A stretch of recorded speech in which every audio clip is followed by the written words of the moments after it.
Section 21 of Gray's Anatomy, Part 3. Recording by Leanne Howlett.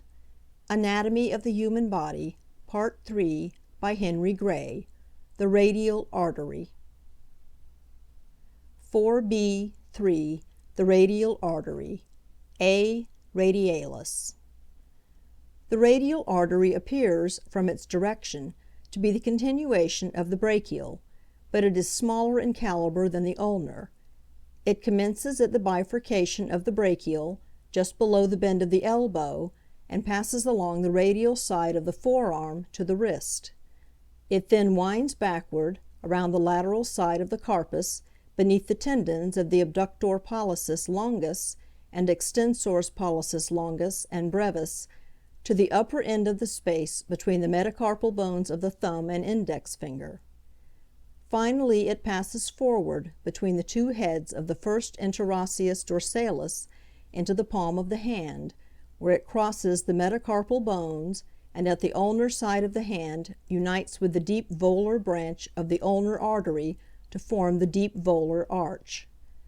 The radial artery therefore consists of three portions, one in the forearm, a second at the back of the wrist, and a third in the hand. Relations. A. In the forearm, the artery extends from the neck of the radius to the forepart of the styloid process, being placed to the medial side of the body of the bone above and in front of it below. Its upper part is overlapped by the fleshy belly of the brachioradialis. The rest of the artery is superficial, being covered by the integument and the superficial and deep fasciae. In its course downward it lies upon the tendon of the biceps brachii, the supinator, the pronator teres, the radial origin of the flexor digitorum sublimis, the flexor pollicis longus, the pronator quadratus, and the lower end of the radius. In the upper third of its course it lies between the brachioradialis and the pronator teres. In the lower two-thirds, between the tendons of the brachioradialis and flexor carpi radialis.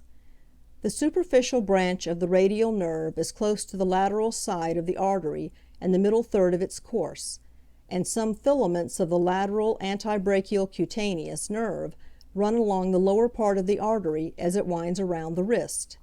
The vessel is accompanied by a pair of venae comitants throughout its whole course. B. At the wrist, the artery reaches the back of the carpus by passing between the radial collateral ligament of the wrist and the tendons of the abductor pollicis longus and extensor pollicis brevis. It then descends on the navicular and greater multangular bones, and before disappearing between the heads of the first interosseous dorsalis, is crossed by the tendon of the extensor pollicis longus. In the interval between the two extensors pollicis, it is crossed by the digital rami of the superficial branch of the radial nerve, which go to the thumb and index finger. C. In the hand it passes from the upper end of the first interosseous space, between the heads of the first interosseous dorsalis, transversely across the palm between the adductor pollicis obliquus and adductor pollicis transversus, but sometimes piercing the latter muscle to the base of the metacarpal bone of the little finger, where it anastomoses with the deep volar branch from the ulnar artery, completing the deep volar arch. Peculiarities. The origin of the radial artery is, in nearly 1 case in 8, higher than usual. More often it arises from the axillary or upper part of the brachial than from the lower part of the latter vessel. In the forearm it deviates less frequently from its normal position than the ulnar. It has been found lying on the deep fascia instead of beneath it. It has also been observed on the surface of the brachioradialis instead of under its medial border, and in turning around the wrist, it has been seen lying on instead of beneath the extensor tendons of the thumb. Branches. The branches of the radial artery may be divided into 3 groups, corresponding with the 3 regions in which the vessel is situated. In the forearm: radial recurrent, muscular, volar carpal, superficial volar. At the wrist: dorsal carpal, first dorsal metacarpal. In the hand: princeps pollicis, volaris indicis radialis, volar metacarpal, perforating, recurrent. The radial recurrent artery, A. recurrens radialis, arises immediately below the elbow. It ascends between the branches of the radial nerve, lying on the supinator and then between the brachioradialis and brachialis, supplying these muscles and the elbow joint, and anastomosing with the terminal part of the profunda brachii. The muscular branches, rami muscularis, are distributed to the muscles on the radial side of the forearm. The volar carpal branch, ramus carpius volaris, anterior radial carpal artery, is a small vessel which arises near the lower border of the pronator quadratus, and, running across the front of the carpus, anastomoses with the volar carpal branch of the ulnar artery. This anastomosis is joined by a branch from the volar interosseous above, and by recurrent branches from the deep volar arch below, thus forming a volar carpal network, which supplies the articulations of the wrist and carpus. The superficial volar branch, ramus volaris superficialis, superficialis voli artery, arises from the radial artery, just where this vessel is about to wind around the lateral side of the wrist. Running forward, it passes through, occasionally over, the muscles of the ball of the thumb, which it supplies, and sometimes anastomoses with the terminal portion of the ulnar artery, completing the superficial volar arch. This vessel varies considerably in size. Usually it is very small, and ends in the muscles of the thumb. Sometimes it is as large as the continuation of the radial. The dorsal carpal branch, ramus carpius dorsalis, posterior radial carpal artery, is a small vessel which arises beneath the extensor tendons of the thumb. Crossing the carpus transversely toward the medial border of the hand, it anastomoses with the dorsal carpal branch of the ulnar and with the volar and dorsal interosseous arteries to form a dorsal carpal network. From this network are given off three slender dorsal metacarpal arteries, which run downward on the second, third, and fourth interossei dorsalis and bifurcate into the dorsal digital branches for the supply of the adjacent sides of the middle, ring, and little fingers respectively, communicating with the proper volar digital branches of the superficial volar arch. Near their origins they anastomose with the deep volar arch by the superior perforating arteries, and near their points of bifurcation with the common volar digital vessels of the superficial volar arch by the inferior perforating arteries. The first dorsal metacarpal arises just before the radial artery passes between the two heads of the first interosseous dorsalis and divides almost immediately into two branches, which supply the adjacent sides of the thumb and index finger. The radial side of the thumb receives a branch directly from the radial artery. The arterior princeps pollicis arises from the radial just as it turns medialward to the deep part of the hand. It descends between the first interosseous dorsalis and adductor pollicis obliquus along the ulnar side of the metacarpal bone of the thumb to the base of the first phalanx, where it lies beneath the tendon of the flexor pollicis longus, and divides into two branches. These make their appearance between the medial and lateral insertions of the adductor pollicis obliquus, and run along the sides of the thumb, forming on the volar surface of the last phalanx an arch, from which branches are distributed to the integument and subcutaneous tissue of the thumb. The arterior volaris indicis radialis, radialis indicis artery, arises close to the preceding, descends between the first interosseous dorsalis and adductor pollicis transversus, and runs along the radial side of the index finger to its extremity, where it anastomoses with the proper digital artery, supplying the ulnar side of the finger. At the lower border of the adductor pollicis transversus, this vessel anastomoses with the princeps pollicis and gives a communicating branch to the superficial volar arch. The A. princeps pollicis and A. volaris indicis radialis may spring from a common trunk termed the first volar metacarpal artery. The deep volar arch, arcus volaris profundus, deep palmar arch, is formed by the anastomosis of the terminal part of the radial artery with the deep volar branch of the ulnar. It lies upon the carpal extremities of the metacarpal bones and on the interossei, being covered by the adductor pollicis obliquus, the flexor tendons of the fingers, and the lumbricalis. Alongside of it, but running in the opposite direction, that is to say, toward the radial side of the hand, is the deep branch of the ulnar nerve. The volar metacarpal arteries, AA metacarpi, volaris, palmar interosseous arteries, 3 or 4 in number, arise from the convexity of the deep volar arch. They run distally upon the interossei and anastomose at the clefts of the fingers, with the common digital branches of the superficial volar arch. The perforating branches, rami perforantis, 3 in number, pass backward from the deep volar arch through the 2nd, 3rd, and 4th interosseous spaces and between the heads of the corresponding interossei dorsalis to anastomose with the dorsal metacarpal arteries.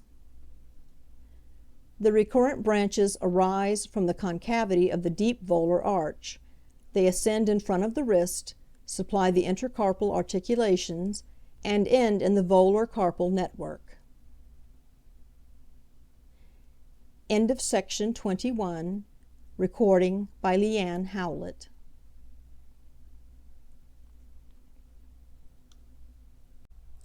Section 22 of Gray's Anatomy, Part 3. Recording by Leanne Howlett. Anatomy of the Human Body, Part 3 by Henry Gray. The Ulnar Artery. 4b. 4. The Ulnar Artery. A. ulnaris. The ulnar artery, the larger of the 2 terminal branches of the brachial, begins a little below the bend of the elbow, and, passing obliquely downward, reaches the ulnar side of the forearm at a point about midway between the elbow and the wrist.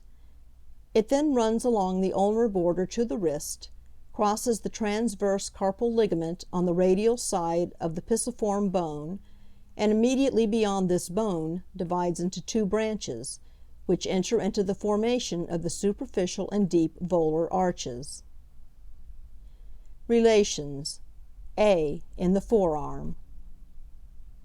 In its upper half it is deeply seated, being covered by the pronator teres, flexor carpi radialis, palmaris longus, and flexor digitorum sublimis. It lies upon the brachialis and flexor digitorum profundus. The median nerve is in relation with the medial side of the artery for about 2.5 centimeters, and then crosses the vessel, being separated from it by the ulnar head of the pronator teres. In the lower half of the forearm it lies upon the flexor digitorum profundus, being covered by the integument and the superficial and deep fasciae, and placed between the flexor carpi ulnaris and flexor digitorum sublimis. It is accompanied by 2 venae comitantes, and is overlapped in its middle third by the flexor carpi ulnaris. The ulnar nerve lies on the medial side of the lower 2/3 of the artery, and the palmar cutaneous branch of the nerve descends on the lower part of the vessel to the palm of the hand. B. At the wrist, the ulnar artery is covered by the integument and the volar carpal ligament, and lies upon the transverse carpal ligament. On its medial side is the pisiform bone, and somewhat behind the artery, the ulnar nerve. Peculiarities. The ulnar artery varies in its origin in the proportion of about 1 in 13 cases. It may arise about 5 to 7 centimeters below the elbow, but more frequently higher, the brachial being more often the source of origin than the axillary. Variations in the position of this vessel are more common than in the radial. When its origin is normal, the course of the vessel is rarely changed. When it arises high up, it is almost invariably superficial to the flexor muscles in the forearm, lying commonly beneath the fascia, more rarely between the fascia and integument. In a few cases its position was subcutaneous in the upper part of the forearm, and subaponeurotic in the lower part. Branches. The branches of the ulnar artery may be arranged in the following groups. In the forearm, anterior recurrent, posterior recurrent, common interosseous. At the wrist, volar carpal, dorsal carpal, deep volar. In the hand, muscular, superficial volar arch. The anterior ulnar recurrent artery, A recurrens ulnaris anterior, arises immediately below the elbow joint, runs upward between the brachialis and pronator teres, supplies twigs to those muscles, and in front of the medial epicondyle, anastomoses with the superior and inferior ulnar collateral arteries. The posterior ulnar recurrent artery, A recurrens ulnaris posterior, is much larger, and arises somewhat lower than the preceding. It passes backward and medialward on the flexor digitorum profundus, behind the flexor digitorum sublimus, and ascends behind the medial epicondyle of the humerus. In the interval between this process and the olecranon, it lies beneath the flexor carpi ulnaris, and ascending between the heads of that muscle, in relation with the ulnar nerve, it supplies the neighboring muscles and the elbow joint, and anastomoses with the superior and inferior ulnar collateral and the interosseous recurrent arteries. The common interosseous artery, A interossea communis, about 1 cm in length, arises immediately below the tuberosity of the radius, and, passing backward to the upper border of the interosseous membrane, divides into two branches, the volar and dorsal interosseous arteries. The volar interosseous artery, A interossea volaris, anterior interosseous artery, passes down the forearm on the volar surface of the interosseous membrane. It is accompanied by the volar interosseous branch of the median nerve, and overlapped by the contiguous margins of the flexor digitorum profundus and flexor pollicis longus, giving off in this situation muscular branches, and the nutrient arteries of the radius and ulna. At the upper border of the pronator quadratus, it pierces the interosseous membrane and reaches the back of the forearm, where it anastomoses with the dorsal interosseous artery.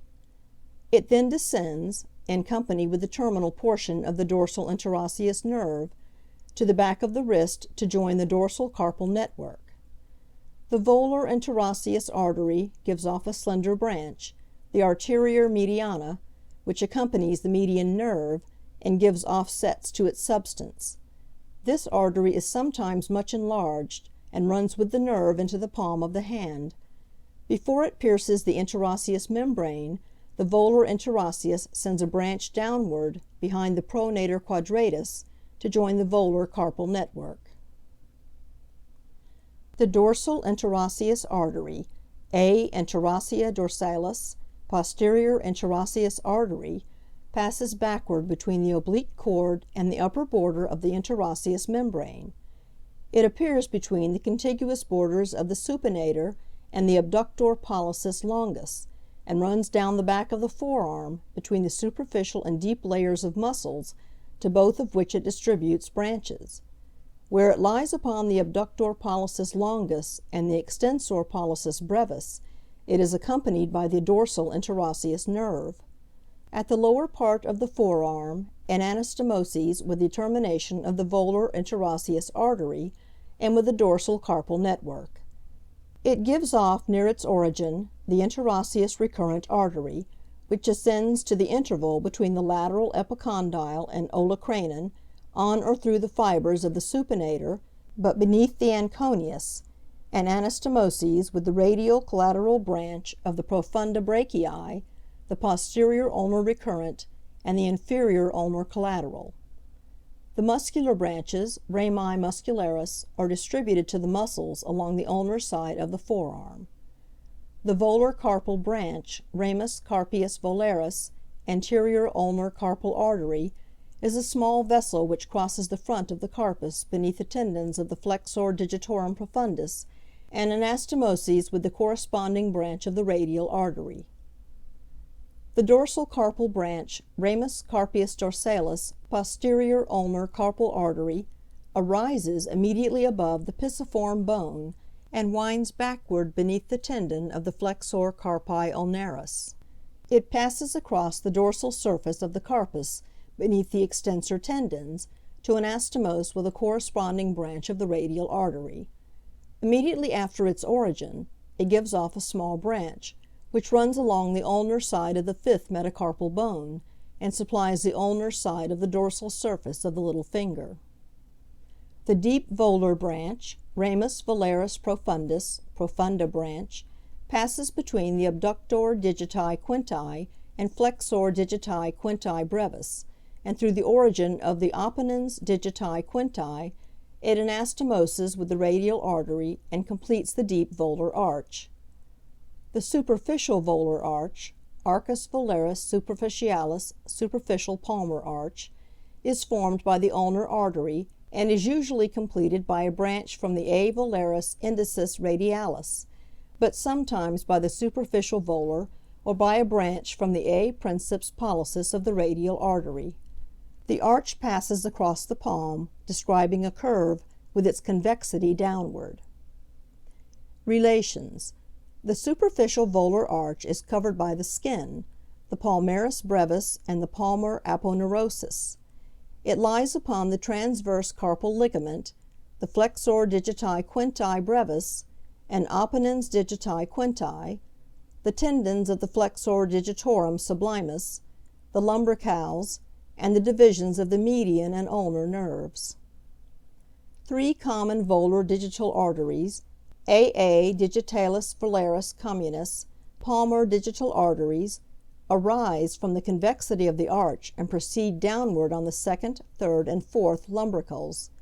Each receives the corresponding volar metacarpal artery and then divides into a pair of proper volar digital arteries, AA digitalis volaris proprii, collateral digital arteries, which run along the contiguous sides of the index, middle, ring, and little fingers behind the corresponding digital nerves. They anastomose freely in the subcutaneous tissue of the fingertips and by smaller branches near the interphalangeal joints. Each gives off a couple of dorsal branches which anastomose with the dorsal digital arteries and supply the soft parts on the back of the second and third phalanges, including the matrix of the fingernail. The proper volar digital artery for medial side of the little finger springs from the ulnar artery under cover of the palmaris brevis. End of section 22. Recording by Leanne Howlett.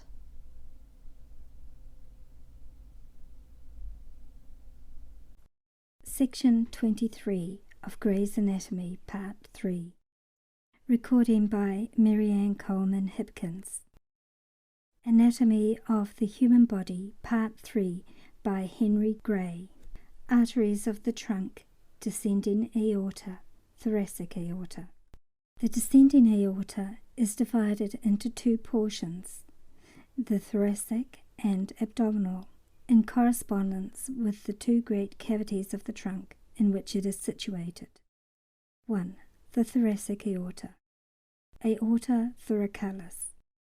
The thoracic aorta is contained in the posterior mediastinal cavity. It begins at the lower border of the fourth thoracic vertebra, where it is continuous with the aortic arch, and ends in front of the lower border of the 12th at the aortic hiatus in the diaphragm. At its commencement, it is situated on the left of the vertebral column. It approaches the median line as it descends, and, at its termination, lies directly in front of the column. The vessel describes a curve which is concave forward, and as the branches given off from it are small, its diminution in size is inconsiderable. Relations. It is in relation anteriorly from above downward, with the root of the left lung, the pericardium, the esophagus, and the diaphragm posteriorly, with the vertebral column and the hemiazygous veins on the right side, with the azygous vein and thoracic duct on the left side, with the left pleura and lung. The esophagus, with its accompanying plexus of nerves, lies on the right side of the aorta, above, but at the lower part of the thorax. It is placed in front of the aorta and, close to the diaphragm, is situated on its left side. Peculiarities. The aorta is occasionally found to be obliterated at the junction of the arch with the thoracic aorta, just below the ductus arteriosus. Whether this is the result of disease or of congenital malformation is immaterial to our present purpose. It affords an interesting opportunity of observing the resources of the collateral circulation. The course of the anastomosing vehicles by which the blood is brought from the upper to the lower part of the artery will be found well described in an account of 2 cases in the Pathological Transactions, volumes 8 and 10. In the former, Sidney Jones thus sums up the detailed description of the anastomosing vessels. The principal communications by which the circulation was carried on were 1. The internal mammary anastomosing with the intercostal arteries, with the inferior phrenic of the abdominal aorta by means of the musculophrenic and periocardiacophrenic, and largely with the inferior epigastric. 2. The costocervical trunk anastomosing anteriorly by means of a large branch, with the first aortic intercostal, and posteriorly with the posterior branch of the same artery. 3. The inferior thyroid by means of a branch about the size of an ordinary radial, forming a communication with the first aortic intercostal. 4. The transverse cervical by means of a very large communications with the posterior branches of the intercostals. 5. The branches of the subclavian and axillary going to the side of the chest were large, and anastomosed freely with the lateral branches of the intercostals.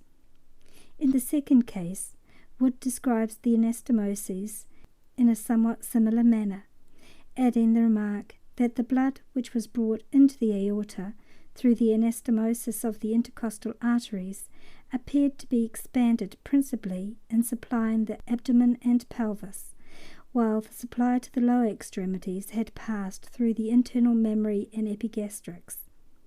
In a few cases, an apparently double descending thoracic aorta has been found, the 2 vessels lying side by side and eventually fusing to form a single tube in the lower part of the thorax, or in the abdomen. One of them is the aorta. The other represents a dissecting aortic aneurysm, which has become canalized, opening above and below into the true aorta, and at first sight presenting the appearances of a proper blood vessel. Branches of the thoracic aorta. Visceral. Pericardial, bronchial, esophageal, mediastinal. Parietal, intercostal, subcostal, superior phrenic. The pericardial branches, rami pericardiaceae, consist of a few small vessels which are distributed to the posterior surface of the pericardium. The bronchial arteries, A bronchialis, vary in number, size, and origin. There is, as a rule, only one right bronchial artery, which arises from the first aortic intercostal, or from the upper left bronchial artery. The left bronchial arteries are usually 2 in number, and arise from the thoracic aorta. The upper left bronchial arises opposite the 5th thoracic vertebra. The lower just below the level of the left bronchus. Each vessel runs on the back part of its bronchus, dividing and subdividing along the bronchial tubes, supplying them the areolar tissue of the lungs, the bronchial lymph glands, and the esophagus. The esophageal arteries, AA esophageae, 4 or 5 in number, arise from the front of the aorta and pass obliquely downward to the esophagus, forming a chain of anastomoses along that tube, anastomosing with the esophageal branches of the inferior thyroid arteries above and with ascending branches from the left inferior phrenic and left gastric arteries below. The mediastinal branches, rami mediastinalis, are numerous small vessels which supply the lymph glands and loose areolar tissue in the posterior mediastinum. Intercostal arteries, AA intercostalis. There are usually 9 pairs of aortic intercostal arteries. They arise from the back of the aorta and are redistributed to the lower 9 intercostal spaces, the first 2 spaces being supplied by the highest intercostal artery, a branch of the costo-cervical trunk of the subclavian. The right aortic intercostals are longer than the left, on account of the position of the aorta on the left side of the vertebral column. They pass across the bodies of the vertebrae behind the esophagus, thoracic duct, and vena arsagos, and are covered by the right lung and pleura. The left aortic intercostals run backward on the sides of the vertebrae and are covered by the left lung and pleura. The upper 2 vessels are crossed by the highest left intercostal vein, the lower vessels by the hemizygos veins. The further course of the intercostal arteries is practically the same on both sides. Opposite the heads of the ribs, the sympathetic trunk passes downward in front of them, and the splenic nerves also descend in front by the lower arteries. Each artery then divides into an anterior and a posterior ramus. The anterior ramus crosses the corresponding intercostal space obliquely toward the angle of the upper rib, and thence is continued forward in the costal groove. It is placed at first between the pleura and the posterior intercostal membrane. Then it pierces this membrane and lies between it and the intercostalis externus as far as the angle of the rib. From this onward it runs between the intercostalis externus and internus, and anastomoses in front with the intercostal branch of the internal mammary or musculophrenic. Each artery is accompanied by a vein and a nerve, the former being above and the latter below the artery, except in the upper spaces where the nerve is at first above the artery.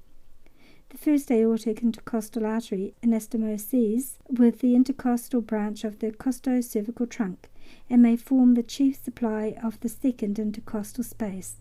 The lower 2 intercostal arteries are continued anteriorly from the intercostal spaces into the abdominal wall, and anastomose with the subcostal, superior epigastric, and lumbar arteries. Branches. The anterior rami give off the following branches: collateral intercostal, muscular, lateral cutaneous, mammary.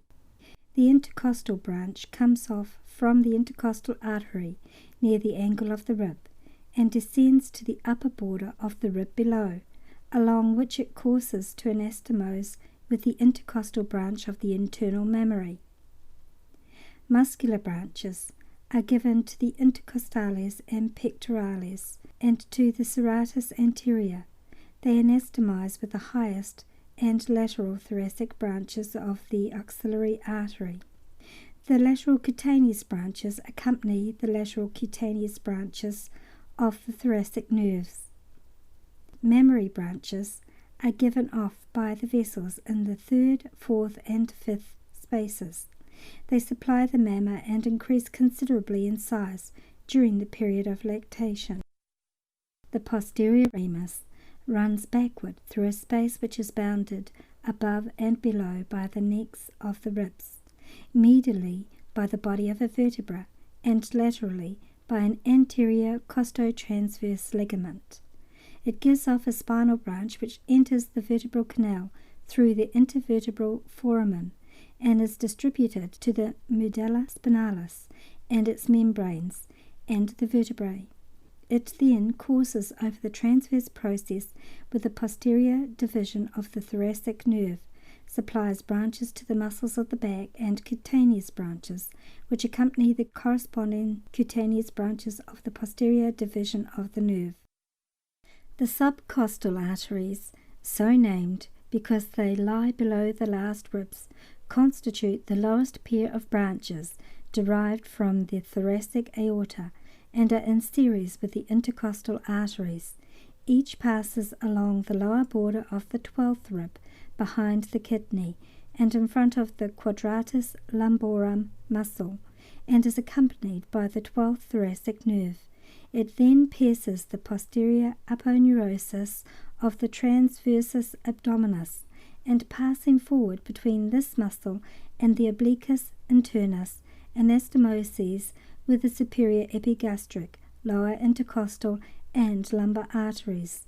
Each subcostal artery gives off a posterior branch which has a similar distribution to the posterior ramus of an intercostal artery.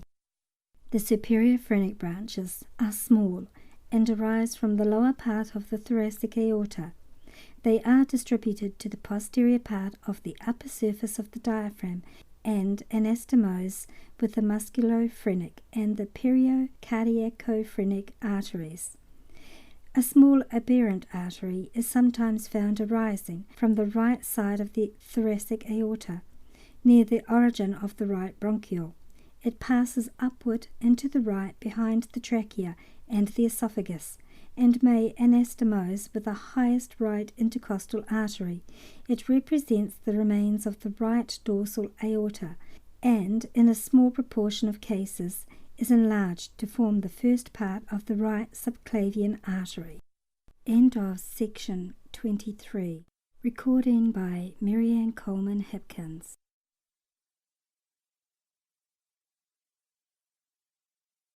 Section 24 of Gray's Anatomy, Part 3. Recording by Marianne Coleman Hipkins.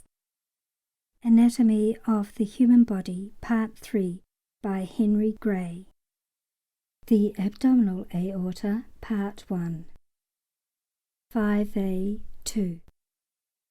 The Abdominal Aorta, Aorta abdominalis.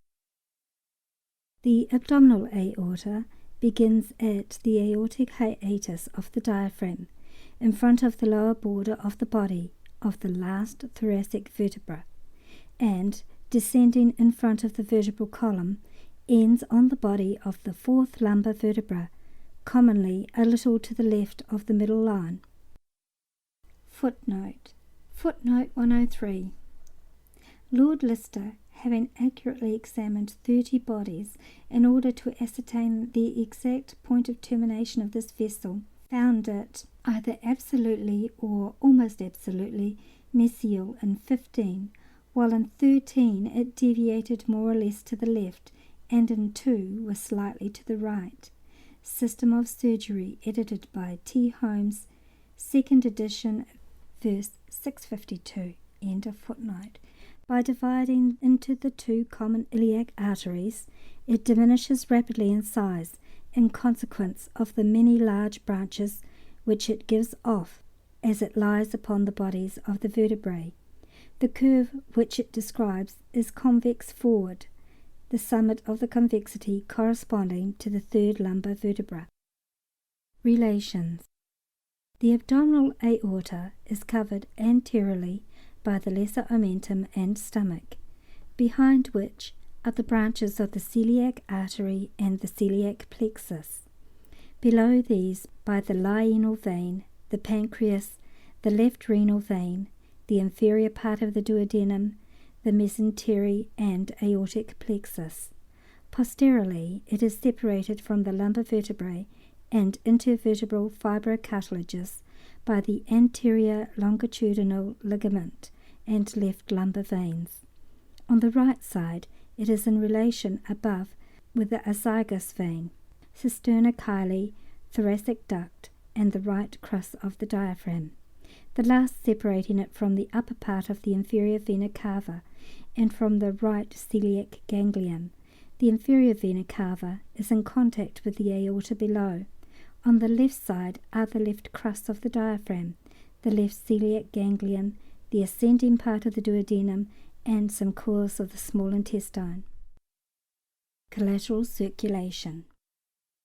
The collateral circulation would be carried on by the anastomoses between the internal mammary and the inferior epigastric, by the free communication between the superior and inferior mesenterics, if the ligature were placed between these vessels, or by the anastomosis between the inferior mesenteric and the internal pudendal, when, as is more common, the point of ligature is below the origin of the inferior mesenteric, and possibly by the anastomoses of the lumbar arteries with the branches of the hypogastric.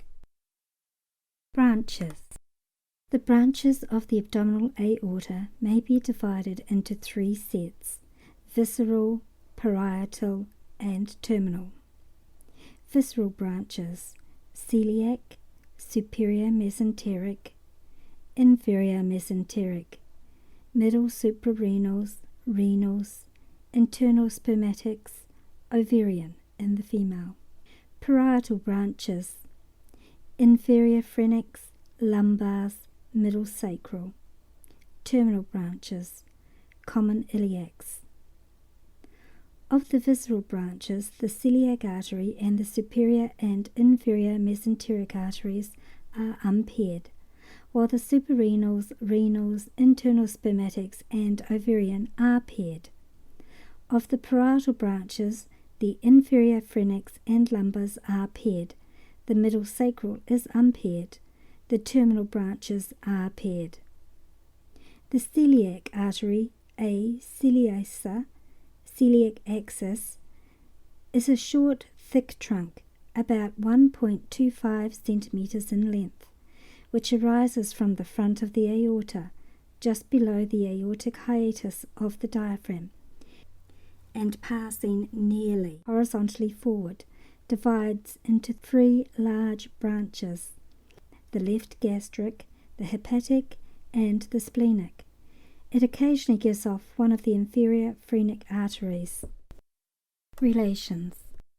The celiac artery is covered by the lesser omentum. On the right side, it is in relation with the right celiac ganglion and the caudate process of the liver. On the left side, with the left celiac ganglion and the cardiac end of the stomach. Below, it is in relation to the upper border of the pancreas and the lyinal vein. 1. The left gastric artery, a gastrica sinistra, gastric or coronary artery. The smallest of the three branches of the celiac artery passes upward and to the left, posterior to the omental bursa, to the cardiac orifice of the stomach. Here it distributes branches to the esophagus, which anastomose with the aortic esophageal arteries. Others supply the cardiac part of the stomach, anastomosing with branches of the lyinal artery. It then runs from left to right along the lesser curvature of the stomach to the pylorus, between the layers of the lesser omentum. It gives branches to both surfaces of the stomach and anastomoses with the right gastric artery. 2. The hepatic artery, a hepatica.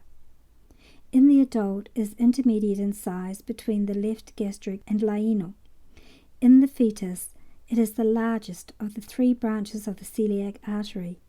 It is first directed forward and to the right, to the upper margin of the superior part of the duodenum, forming the lower boundary of the epiploic foramen of Winslow.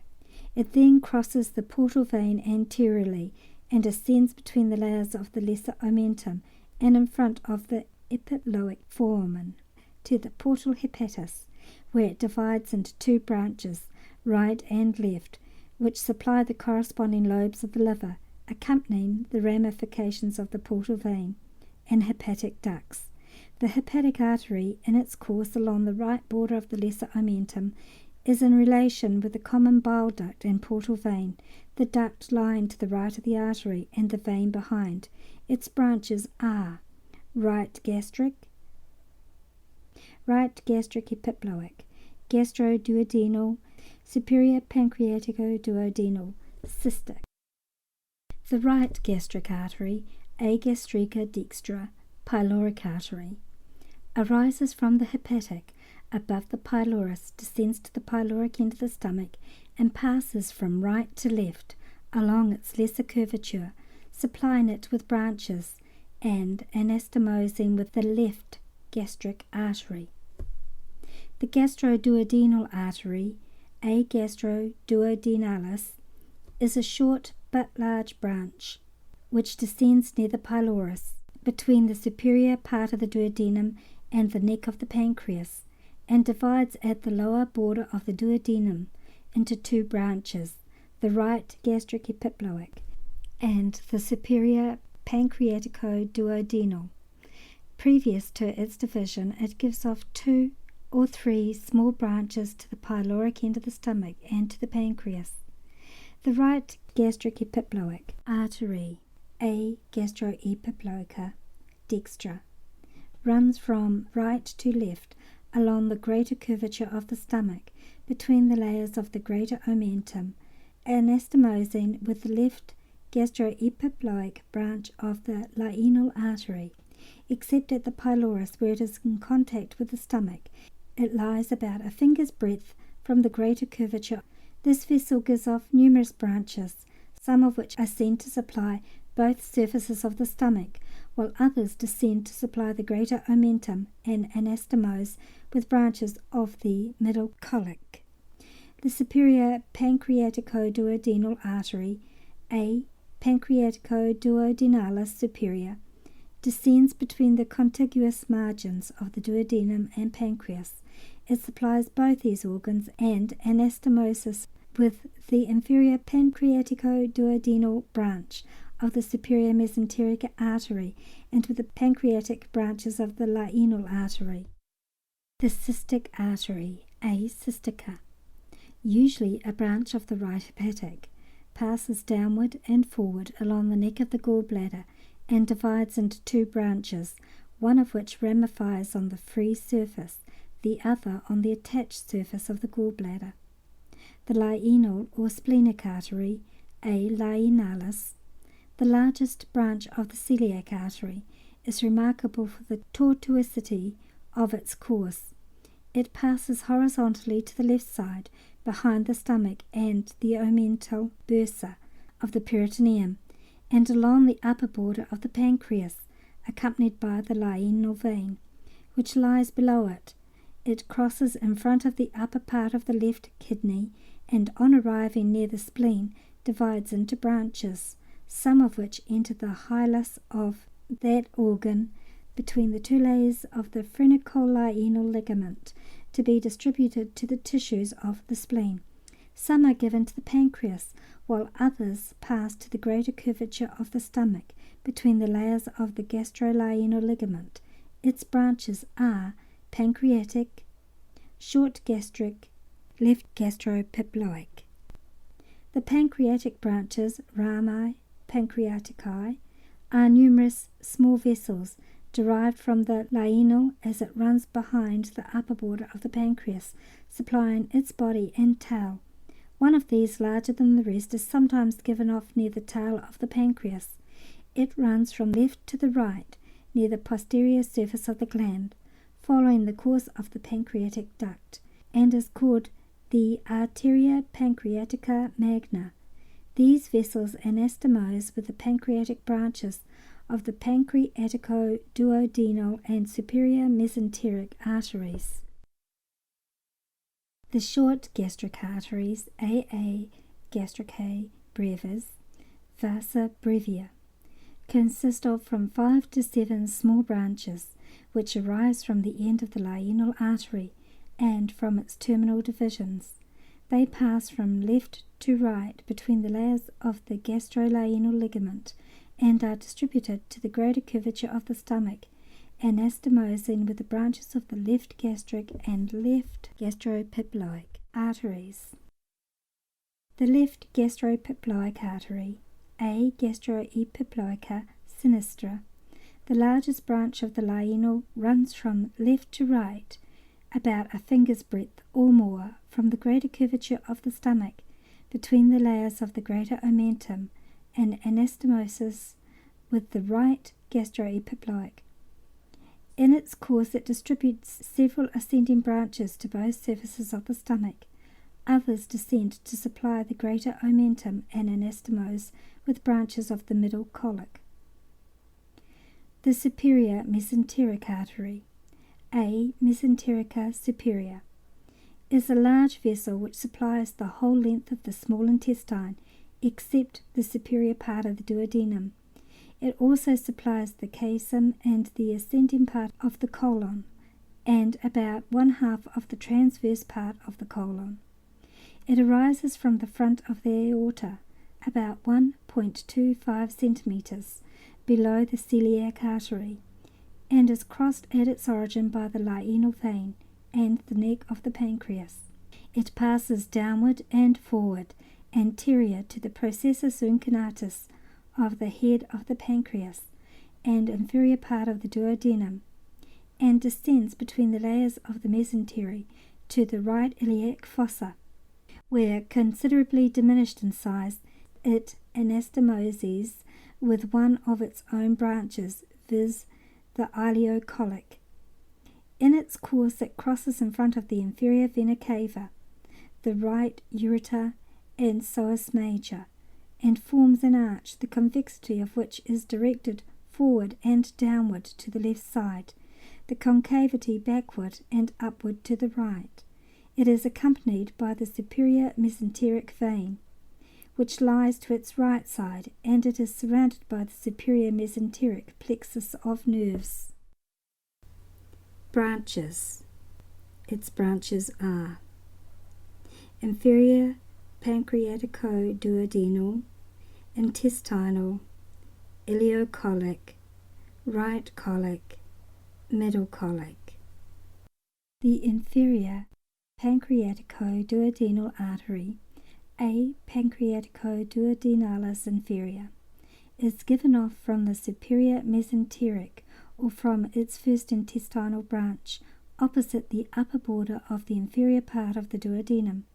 It courses to the right between the head of the pancreas and duodenum, and then ascends to anastomose with the superior pancreatico-duodenal artery.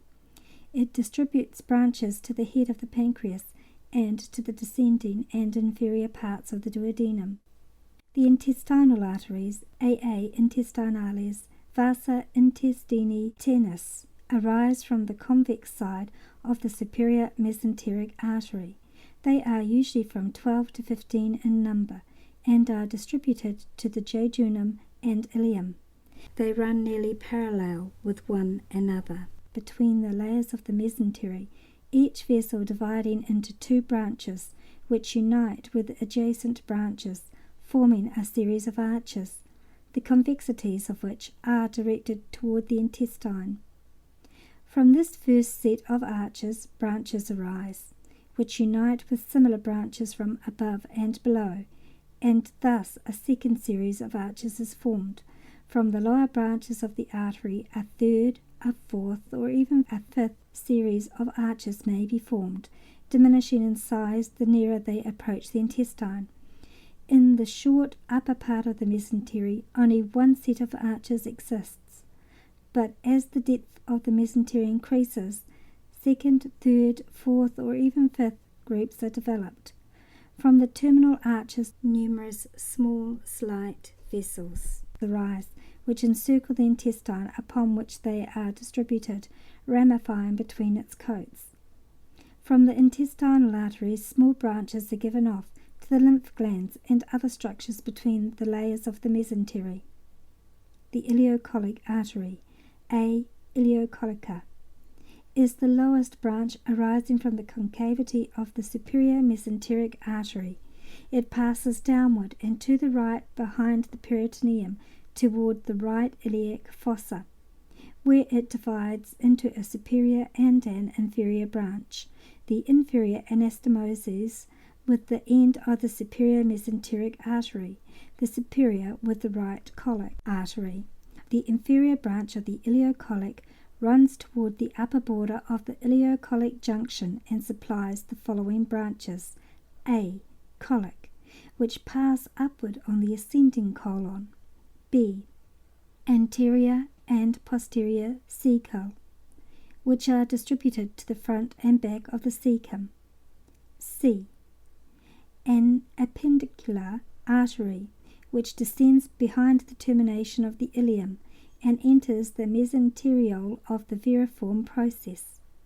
It runs near the free margin of this mesenteriole and ends in branches which supply the veriform process. And D. Ilial, which run upward and to the left on the lower part of the ilium and anastomose with the termination of the superior mesenteric. The right colic artery, A. colica dextra, arises from the middle of the concavity of the superior mesenteric artery, or from a stem common to it and the iliocolic. It passes to the right behind the peritoneum and in front of the right internal spermatic or ovarian vessels, the right ureter, and the psoas major, toward the middle of the ascending colon. Sometimes the vessel lies at a higher level and crosses the descending part of the duodenum and the lower end of the right kidney. At the colon, it divides into a descending branch which anastomoses with the iliocolic, and an ascending branch which anastomoses with the middle colic. These branches form arches, from the convexity of which the vessels are distributed to the ascending colon. The middle colic artery, A. colica media, arises from the superior mesenteric just below the pancreas, and passing downward and forward between the layers of the transverse mesocolon, divides into two branches, right and left. The former anastomoses with the right colic, the latter with the left colic, a branch of the inferior mesenteric. The arches thus formed are placed about 2 fingers' breadth from the transverse colon, to which they distribute branches. End of section 24. Recording by Marianne Coleman Hipkins.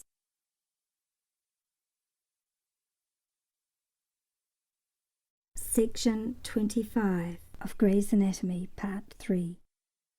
Recording by Marianne Coleman Hipkins. Anatomy of the Human Body, Part 3, by Henry Gray.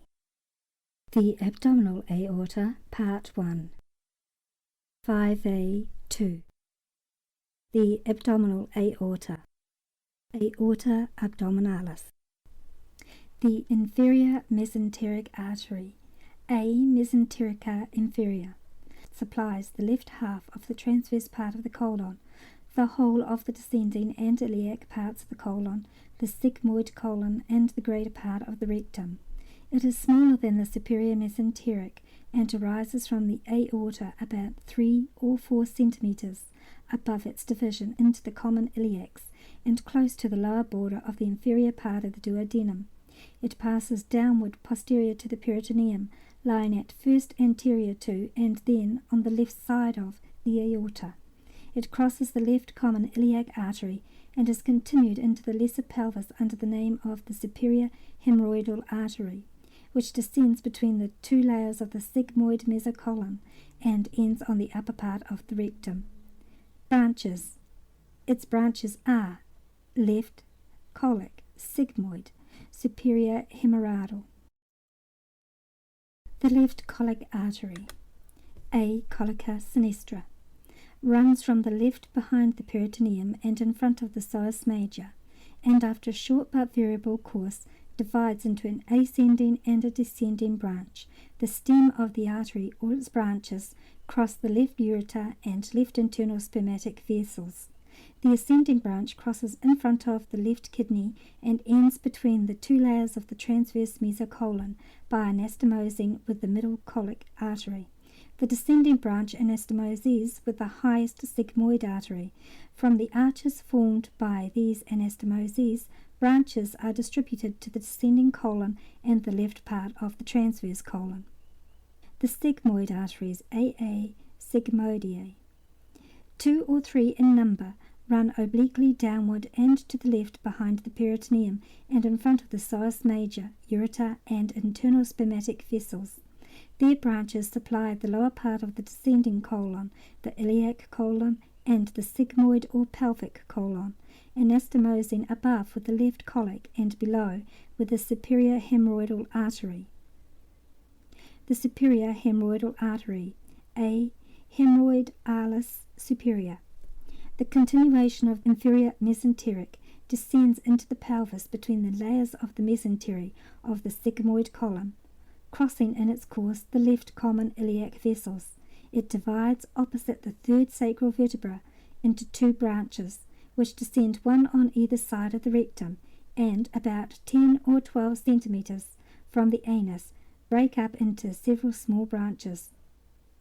These pierce the muscular coat of the bowel and run downward as straight vessels placed at regular intervals from each other in the wall of the gut between its muscular and mucous coats, to the level of the sphincter ani internus. Here they form a series of loops around the lower end of the rectum and communicate with the middle hemorrhoidal branches of the hypogastric and with the inferior hemorrhoidal branches of the internal pudendal. The middle suprarenal arteries, AA suprarenalis media, middle capsular arteries, suprarenal arteries, are 2 small vessels which arise, one from either side of the aorta, opposite the superior mesenteric artery. They pass lateralward and slightly upward over the crura of the diaphragm to the suprarenal glands, where they anastomose with the suprarenal branches of the inferior phrenic and renal arteries. In the fetus, these arteries are of large size. The renal arteries, AA renalis, are 2 large trunks which arise from the side of the aorta, immediately below the superior mesenteric artery. Each is directed across the crus of the diaphragm so as to form nearly a right angle with the aorta. The right is longer than the left on account of the position of the aorta. It passes behind the inferior vena cava, the right renal vein, the head of the pancreas, and the descending part of the duodenum. The left is somewhat higher than the right. It lies behind the left renal vein, the body of the pancreas, and the lional vein, and is crossed by the inferior mesenteric vein. Before reaching the hilus of the kidney, each artery divides into 4 or 5 branches. The greater number of these lie between the renal vein and ureter, the vein being in front, the ureter behind, but 1 or more branches are usually situated behind the ureter. Each vessel gives off small inferior suprarenal branches to the suprarenal gland, the ureter, and the surrounding cellular tissue and muscle. 1 or 2 accessory renal arteries are frequently found, more especially on the left side. They usually arise from the aorta and may come off above or below the main artery, the former being the more common position, instead of entering the kidney at the hilus. They usually pierce the upper or lower part of the gland. The internal spermatic arteries, AA spermaticae internae, spermatic arteries, are distributed to the testes. They are 2 slender vessels of considerable length and arise from the front of the aorta a little below the renal arteries. Each passes obliquely downward and lateralward behind the peritoneum, resting on the psoas major. The right spermatic line in front of the inferior vena cava and behind the middle colic and ileocolic arteries and the terminal part of the ileum. The left behind the left colic and sigmoid arteries and the iliac colon.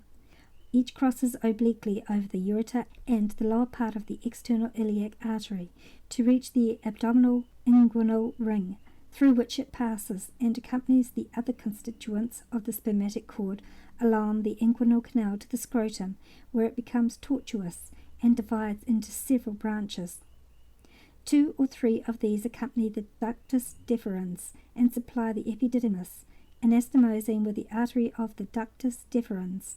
Others pierce the back of the tunica albuginea and supply the substance of the testes. The internal spermatic artery supplies 1 or 2 small branches to the ureter, and in the inguinal canal gives 1 or 2 twigs to the cremaster. The ovarian arteries, AA ovaricae, are the corresponding arteries in the female to the internal spermatic in the male. They supply the ovaries, are shorter than the internal spermatics, and do not pass out of the abdominal cavity. The origin and course of the first part of each artery are the same as those of the internal spermatic, but on arriving at the upper opening of the lesser pelvis, the ovarian artery passes inward between the 2 layers of the ovariopelvic ligament and of the broad ligament of the uterus, to be distributed to the ovary. Small branches are given to the ureter and the uterine tube, and one passes on to the side of the uterus and unites with the uterine artery. The upper offsets are continued on the round ligament of the uterus through the inguinal canal to the integument of the labium majus and groin. At an early period of fetal life, when the testes or ovaries lie by the side of the vertebral column below the kidneys, the internal spermatic or ovarian arteries are short, but with the descent of these organs into the scrotum or lesser pelvis, the arteries are gradually lengthened. The inferior phrenic arteries, AA phrenicae inferiores, are 2 small vessels which supply the diaphragm, but present much variety in their origin. They may arise separately from the front of the aorta, immediately above the celiac artery, or by a common trunk which may spring either from the aorta or from the celiac artery. Sometimes one is derived from the aorta and the other from one of the renal arteries. They rarely arise as separate vessels from the aorta. They diverge from one another across the carura of the diaphragm and then run obliquely upward and lateralward upon its surface. The left phrenic passes behind the esophagus and runs forward on the left side of the esophageal hiatus. The right phrenic passes behind the inferior vena cava and along the right side of the foramen, which transmits that vein. Near the back part of the central tendon, each vessel divides into a medial and a lateral branch. The medial branch curves forward and anastomoses with its fellow of the opposite side, and with the musculophrenic and pericardiacophrenic arteries. The lateral branch passes toward the side of the thorax and anastomoses with the lower intercostal arteries and with the musculophrenic.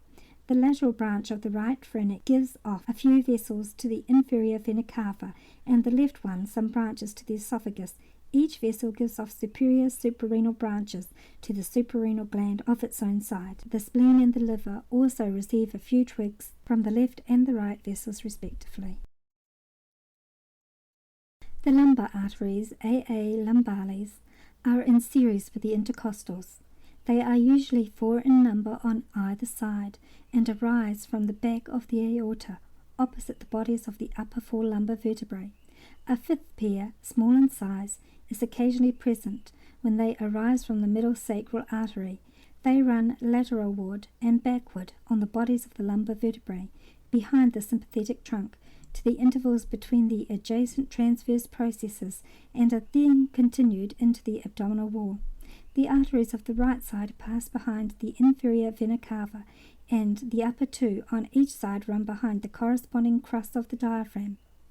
The arteries of both sides pass beneath the tendinous arches, which give origin to the psoas major, and are then continued behind this muscle and the lumbar plexus. They now cross the quadratus lumborum, the upper 3 arteries running behind, the last usually in front of the muscle. At the lateral border of the quadratus lumborum, they pierce the posterior aponeurosis of the transversus abdominis, and are carried forward between this muscle and the obliquus internus. They anastomose with the lower intercostal, the subcostal, the iliolumbar, the deep iliac circumflex, and the inferior epigastric arteries. Branches. In the interval between the adjacent transverse processes, each lumbar artery gives off a posterior ramus, which is continued backward between the transverse processes and is distributed to the muscles and skin of the back. It furnishes a spinal branch which enters the vertebral canal and is distributed in a manner similar to the spinal branches of the posterior rami of the intercostal arteries. Muscular branches are supported from each lumbar artery and from its posterior ramus to the neighbouring muscles. The middle sacral artery, A. sacralis media, is a small vessel which arises from the back of the aorta, a little above its bifurcation. It descends in the middle line in front of the fourth and fifth lumbar vertebrae, the sacrum and coccyx, and ends in the glomus coccygeum, coccygeal gland. From it, minute branches are said to pass to the posterior surface of the rectum. On the last lumbar vertebrae, it anastomoses with the lumbar branch of the iliolumbar artery. In front of the sacrum, it anastomoses with the lateral sacral arteries and sends offshoots into the anterior sacral foramina. It is crossed by the left common iliac vein and is accompanied by a pair of venae committantes. These unite to form a single vessel which opens into the left common iliac vein. End of section 25. Recording by Marianne Coleman Hipkins. www.thisvoiceforyou.com.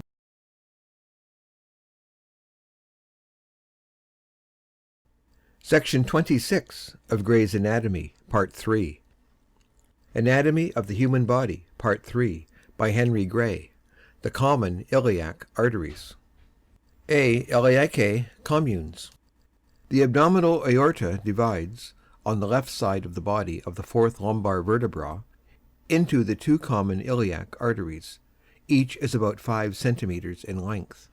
They diverge from the termination of the aorta, pass downward and lateralward, and divide, opposite the invertebral fibrocartilage between the last lumbar vertebra and the sacrum, into two branches, the external iliac and hypogastric arteries. The former supplies the lower extremity, the latter the viscera and parietes of the pelvis. The right common iliac artery is somewhat longer than the left, and passes more obliquely across the body of the last lumbar vertebra. In front of it are the peritoneum, the small intestines, branches of the sympathetic nerves, and, at its point of division, the ureter. Behind, it is separated from the bodies of the fourth and fifth lumbar vertebrae, and the intervening fibrocartilage, by the terminations of the two common iliac veins, and the commencement of the inferior vena cava. Laterally, it is in relation above with the inferior vena cava and the right common iliac vein, and below with the sosus major. Medial to it above is the left common iliac vein. The left common iliac artery is in relation, in front, with the peritoneum, the small intestines, branches of the sympathetic nerves, and the superior hemorrhoidal artery, and it is crossed at the point of bifurcation by the ureter. It rests on the bodies of the fourth and fifth lumbar vertebrae, and the intervening fibrocartilage. The left common iliac vein lies partly medial to and partly behind the artery. Laterally, the artery is in relation with the sosus major.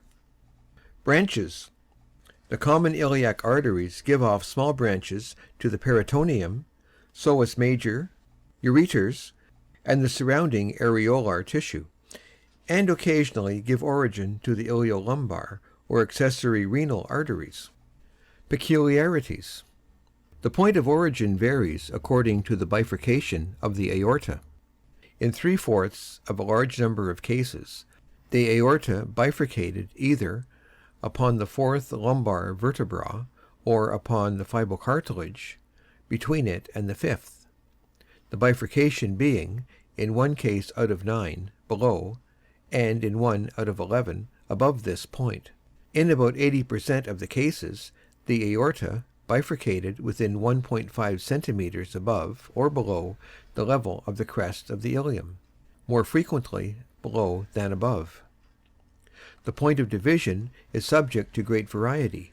In 2/3 of a large number of cases, it was between the last lumbar vertebra and the upper border of the sacrum, being above that point in 1 case out of 8, and below it in 1 case out of 6. The left common iliac artery divides lower down more frequently than the right. The relative lengths also of the two common iliac arteries vary. The right common iliac was the longer in 63 cases, the left in 52, while they were equal in 53. The length of the arteries varied, in 5/7 of the cases examined, from 3.5 to 7.5 centimeters. In about half of the remaining cases the artery was longer, and in the other half shorter, the minimum length being less than 1.5 centimeters, the maximum 11 centimeters. In rare instances, the right common iliac has been found wanting, the external iliac and hypogastric arising directly from the aorta. Collateral circulation. The principal agents in carrying on the collateral circulation after the application of a ligature to the common iliac are the asthemoses of the hemorrhoidal branches of the hypogastric with the superior hemorrhoidal from the inferior mesenteric, of the uterine, ovarian, and vesical arteries of the opposite sides, of the lateral sacral with the middle sacral artery, of the inferior epigastric with the internal mammary, inferior intercostal, and lumbar arteries, of the deep iliac circumflex with the lumbar arteries, of the iliolumbar with the last lumbar artery, of the obturator artery by means of its pubic branch with the vessel of the opposite side and with the inferior epigastric. End of section 26. Recording by David Lawrence in Brampton, Ontario, July the 4th, 2009.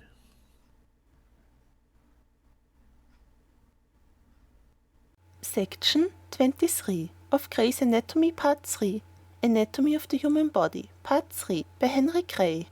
1. The Hypogastric Artery. Arteria hypogastrica, internal iliac artery. The hypogastric artery supplies the walls and the viscera of the pelvis, the buttock, the generative organs, and the medial side of the thigh. It is a short, thick vessel, smaller than the external iliac, about 4 centimeters in length.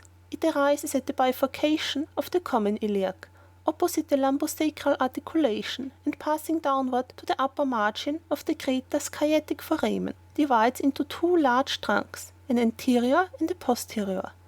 Relations. It is in relation in front with the ureter, behind with the internal iliac vein, the lumbosacral trunk, and the piriformis muscle.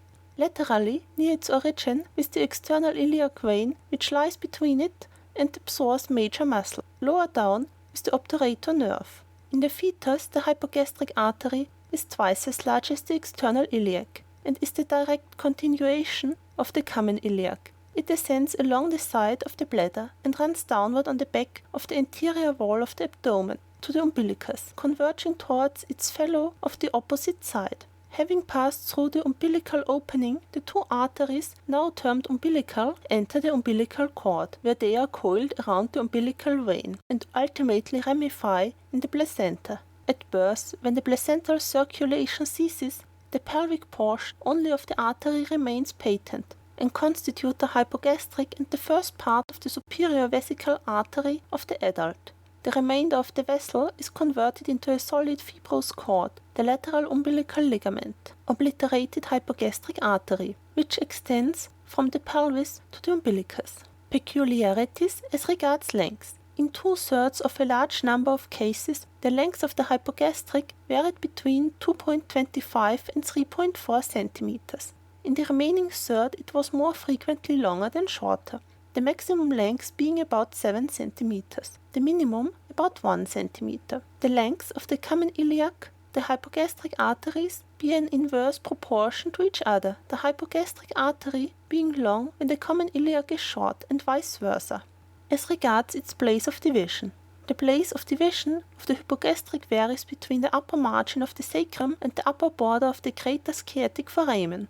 The right and left hypogastric arteries in a series of cases often differed in length, but neither seemed constantly to exceed the other. Collateral circulation. The circulation of the ligature of the hypogastric artery is carried on by the anastomosis of the uterine and ovarian arteries, of the vesical arteries of the two sides, of the hemorrhoidal branches of the hypogastric with those from the inferior mesenteric, of the obturator artery by means of its pubic branch, with the vessel of the opposite side, and with the inferior epigastric and medial femoral circumflex, of the circumflex and perforating branches of the profunda femoris, with the inferior gluteal, of the superior gluteal with the posterior branches of the lateral sacral arteries, of the iliolumbar with the last lumbar, of the lateral sacral with the middle sacral, and of the iliac circumflex with the iliolumbar and superior gluteal branches. The branches of the hypogastric artery are from the anterior trunk, superior vesical, middle vesical, inferior vesical, middle hemorrhoidal, obturator, internal padental, inferior gluteal. In the female, uterine, vaginal. From the posterior trunk, iliolumbar, lateral sacral, superior gluteal. The superior vesical artery, Arteria vesicalis superior, supplies numerous branches to the upper part of the bladder.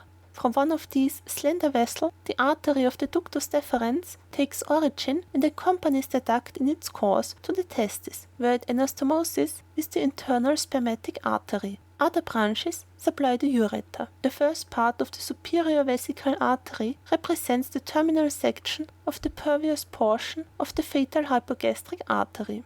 The middle vesical artery, Arteria vesicalis medialis, usually a branch of the superior, is distributed to the fundus of the bladder and the vesiculae seminales.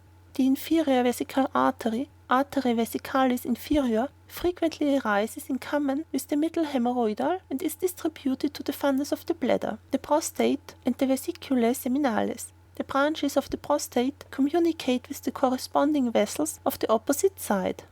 The middle hemorrhoidal artery, Arteria hemorrhoidalis media, usually arises with the preceding vessel. It is distributed to the rectum, anastomosing with the inferior vesicle and with the superior and inferior hemorrhoidal arteries. It gives offsets to the vesiculae seminalis and prostate. The uterine artery, Arteria uterina, springs from the anterior division of the hypogastric and runs medialward on the levata ani, and toward the cervix uteri about 2 cm from the cervix. It crosses above and in front of the ureter, to which it supplies a small branch. Reaching the side of the uterus, it ascends in a tortuous manner between the two layers of the broad ligament to the junction of the uterine tube and uterus. It then runs lateralward toward the hilus of the ovary and ends by joining the ovarian artery. It supplies branches to the cervix uteri and others which descend to the vagina. The latter anastomose with branches of the vaginal arteries and form with them two median longitudinal vessels, the assigus arteries of the vagina, one of which runs down in front of the vagina and the other behind. It supplies numerous branches of the body of the uterus, and from its terminal portion twigs are distributed to the uterine tube and the round ligament of the uterus. The vaginal artery, Arteria vaginalis, usually corresponds to the inferior vesicle in the male. It descends upon the vagina, supplying its mucous membrane, and sends branches to the bulb of the vestibule, the fundus of the bladder, and the contiguous part of the rectum. It assists in forming the assigus arteries of the vagina, and is frequently represented by 2 or 3 branches. The obturator artery, Arteria obturatoria, passes forward and downward on the lateral wall of the pelvis into the upper part of the obturator foramen, and, escaping from the pelvic cavity through the obturator channel, it divides into an anterior and a posterior branch. In the pelvic cavity, this vessel is in relation laterally with the obturator fascia, medially with the ureter, ductus deferens, and peritoneum, while a little below it is the obturator nerve. Branches. Inside the pelvis, the obturator artery gives off the iliac branches to the iliac fossa, which supply the bone, and the iliacus, and anastomose with the iliolumbar artery, a vesical branch which runs backward to supply the bladder, and a pubic branch, which is given off from the vessel just before it leaves the pelvic cavity. The pubic branch ascends upon the back of the pubis, communicating with the corresponding vessel of the opposite side and with the inferior epigastric artery. Outside the pelvis, the obturator artery divides at the upper margin of the obturator foramen into an anterior and a posterior branch, which encircle the foramen under the cover of the obturator externus. The anterior branch, which runs forward on the outer surface of the obturator membrane and then curves downward along the anterior margin of the foramen, distributes branches to the obturator externus, pectineus, adductores, and gracilis, and anastomosis with the posterior branch and with the medial femoral circumflex artery. The posterior branch follows the posterior margin of the foramen and turns downward on the inferior ramus of the ischium, where it anastomoses with the anterior branch. It gives twigs to the muscles attached to the ischial tuberosity and anastomoses with the inferior gluteal. It also supplies an articular branch which enters the hip joint through the acetabular notch, ramifies in the fat of the bottom at the acetabulum, and sends a twig along the ligamentum teres to the head of the femur. Peculiarities. The obturator artery sometimes arises from the main stem or from the posterior trunk of the hypogastric, or it may spring from the superior gluteal artery. Occasionally it arises from the external iliac. In about 2 out of every 7 cases, it springs from the inferior epigastric and descends almost vertically to the upper part of the obturator foramen.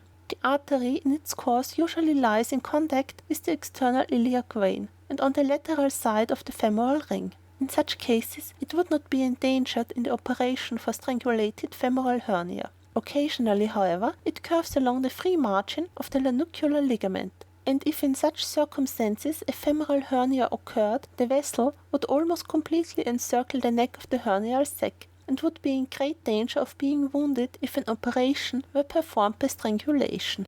The internal prudental artery, Arteria potenta interna, internal pubic artery, is the smaller of the 2 terminal branches of the interior trunk of the hypogastric, and supplies the external organs of generation. Though the course of the artery is the same in the 2 sexes, the vessel is smaller in the female than in the male, and the distortion of its branch is somewhat different. The description of its arrangement in the male will first be given, and subsequently the difference which it presents in the female will be mentioned. The internal prudental artery in the male passes downward and outward of the lower border to the greater sciatic foramen, and emerges from the pelvis between the piriformis and the coccygus. It then crosses the ischial spine and enters the perineum through the lesser sciatic foramen. The artery now crosses the obturator internus along the lateral wall of the ischiorectal fossa, being situated about 4 centimeters above the lower margin of the ischial tuberosity. It gradually approaches the margin of the inferior ramus of the ischium and passes forward between the 2 layers of the fascia of the urogenital diaphragm.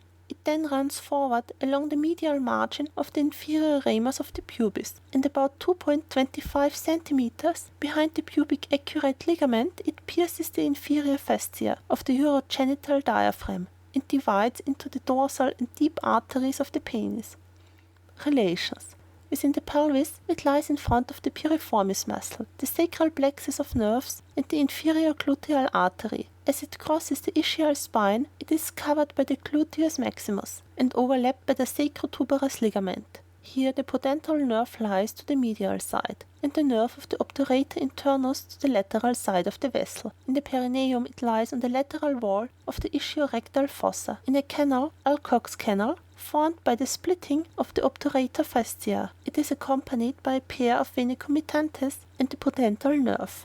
Peculiarities. The internal prudental artery is sometimes smaller than usual, or fails to give off 1 or 2 of its usual branches. In such cases, the deficiency is supplied by branches derived from an additional vessel, the accessory prudental, which generally arises from the internal prudental artery before its exit from the greater sciatic foramen. It passes downward along the lower part of the bladder and across the side of the prostate to the root of the penis, where it perforates the urogenital diaphragm and gives off the branches usually derived from the internal prudental artery. The deficiency most frequently met with is that in which the internal prudental ends as the artery of the urethral pulp, the dorsal and deep arteries of the penis being derived from the accessory prudental. The internal prudental artery may also end as the perineal, the artery of the urethral bulb being derived with the other 2 branches from the accessory vessel. Occasionally, the accessory prudental artery is derived from one of the other branches of the hypogastric artery, most frequently the inferior vesicle or the obturator.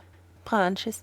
The branches of the internal prudental artery are muscular, inferior hemorrhoidal, perineal, artery of the urethral bulb, urethral, deep artery of the penis, dorsal artery of the penis. The muscular branches consist of two sets, one given off in the pelvis, the other as the vessel crosses the ischial spine. The former consists of several small offsets, which supply the levator ani, the obturator internus, the piriformis, the coccygus. The branches given off outside the pelvis are distributed to the adjacent parts of the gluteus maximus and external rotator muscles. The anastomosis branches of the inferior gluteal artery.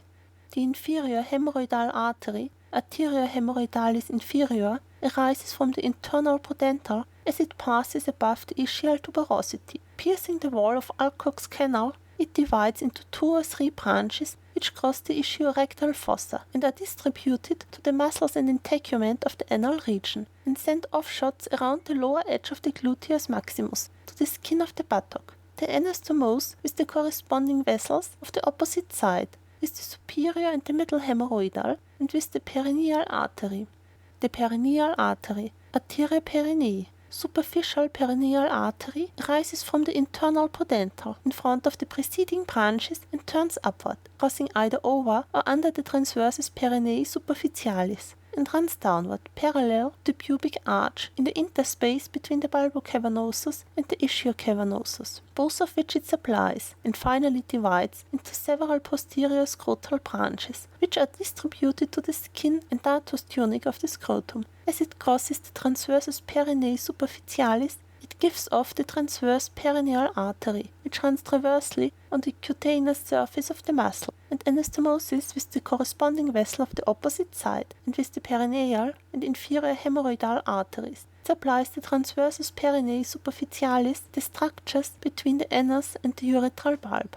The artery of the urethral bulb, Arteria bulbi urethrae, is a short vessel of a large caliber which arises from the internal pudendal between the 2 layers of fascia of the urogenital diaphragm. It passes medialward, pierces the inferior fascia of the urogenital diaphragm, and gives off branches which ramify in the bulb of the ureter, and in the posterior part of the corpus cavernosum urethrae. It gives off a small branch to the bulbourethral gland. The urethral artery, Arteria urethralis, arises a short distance in front of the artery of the urethral bulb. It runs forward and medialward, pierces the inferior fascia of the urogenital diaphragm, and enters the corpus cavernosum urethrae, in which it is continued forward to the glans penis.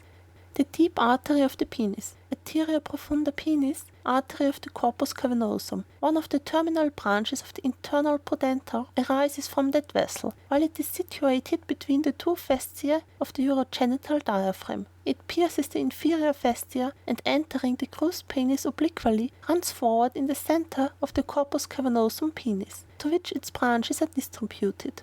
The dorsal artery of the penis, Arteria dorsalis penis, ascends between the crus penis and the pubic symphysis, and piercing the inferior fascia of the urogenital diaphragm, passes between the 2 layers of the suspensory ligament of the penis, and runs forward on the dorsum of the penis to the glans, where it divides into 2 branches, which supply the glans and the prepuce. On the penis, it lies between the dorsal nerve and the deep dorsal vein, the former being on its lateral side. It supplies the integument and fibrous sheath of the corpus cavernosum penis, sending branches through the sheath to anastomose with the preceding vessel.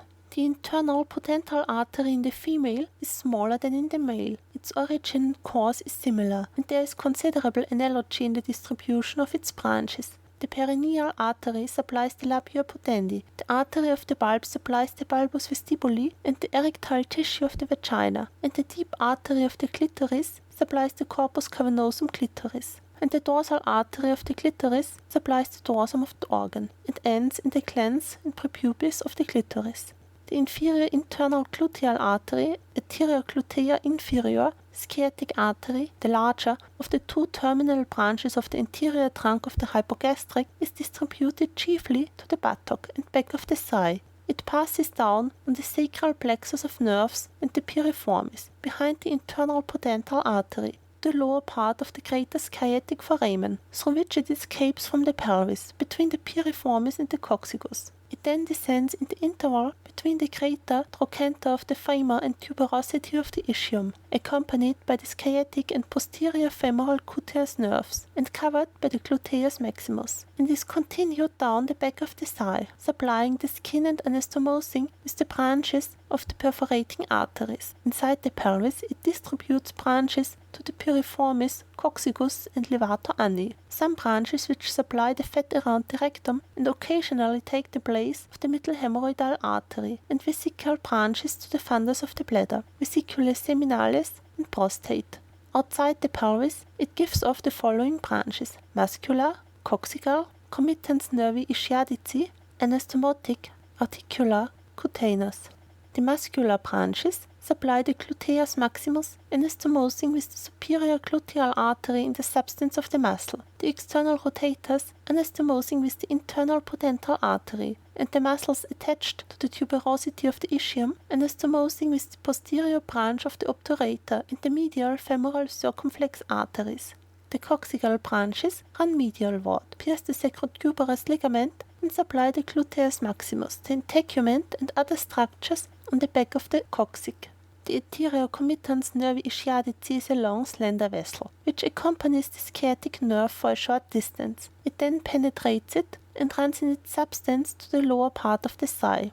The anastomotic is directed downward across the external rotators and assists in forming the so-called crucial anastomosis by joining with the first perforating and medial and lateral femoral circumflex arteries. The articular branch, generally derived from the anastomotic, is distributed to the capsule of the hip joint. The cutaneous branches are distributed to the skin of the buttock and back of the thigh. The iliolumbar artery, Arteria iliolumbalis, a branch of the posterior trunk of the hypogastric, turns upward behind the obturator nerve and the external iliac vessel to the medial border of the psoas major, behind which it divides into a lumbar and an iliac branch. The lumbar branch, ramus lumbalis, supplies the psoas major and the quadratus lumborum, anastomosis with the last lumbar artery, and sends a small spinal branch through the intervertebral foramen, between the last lumbar vertebra and the sacrum, into the vertebral canal to supply the cauda equina. The iliac branch, ramus iliacus, descends to supply the iliacus. Some offsets running between the muscle and the bone anastomose with the iliac branches of the obturator. One of these enters an oblique canal to supply the bone, which others run along the crest of the ilium, distributing branches to the gluteal and abdominal muscles, and anastomosing in their course with the superior gluteal, iliac circumflex, and lateral femoral circumflex arteries. The lateral sacral arteries, Arteria sacralis lateralis, arise from the posterior division of the hypogastric. There are usually two, a superior and an inferior. The superior, of large size, passes medialward, and after anastomosing with branches from the middle sacral, enters the first or second anterior sacral foramen, supplies branches to the contents of the sacral canal, and, escaping the corresponding posterior sacral foramen, is distributed to skin and muscle of the dorsum of the sacrum, anastomosing with the superior gluteal. The inferior runs obliquely across the front of the piriformis and the sacral nerves of the medial side of the anterior sacral foramina, descends on the front of the sacrum and anastomoses over the coccyx, with the middle sacral and opposite lateral sacral artery. In its course it gives off branches, which enter the anterior sacral foramina. These, after supplying the contents of the sacral canal, escapes by the posterior sacral foramina, and are distributed to the muscles and skin of the dorsal surface of the sacrum, anastomosing with the gluteal arteries. The superior gluteal artery, Arteria glutea superior, gluteal artery, is the largest branch of the hypogastric, and appears to be the continuation of the posterior division of that vessel. It is a short artery which runs backward between the lumbosacral trunk and the first sacral nerve, and, passing out of the pelvis above the upper border of the piriformis, immediately divides into a superficial and a deep branch. Within the pelvis it gives off a few branches to the iliacus, piriformis, and obturator internus, and just previous to quitting that cavity, a nutrient artery which enters the ilium. The superficial branch enters the deep surface of the gluteus maximus and divides into numerous branches, some of which supply the muscle and anastomose with the inferior gluteal, while others perforate the tendinous origin and supply the integument covering the posterior surface of the sacrum, anastomosing with the posterior branches of the lateral sacral arteries. Deep branch lies under the gluteus medius and almost immediately subdivides into two. Of these, the superior division, continuing the original course of the vessel, passes along the upper border of the gluteus minimus to the anterior superior spine of the ilium, anastomosing with the deep iliac circumflex artery and the ascending branch of the lateral femoral circumflex artery. The inferior division crosses the gluteus minimus obliquely to the greater trochanter, distributing branches to the glutei, and anastomosis with the lateral femoral circumflex artery. Some branches pierce the gluteus minimus and supply the hip joint. End of section 23. Recording by Ellie, June 2009.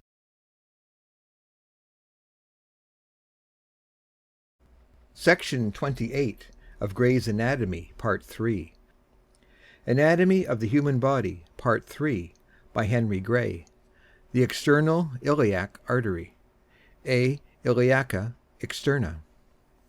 The external iliac artery is larger than the hypogastric and passes obliquely downward and lateralward along the medial border of the psoas major, from the bifurcation of the common iliac to a point beneath the inguinal ligament, midway between the anterior superior spine of the ilium and the symphysis pubis, where it enters the thigh and becomes the femoral artery. Relations. In front and medially, the artery is in relation with the peritoneum, subperitoneal areola tissue, the termination of the ilium, and frequently the variform process on the right side and the sigmoid colon on the left, and a thin layer of fascia derived from the iliac fascia which surrounds the artery and vein. At its origin it is crossed by the ovarian vessels in the female and occasionally by the ureter. The internal spermatic vessels lie for some distance upon it, near its termination, and it is crossed in this situation by the external spermatic branch of the genitofemoral nerve and the deep iliac circumflex vein, the ductus deferens in the male and the round ligament of the uterus in the female, curve down across its medial side. Behind, it is in relation with the medial border of the psoas major, from which it is separated by the iliac fascia. At the upper part of its course, the external iliac vein lies partly behind it, but lower down lies entirely to its medial side. Laterally, it rests against the psoas major, from which it is separated by the iliac fascia. Numerous lymphatic vessels and lymph glands lie on the front and on the medial side of the vessel. Collateral circulation. The principal anastomoses in carrying on the collateral circulation after the application of a ligature to the external iliac are the iliolumbar with the iliac circumflex, the superior gluteal with the lateral femoral circumflex, the obturator with the medial femoral circumflex, the inferior gluteal with the first perforating and circumflex branches of the profunda artery, and the internal pudental with the external pudental. When the obturator arises from the inferior epigastric, it is supplied with blood by branches from either the hypogastric, the lateral sacral, or the internal pudental. The inferior epigastric receives its supply from the internal mammary and the lower intercostal arteries, and from the hypogastric by the antomoses of its branches with the obturator. Branches.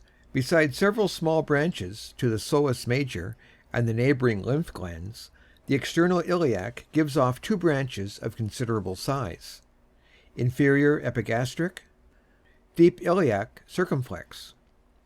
The inferior epigastric artery, A. epigastrica inferior, deep epigastric artery, arises from the external iliac, immediately above the inguinal ligament. It curves forward in the subperitoneal tissue and then ascends obliquely along the medial margin of the abdominal inguinal ring.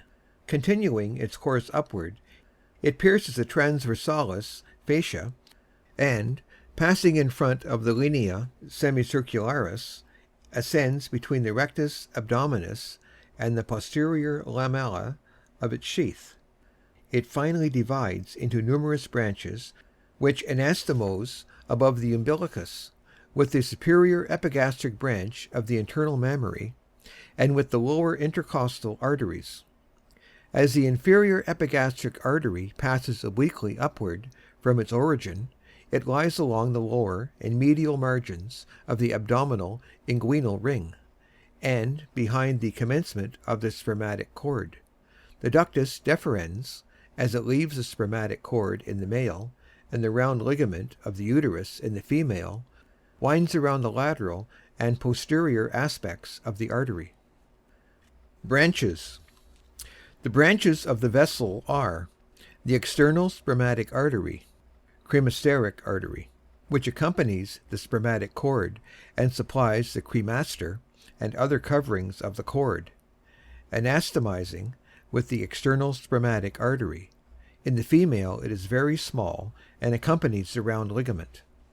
A pubic branch, which runs along the inguinal ligament and then descends along the medial margin of the femoral ring to the back of the pubis, and there anastomoses with the pubic branch of the obturator artery. Muscular branches, some of which are distributed to the abdominal muscles and the peritoneum, astomosing with the iliac circumflex and lumbar arteries. Branches which perforate the tendon of the obliquus externus and supply the integument, astomosing with branches of the superficial epigastric. Peculiarities. The origin of the inferior epigastric may take place from any part of the external iliac between the inguinal ligament and a point 6 centimeters above it, or it may arise below this ligament from the femoral. It frequently springs from the external iliac by a common trunk with the obturator. Sometimes it arises from the obturator, the latter vessel being furnished by the hypogastric, or it may be formed of two branches, one derived from the external iliac, the other from the hypogastric. The deep iliac circumflex artery, A. circumflexa ilium profunda, arises from the lateral aspect of the external iliac, nearly opposite the inferior epigastric artery. It ascends obliquely lateralward behind the inguinal ligament, contained in a fibrous sheath formed by the junction of the transversalis fascia and iliac fascia, to the anterior superior iliac spine, where it antemoses with the ascending branch of the lateral femoral circumflex artery. It then pierces the transversalis fascia and passes along the inner lip of the crest of the ilium to about its middle, where it perforates the transversus and runs backward between that muscle and the obliquus internus to anastomose with the iliolumbar and superior gluteal arteries. Opposite the anterior superior spine of the ilium, it gives off a large branch, which ascends between the obliquus internus and transversus muscles, supplying them anastomosing with the lumbar and inferior epigastric arteries. Note: Sir Astley Cooper describes in Guy's Hospital Reports, Volume 1, the dissection of a limb 18 years after successful ligature of the external iliac artery. End note. End of section 28. Recording by David Lawrence. July 1st, 2009, in Brampton, Ontario.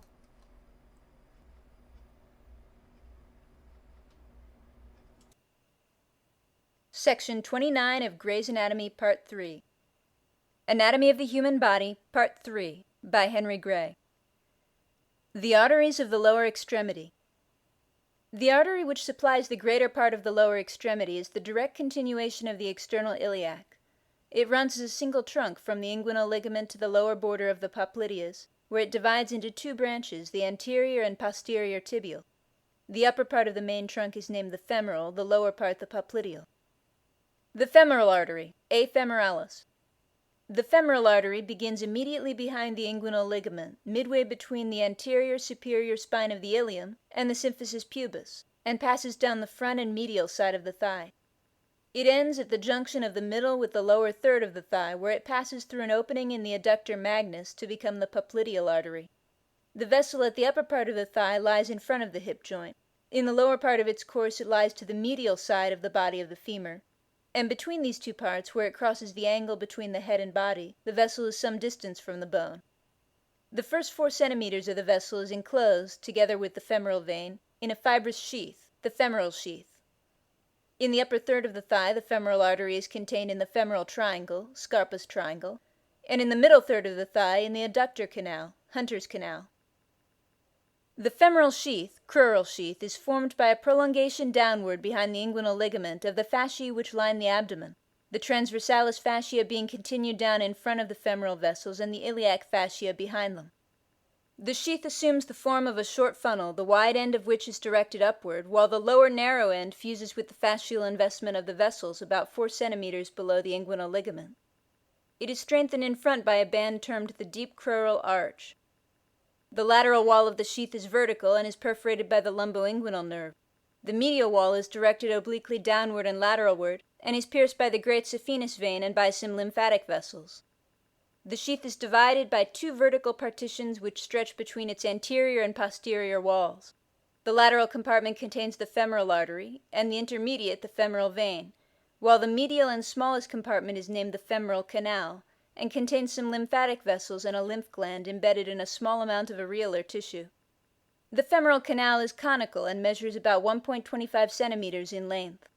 Its base, directed upward and named the femoral ring, is oval in form, its long diameter being directed transversely and measuring about 1.25 centimeters.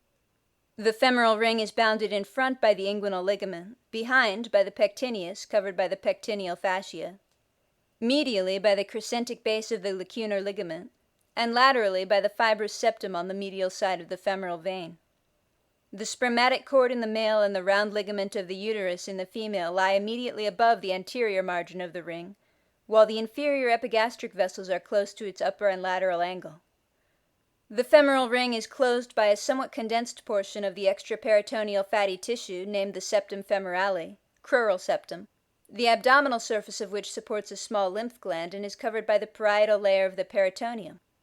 The septum femorale is pierced by numerous lymphatic vessels passing from the deep inguinal to the external iliac lymph glands, and the parietal peritoneum immediately above it presents a slight depression named the femoral fossa. The femoral triangle, trigonum femorale, Scarpa's triangle, corresponds to the depression seen immediately below the fold of the groin. Its apex is directed downward, and the sides are formed laterally by the medial margin of the sartorius, medially by the medial margin of the adductor longus, and above by the inguinal ligament.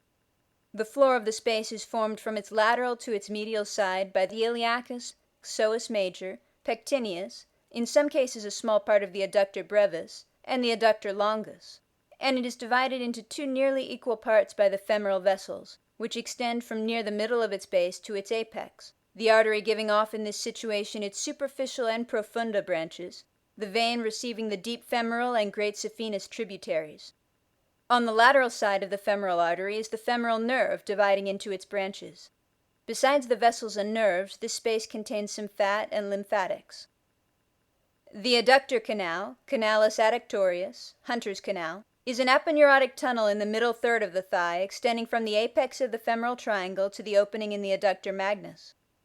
It is bounded in front and laterally by the vastus medialis, behind by the adductores longus and magnus, and is covered in by a strong aponeurosis which extends from the vastus medialis across the femoral vessels to the adductores longus and magnus. Lying on the aponeurosis is the sartorius muscle. The canal contains the femoral artery and vein, the saphenous nerve, and the nerve to the vastus medialis. Relations of the femoral artery. In the femoral triangle, the artery is superficial. In front of it are the skin and superficial fascia, the superficial subinguinal lymph glands, the superficial iliac circumflex vein, the superficial layer of the fascia lata, and the anterior part of the femoral sheath. The lumboinguinal nerve courses for a short distance within the lateral compartment of the femoral sheath and lies at first in front and then lateral to the artery. Near the apex of the femoral triangle, the medial branch of the anterior femoral cutaneous nerve crosses the artery from its lateral to its medial side. Behind the artery are the posterior part of the femoral sheath, the pectineal fascia, the medial part of the tendon of the psoas major, the pectineus, and the adductor longus. The artery is separated from the capsule of the hip joint by the tendon of the psoas major, from the pectineus by the femoral vein and profunda vessels, and from the adductor longus by the femoral vein. The nerve to the pectineus passes medialward behind the artery. On the lateral side of the artery, but separated from it by some fibers of the psoas major, is the femoral nerve. The femoral vein is on the medial side of the upper part of the artery, but is behind the vessel in the lower part of the femoral triangle. In the adductor canal, the femoral artery is more deeply situated, being covered by the integument, the superficial and deep fasciae, the sartorius, and the fibrous roof of the canal. The saphenous nerve crosses from its lateral to its medial side. Behind the artery are the adductores longus and magnus. In front and lateral to it is the vastus medialis. The femoral vein lies posterior to the upper part and lateral to the lower part of the artery. Peculiarities. Several cases are recorded in which the femoral artery divided into two trunks below the origin of the profunda, and became reunited near the opening in the adductor magnus so as to form a single popliteal artery. One occurred in a patient who was operated upon for popliteal aneurysm. A few cases have been recorded in which the femoral artery was absent, its place being supplied by the inferior gluteal artery which accompanied the sciatic nerve to the popliteal fossa. The external iliac in these cases was small and terminated in the profunda. The femoral vein is occasionally placed along the medial side of the artery throughout the entire extent of the femoral triangle, or it may be split so that a large vein is placed on either side of the artery for a greater or lesser distance. Collateral circulation. After ligature of the femoral artery, the main channels for carrying on the circulation are the anastomoses between 1. The superior and inferior gluteal branches of the hypogastric, with the medial and lateral femoral circumflex and first perforating branches of the profunda femoris. 2. The obturator branch of the hypogastric, with the medial femoral circumflex of the profunda. 3. The internal pudendal of the hypogastric, with the superficial and deep external pudendal of the femoral. 4. The deep iliac circumflex of the external iliac, with the lateral femoral circumflex of the profunda, and the superficial iliac circumflex of the femoral, and 5. The inferior gluteal of the hypogastric, with the perforating branches of the profunda. Branches. The branches of the femoral artery are superficial epigastric, superficial iliac circumflex, superficial external pudendal, deep external pudendal, muscular, profunda femoris, highest genicular. The superficial epigastric artery, A. epigastricus superficialis, arises from the front of the femoral artery about 1 centimeter below the inguinal ligament, and passing through the femoral sheath and the fascia cribrosa turns upward in front of the inguinal ligament, and ascends between the two layers of the superficial fascia of the abdominal wall nearly as far as the umbilicus. It distributes branches to the superficial subinguinal lymph glands, the superficial fascia, and the integument. It anastomoses with branches of the inferior epigastric and with its fellow of the opposite side. The superficial iliac circumflex artery, A. circumflexa ilium superficialis, the smallest of the cutaneous branches, arises close to the preceding, and piercing the fascia lata runs lateralward, parallel with the inguinal ligament, as far as the crest of the ilium. It divides into branches which supply the integument of the groin, the superficial fascia, and the superficial subinguinal lymph glands, anastomosing with the deep iliac circumflex, the superior gluteal and lateral femoral circumflex arteries. The superficial external pudendal artery, A. pudenda externa superficialis, superficial external pudic artery, arises from the medial side of the femoral artery, close to the preceding vessels, and after piercing the femoral sheath and fascia cribrosa courses medialward across the spermatic cord, or round ligament in the female, to be distributed to the integument on the lower part of the abdomen, the penis and scrotum in the male, and the labium majus in the female, anastomosing with branches of the internal pudendal. The deep external pudendal artery, A. pudenda externa profunda, deep external pudic artery, more deeply seated than the preceding, passes medialward across the pectineus and the adductor longus muscles. It is covered by the fascia lata, which it pierces at the medial side of the thigh, and is distributed in the male to the integument of the scrotum and perineum, in the female to the labium majus. Its branches anastomose with the scrotal or labial branches of the perineal artery. Muscular branches, rami musculares, are supplied by the femoral artery to the sartorius, vastus medialis, and adductores. The profunda femoris artery, A. profunda femoris, deep femoral artery, is a large vessel arising from the lateral and back part of the femoral artery from 2 to 5 centimeters below the inguinal ligament. At first it lies lateral to the femoral artery, it then runs behind it and the femoral vein to the medial side of the femur, and passing downward behind the adductor longus, ends at the lower third of the thigh in a small branch, which pierces the adductor magnus and is distributed on the back of the thigh to the hamstring muscles. The terminal part of the profunda is sometimes named the fourth perforating artery. Relations. Behind it, from above downward, are the iliacus, pectineus, adductor brevis, and adductor magnus. In front it is separated from the femoral artery by the femoral and profunda veins above, and by the adductor longus below. Laterally, the origin of the vastus medialis intervenes between it and the femur. Peculiarities. This vessel sometimes arises from the medial side and more rarely from the back of the femoral artery. But a more important peculiarity from a surgical point of view is that relating to the height at which the vessel arises. In 3/4 of a large number of cases it arose from 2.25 to 5 centimeters below the inguinal ligament. In a few cases the distance was less than 2.25 centimeters, more rarely opposite the ligament, and in one case above the inguinal ligament from the external iliac. Occasionally the distance between the origin of the vessel and the inguinal ligament exceeds 5 centimeters. Branches. The profunda gives off the following branches: lateral femoral circumflex, medial femoral circumflex, perforating, muscular. The lateral femoral circumflex artery, A. circumflexa femoris lateralis, external circumflex artery, arises from the lateral side of the profunda, passes horizontally between the divisions of the femoral nerve, and behind the sartorius and rectus femoris, and divides into ascending, transverse, and descending branches. The ascending branch passes upward beneath the tensor fasciae lati to the lateral aspect of the hip, and anastomoses with the terminal branches of the superior gluteal and deep iliac circumflex arteries. The descending branch runs downward behind the rectus femoris upon the vastus lateralis to which it gives offsets. One long branch descends in the muscle as far as the knee and anastomoses with the superior lateral genicular branch of the popliteal artery. It is accompanied by the branch of the femoral nerve to the vastus lateralis.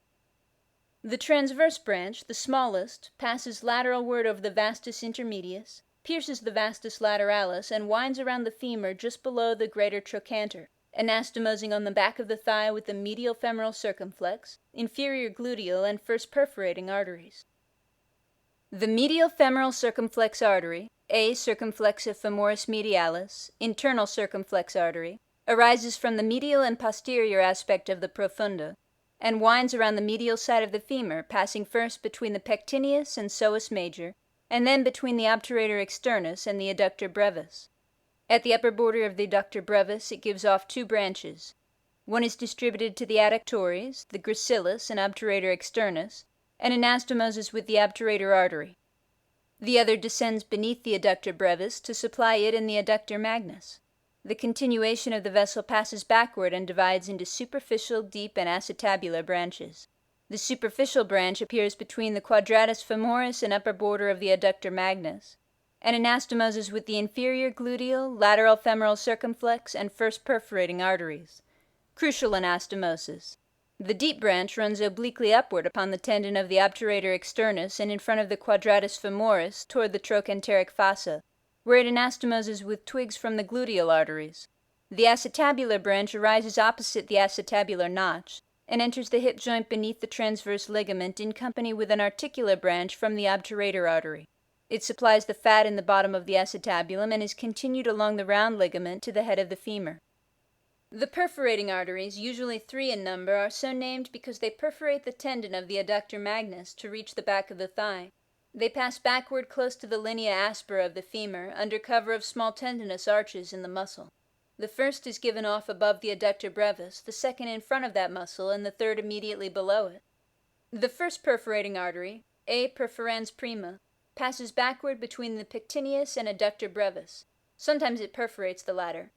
It then pierces the adductor magnus close to the linea aspera. It gives branches to the adductores brevis and magnus, biceps femoris, and gluteus maximus, and anastomoses with the inferior gluteal, medial, and lateral femoral circumflex, and second perforating arteries.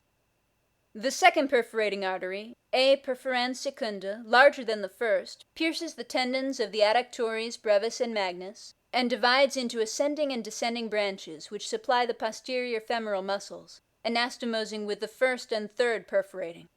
The second artery frequently arises in common with the first. The nutrient artery of the femur is usually given off from the second perforating artery. When 2 nutrient arteries exist, they usually spring from the first and third perforating vessels.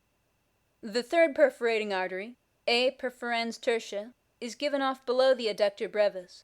It pierces the adductor magnus and divides into branches which supply the posterior femoral muscles, anastomosing above with the higher perforating arteries, and below with the terminal branches of the profunda and the muscular branches of the popliteal. The nutrient artery of the femur may arise from this branch. The termination of the profunda artery, already described, is sometimes termed the fourth perforating artery. Numerous muscular branches arise from the profunda. Some of these end in the adductores, others pierce the adductor magnus, give branches to the hamstrings, and anastomose with the medial femoral circumflex artery and with the superior muscular branches of the popliteal. The highest genicular artery, A genus suprema, anastomotica magna artery, arises from the femoral just before it passes through the opening in the tendon of the adductor magnus, and immediately divides into a saphenous and a musculo-articular branch.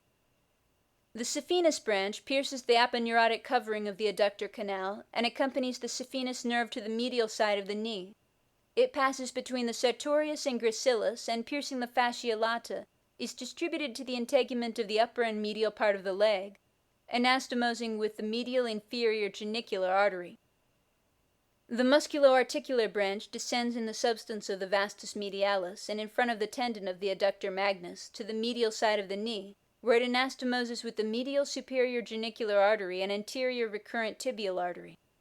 A branch from this vessel crosses above the patellar surface of the femur, forming an anastomotic arch with the lateral superior genicular artery, and supplying branches to the knee joint. End of section 29.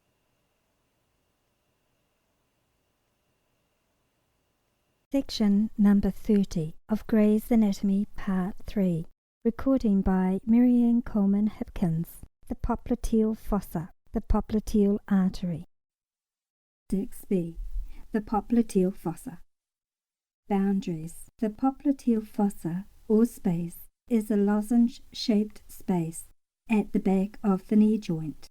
Laterally, it is bounded by the biceps femoris above and by the plantaris and the lateral head of the gastrocnemius below.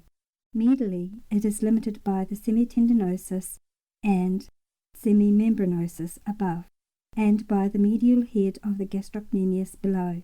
The floor is formed by the popliteal surface of the femur, the oblique popliteal ligament of the knee joint, the upper end of the tibia, and the fascia covering the popliteus. The fossa is covered in by the fascia lata. Contents. The popliteal fossa contains the popliteal vessels, the tibial and the common perineal nerves, the termination of the small saphenous vein, the lower part of the posterior femoral cutaneous nerve, the articular branch from the obturator nerve, a few small lymph glands, and a considerable quantity of fat. The tibial nerve descends through the middle of the fossa, lying under the deep fascia, and crossing the vessels posteriorly from the lateral to the medial side. The common perineal nerve descends on the lateral side of the upper part of the fossa, close to the tendon of the biceps femoris. On the floor of the fossa are the popliteal vessels, the vein being superficial to the artery and united to it by dense areolar tissue. The vein is a thick-walled vessel and lies at first lateral to the artery, and then crosses it posteriorly to gain its medial side below. Sometimes it is double, the artery lying between the two veins, which are usually connected by short transverse branches. The articular branch from the obturator nerve descends upon the artery to the knee joint. The popliteal lymph glands, 6 or 7 in number, are embedded in the fat. One lies beneath the popliteal fascia, near the termination of the external saphenous vein, another between the popliteal artery and the back of the knee joint, while the others are placed at the sides of the popliteal vessel. Arising from the artery and passing off from it at right angles are its genicular branches. 6c. The popliteal artery. A. Popliteal. The popliteal artery is the continuation of the femoral and crosses through the popliteal fossa. It extends from the opening in the abductor magnus at the junction of the middle and lower thirds of the thigh, downward and lateralward, to the intercondyloid fossa of the femur, and then vertically downward to the lower border of the popliteus, where it divides into anterior and posterior tibial arteries. Relations. In front of the artery from above downward are the popliteal surface of the femur, which is separated from the vessel by some fat, the back of the knee joint and the fascia covering the popliteus. Behind, it is overlapped by the semimembranosus above and is covered by the gastrocnemius and plantaris below. In the middle part of its course, the artery is separated from the integument and fasciae by a quantity of fat, and is crossed from the lateral to the medial side by the tibial nerve and the popliteal vein, the vein being between the nerve and the artery and closely adherent to the latter. On its lateral side above are the biceps femoris, the tibial nerve, the popliteal vein, and the lateral condyle of the femur. Below, the plantaris and the lateral head of the gastrocnemius. On its medial side above are the semimembranosus and the medial condyle of the femur. Below the tibial nerve, the popliteal vein, and the medial head of the gastrocnemius. The relations of the popliteal lymph glands to the artery are described above. Peculiarities and point of division. Occasionally, the popliteal artery divides into its terminal branches, opposite the knee joint. The anterior tibial, under these circumstances, usually passes in front of the popliteus. Unusual branches. The artery sometimes divides into the anterior tibial and perineal, the posterior tibial being wanting or very small. Occasionally it divides into 3 branches, the anterior and posterior tibial and perineal. Branches. The branches of the popliteal artery are muscular, superior, sural; cutaneous, medial superior genicular; lateral superior genicular; middle genicular, medial inferior genicular; lateral inferior genicular. The superior muscular branches, 2 or 3 in number, arise from the upper part of the artery and are distributed to the lower parts of the adductor magnus and hamstring muscles, anastomosing with the terminal part of the profunda femoris. The sural arteries, AA suralis, inferior muscular arteries, are 2 large branches which are distributed to the gastrocnemius, soleus, and plantaris. They arise from the popliteal artery opposite the knee joint. The cutaneous branches arise either from the popliteal artery or from some of its branches. They descend between the 2 heads of the gastrocnemius and, piercing the deep fascia, are distributed to the skin of the back of the leg. One branch usually accompanies the small saphenous vein. The superior genicular arteries, AA genu superioris, superior articular arteries, 2 in number, arise one on either side of the popliteal and wind round the femur immediately above its condyles to the front of the knee joint. The medial superior genicular runs in front of the semimembranosus and semitendinosus, above the medial head of the gastrocnemius, and passes beneath the tendon of the adductor magnus. It divides into 2 branches, one of which supplies the vastus medialis, anastomosing with the highest genicular and medial inferior genicular arteries. The other ramifies close to the surface of the femur, supplying it and the knee joint, and anastomosing with the lateral superior genicular artery. The medial superior genicular artery is frequently of small size, a condition which is associated with an increase in the size of the highest genicular. The lateral superior genicular passes above the lateral condyle of the femur, beneath the tendon of the biceps femoris, and divides into a superficial and a deep branch. The superficial branch supplies the vastus lateralis, and anastomoses with the descending branch of the lateral femoral circumflex and the lateral inferior genicular arteries. The deep branch supplies the lower part of the femur and knee joint, and forms an anastomotic arch across the front of the bone, with the highest genicular and the medial inferior genicular arteries. The middle genicular artery, A. genu media, azygos articular artery, is a small branch arising opposite the back of the knee joint. It pierces the oblique popliteal ligament and supplies the ligaments and synovial membrane in the interior of the articulation. The inferior genicular arteries, AA genu inferiores, inferior articular arteries, 2 in number, arise from the popliteal beneath the gastrocnemius. The medial inferior genicular first descends along the upper margins of the popliteus, to which it gives branches. It then passes below the medial condyle of the tibia, beneath the tibial collateral ligament, at the anterior border of which it ascends to the front and medial side of the joint, to supply the upper end of the tibia and the articulation of the knee, anastomosing with the lateral inferior and medial superior genicular arteries. The lateral inferior genicular runs lateralward along the head of the fibula to the front of the knee joint, passing in its course beneath the lateral head of the gastrocnemius, the fibular collateral ligament, and the tendon of the biceps femoris. It ends by dividing into branches which anastomose with the medial inferior and lateral superior genicular arteries, and with the anterior recurrent tibial artery. The anastomosis around the knee joint, around and above the patella, and on the contiguous ends of the femur and tibia, is an intricate network of vessels forming a superficial and a deep plexus.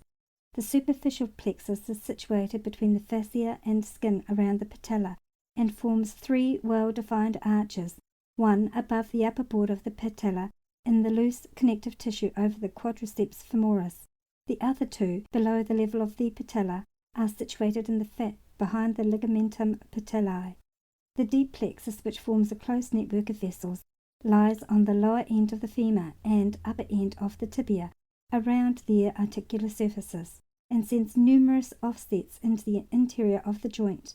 The arteries which form this plexus are the 2 medial and the 2 lateral genicular branches of the popliteal, the highest genicular, the descending branch of the lateral femoral circumflex, and the anterior recurrent tibial. End of section number 30. Recording by Marianne Coleman Hipkins. www.thisvoiceforyou.com.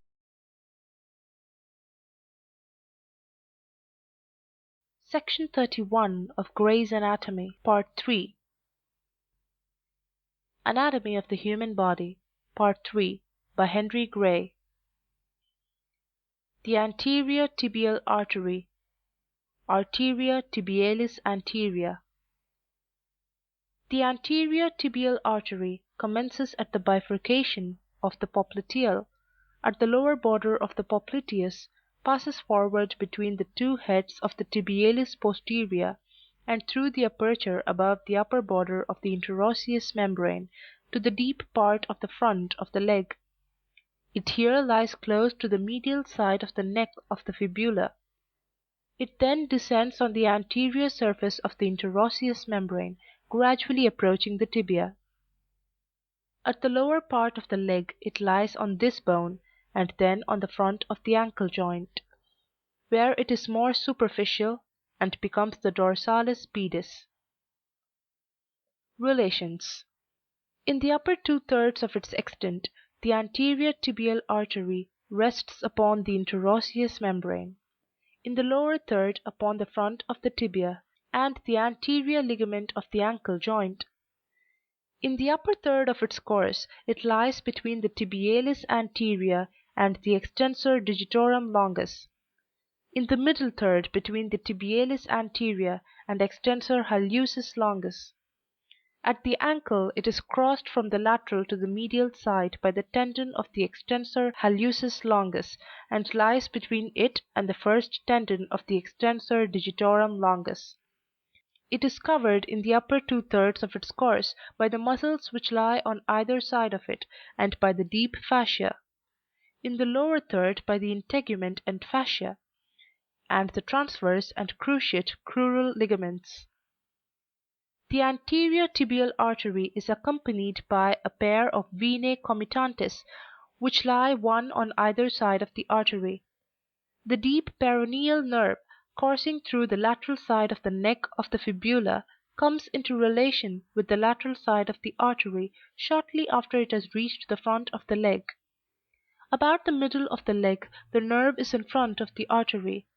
At the lower part it is generally again on the lateral side. Peculiarities in size.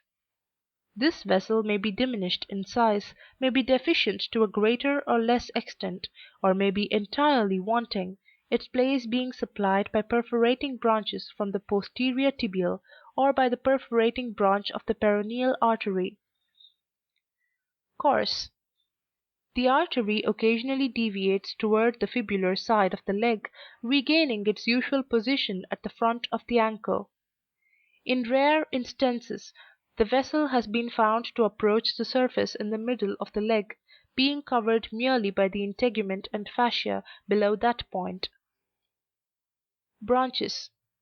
The branches of the anterior tibial artery are: posterior tibial recurrent, fibular, anterior tibial recurrent, muscular, anterior medial malleolar, anterior lateral malleolar. The posterior tibial recurrent artery, Arteria recurrens tibialis posterior, an inconstant branch, is given off from the anterior tibial before that vessel passes through the interosseous space. It ascends in front of the popliteus, which it supplies and anastomoses with the inferior genicular branches of the popliteal artery, giving an offset to the tibio-fibular joint. The fibular artery is sometimes derived from the anterior tibial, sometimes from the posterior tibial.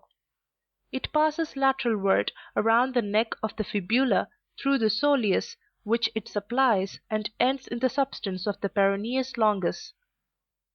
The anterior tibial recurrent artery, Arteria recurrens tibialis anterior, arises from the anterior tibial as soon as that vessel has passed through the interosseous space. It ascends in the tibialis anterior, ramifies on the front and sides of the knee joint, and assists in the formation of the patellar plexus by anastomosing with the genicular branches of the popliteal and with the highest genicular artery. The muscular branches, rami muscularis, are numerous. They are distributed to the muscles which lie on either side of the vessel, some piercing the deep fascia to supply the integument, others passing through the interosseous membrane, and anastomosing with branches of the posterior tibial and peroneal arteries. The anterior medial malleolar artery, Arteria malleolaris anterior medialis, internal malleolar artery, arises about 5 cm above the ankle joint, and passes behind the tendons of the extensor hallucis longus and tibialis anterior to the medial side of the ankle, upon which it ramifies, anastomosing with branches of the posterior tibial and medial plantar arteries, and with the medial calcaneal from the posterior tibial. The anterior lateral malleolar artery, Arteria malleolaris anterior lateralis, external malleolar artery, passes beneath the tendons of the extensor digitorum longus and peroneus tertius, and supplies the lateral side of the ankle, anastomosing with the perforating branch of the peroneal artery, and with ascending twigs from the lateral tarsal artery. The arteries around the ankle joint anastomose freely with one another and form networks below the corresponding malleoli. The medial malleolar network is formed by the anterior medial malleolar branch of the anterior tibial, the medial tarsal branches of the dorsalis pedis, the posterior medial malleolar and medial calcaneal branches of the posterior tibial, and branches from the medial plantar artery. The lateral malleolar network is formed by the anterior lateral malleolar branch of the anterior tibial, the lateral tarsal branch of the dorsalis pedis, the perforating and the lateral calcaneal branches of the peroneal, and twigs from the lateral plantar artery. The Arteria dorsalis pedis. Dorsalis pedis artery. The Arteria dorsalis pedis, the continuation of the anterior tibial, passes forward from the ankle joint along the tibial side of the dorsum of the foot to the proximal part of the first intermetatarsal space, where it divides into two branches, the first dorsal metatarsal and the deep plantar. Relations. This vessel, in its course forward, rests upon the front of the articular capsule of the ankle joint, the talus, navicular, and second cuneiform bones, and the ligaments connecting them, being covered by the integument, fascia, and cruciate ligament, and crossed near its termination by the first tendon of the extensor digitorum brevis. On its tibial side is the tendon of the extensor hallucis longus. On its fibular side, the first tendon of the extensor digitorum longus, and the termination of the deep peroneal nerve. It is accompanied by two veins. Peculiarities in size. The dorsal artery of the foot may be larger than usual to compensate for a deficient plantar artery, or its terminal branches to the toes may be absent, the toes then being supplied by the medial plantar. Or its place may be taken altogether by a large perforating branch of the peroneal artery. Position.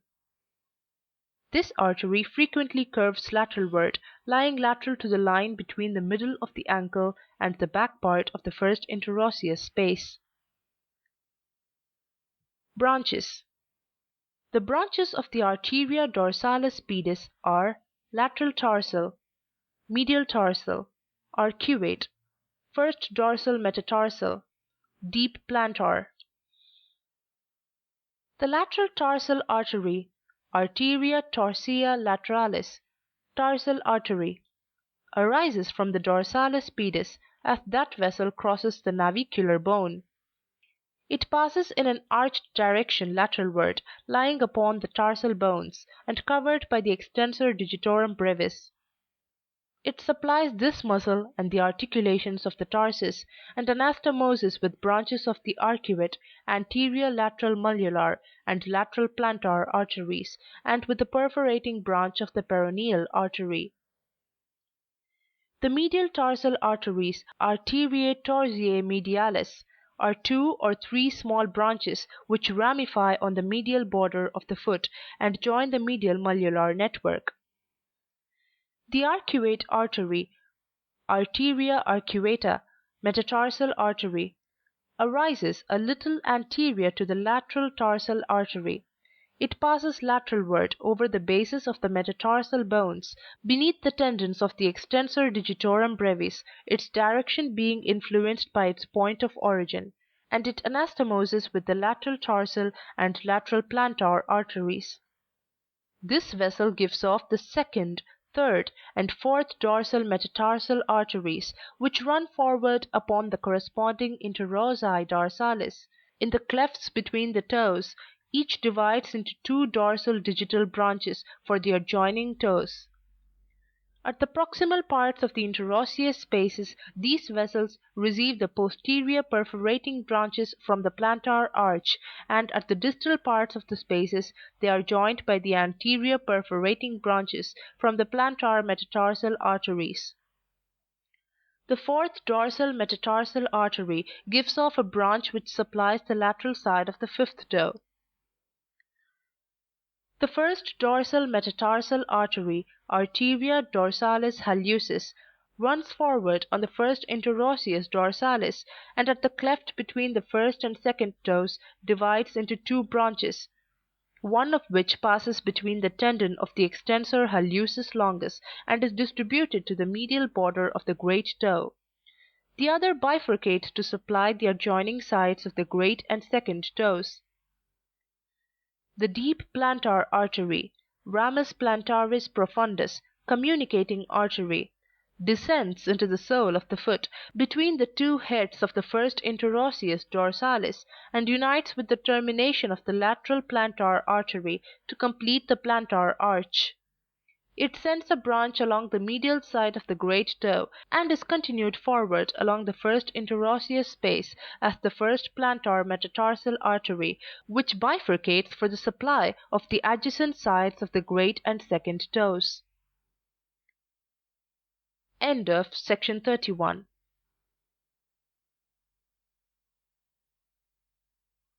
Section 32 of Gray's Anatomy Part 3. Anatomy of the Human Body, Part 3, by Henry Gray. The posterior tibial artery, Arteria tibialis posterior. The posterior tibial artery begins at the lower border of the popliteus, opposite the interval between the tibia and fibula. It extends obliquely downward, and, as it descends, it approaches the tibial side of the leg, lying behind the tibia, and in the lower part of its course is situated midway between the medial malleolus and the medial process of the calcaneal tuberosity. Here it divides beneath the origin of the adductor hallucis into the medial and lateral plantar arteries. Relations. The posterior tibial artery lies successively upon the tibialis posterior, the flexor digitorum longus, the tibia, and the back of the ankle joint. It is covered by the deep transverse fascia of the leg, which separates it above from the gastrocnemius and soleus. At its termination it is covered by the abductor hallucis. In the lower third of the leg, where it is more superficial, it is covered only by the integument and fascia, and runs parallel with the medial border of the tendo calcaneus. It is accompanied by two veins, and by the tibial nerve, which lies at first to the medial side of the artery, but soon crosses it posteriorly, and is in the greater part of its course on its lateral side. Behind the medial malleolus the tendons, blood vessels, and nerve are arranged, under cover of the laciniate ligament, in the following order from the medial to the lateral side. 1. The tendons of the tibialis posterior and flexor digitorum longus lying in the same groove behind the malleolus, the former being the more medial. Next is the posterior tibial artery, with a vein on either side of it, and lateral to the vessels is the tibial nerve. About 1.25 cm nearer the heel is the tendon of the flexor hallucis longus. Peculiarities in size. The posterior tibial is not infrequently smaller than usual, or absent, its place being supplied by a large peroneal artery, which either joins the small posterior tibial artery, or continues alone to the sole of the foot. Branches. The branches of the posterior tibial artery are peroneal, nutrient, muscular, posterior medial malleolar, communicating, medial calcaneal. The peroneal artery, Arteria peroneia, is deeply seated on the back of the fibular side of the leg. It arises from the posterior tibial about 2.5 cm below the lower border of the popliteus, passes obliquely toward the fibula, and then descends along the medial side of that bone, contained in a fibrous canal between the tibialis posterior and the flexor hallucis longus, or in the substance of the latter muscle. It then runs behind the tibio-fibular syndesmosis and divides into lateral calcaneal branches which ramify on the lateral and posterior surfaces of the calcaneus. It is covered, in the upper part of its course, by the soleus and deep transverse fascia of the leg. below by the flexor hallucis longus. Peculiarities in origin.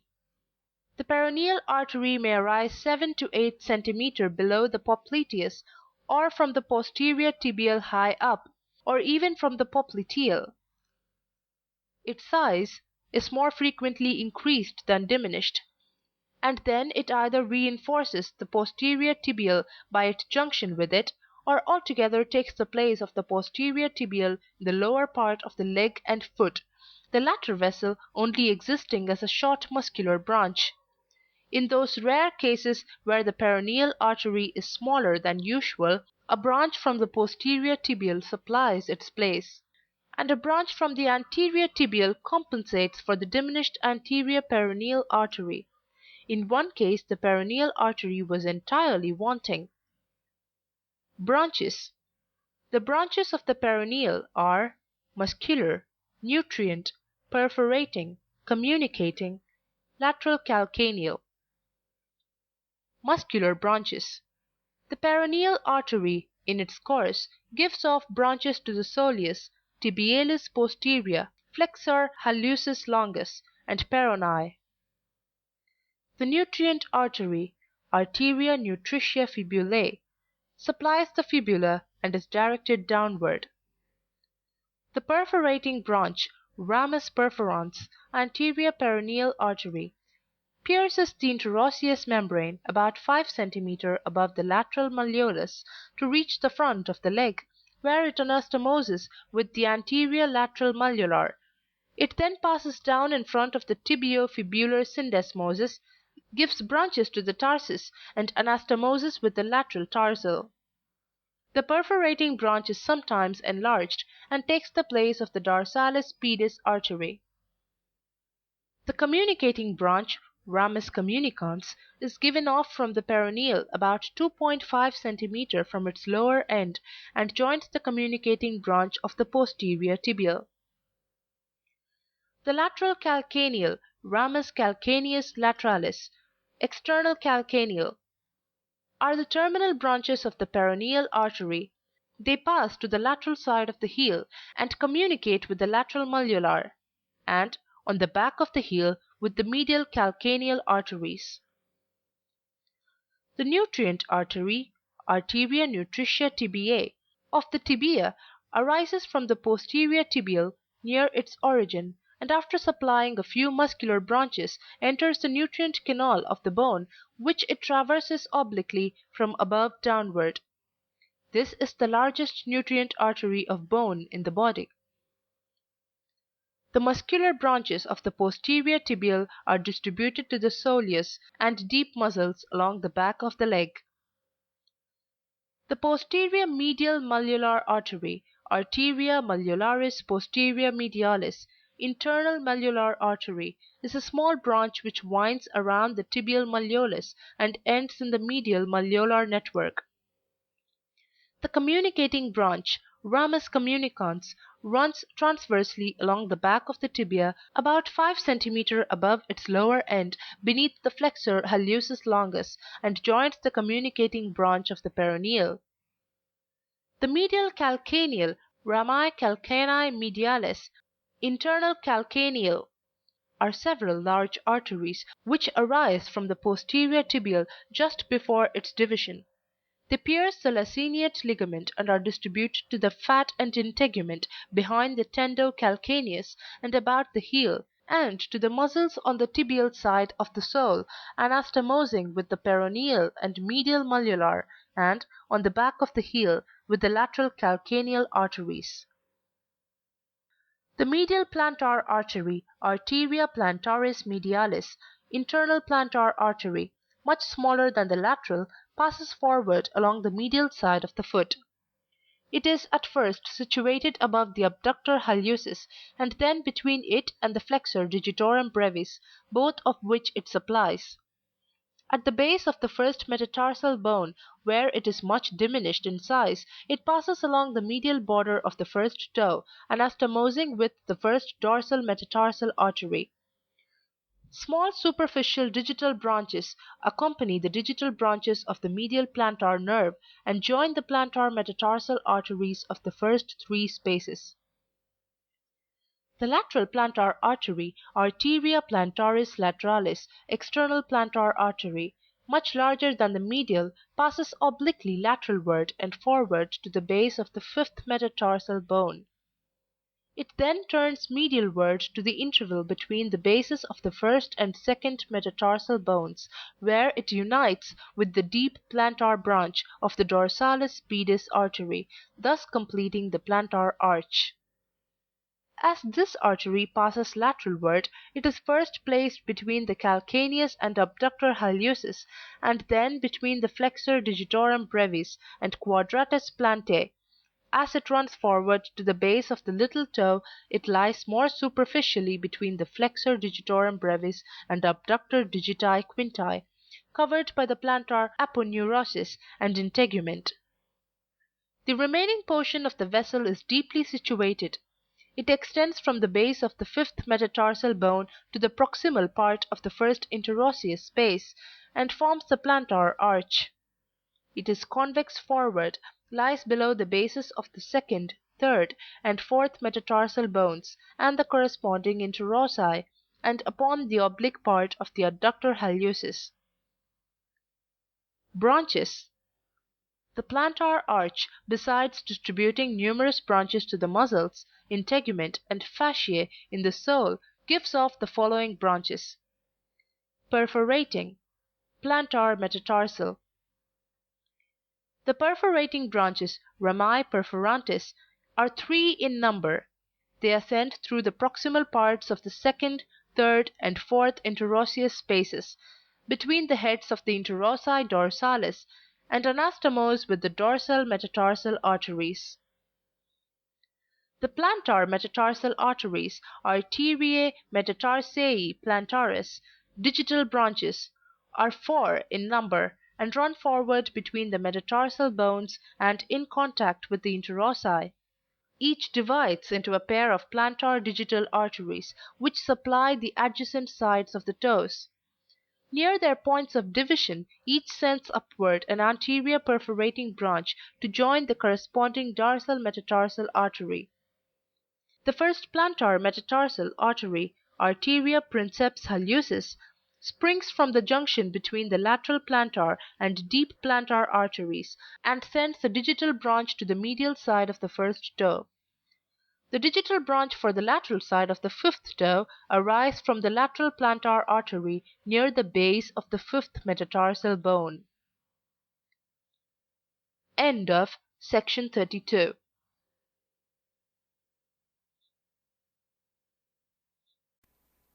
Section 33 of Gray's Anatomy Part 3. Anatomy of the Human Body, Part 3, by Henry Gray. The Veins. Introduction.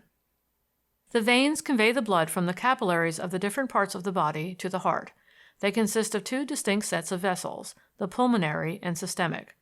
The pulmonary veins, unlike other veins, contain arterial blood, which they return from the lungs to the left atrium of the heart. The systemic veins return the venous blood from the body generally to the right atrium of the heart.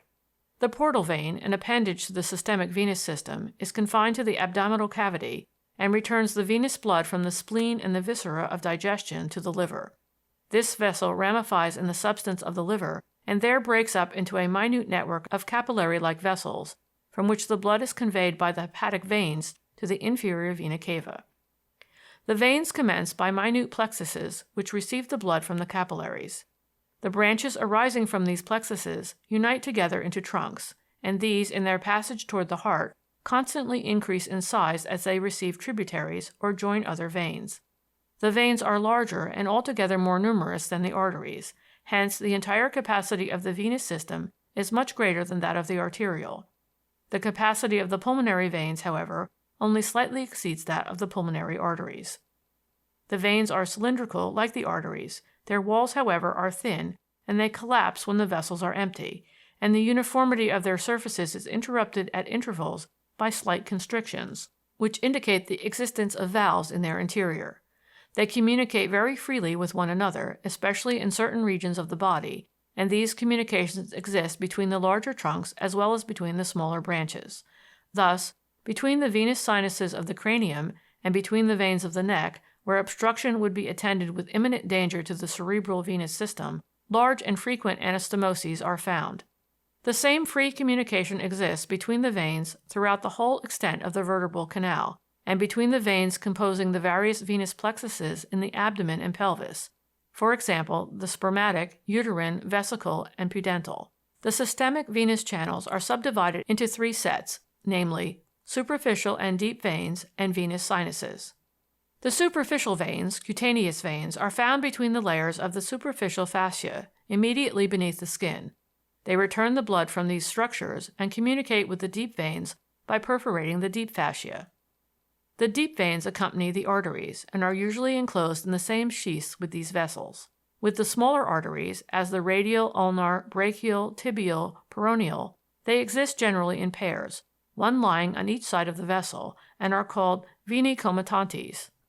The larger arteries, such as the axillary, subclavian, popliteal, and femoral, have usually only one accompanying vein. In certain organs of the body, however, the deep veins do not accompany the arteries. For instance, the veins in the skull and vertebral canal, the hepatic veins in the liver, and the larger veins returning blood from the bones. Venous sinuses are found only in the interior of the skull and consist of canals formed by the separation of the two layers of the dura mater. Their outer coat consists of fibrous tissue, their inner of an endothelial layer continuous with the lining membrane of the veins. End of section 33.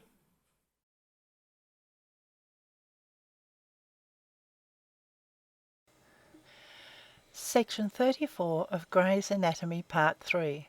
Anatomy of the Human Body, Part 3, by Henry Gray. Pulmonary veins, systemic veins, and veins of the heart. 2. The pulmonary veins, vena pulmonalis. The pulmonary veins return the arterialized blood from the lungs to the left atrium of the heart. They are 4 in number, 2 from each lung, and are destitute of valves. They commence in a capillary network upon the walls of the air sacs, where they are continuous with the capillary ramifications of the pulmonary artery, and, joining together, form one vessel for each lobule. These vessels, uniting successively, form a single trunk for each lobe, 3 for the right and 2 for the left lung. The vein from the middle lobe of the right lung generally unites with that from the upper lobe, so that ultimately 2 trunks from each lung are formed. They perforate the fibrous layer of the pericardium and open separately into the upper and back parts of the left atrium. Occasionally the 3 veins on the right side remain separate. Not infrequently the 2 left pulmonary veins end by a common opening. At the root of the lung, the superior pulmonary vein lies in front of and a little below the pulmonary artery. The inferior is situated at the lowest part of the hilus of the lung, and on a plane posterior to the upper vein.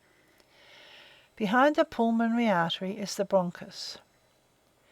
Within the pericardium, their anterior surfaces are invested by the serous layer of this membrane. The right pulmonary veins pass behind the right atrium and superior vena cava, the left in front of the descending thoracic aorta. 3. The systemic veins. The systemic veins may be arranged into 3 groups: the veins of the heart, the veins of the upper extremities, head, neck, and thorax, which end in the superior vena cava, the veins of the lower extremities, abdomen and pelvis, which end in the inferior vena cava. The veins of the heart: coronary sinus, sinus coronaris, vivi cordis. Most of the veins of the heart open into the coronary sinus. This is a wide venous channel about 2.25 centimetres in length, situated in the posterior part of the coronary sulcus, and covered by muscular fibres from the left atrium. It ends in the right atrium between the openings of the inferior vena cava and the atrioventricular aperture. its orifice being guarded by a semilunar valve, the valve of the coronary sinus, valve of Fabricius. Tributaries. Its tributaries are the great, small, and middle cardiac veins, the posterior vein of the left ventricle, and the oblique vein of the left atrium, all of which, except the last, are provided with valves at their orifices. 1. The great cardiac vein, vein cordis magna, left coronary vein, begins at the apex of the heart and descends along the anterior longitudinal sulcus to the base of the ventricles. It then curves to the left in the coronary sulcus, opens into the left extremity of the coronary sinus, and reaching the back of the heart, opens into the left extremity of the coronary sinus. It receives tributaries from the left atrium and from both ventricles. One, the left marginal vein, is of considerable size and ascends along the left margin of the heart. 2. The small cardiac vein, vein cordis parve, right coronary vein, runs in the coronary sulcus between the right atrium and ventricle, and opens into the right extremity of the coronary sinus. It receives blood from the back of the right atrium and ventricle. The right marginal vein ascends along the right margin of the heart and joins it in the coronary sulcus, or opens directly into the right atrium. 3. The middle cardiac vein, vein cordis media, commences at the apex of the heart, ascends to the posterior longitudinal sulcus, and ends in the coronary sinus near its right extremity. 4. The posterior vein of the left ventricle, venus posterius ventricular sinistro, runs on the diaphragmatic surface of the left ventricle to the coronary sinus, but may end in the great cardiac vein.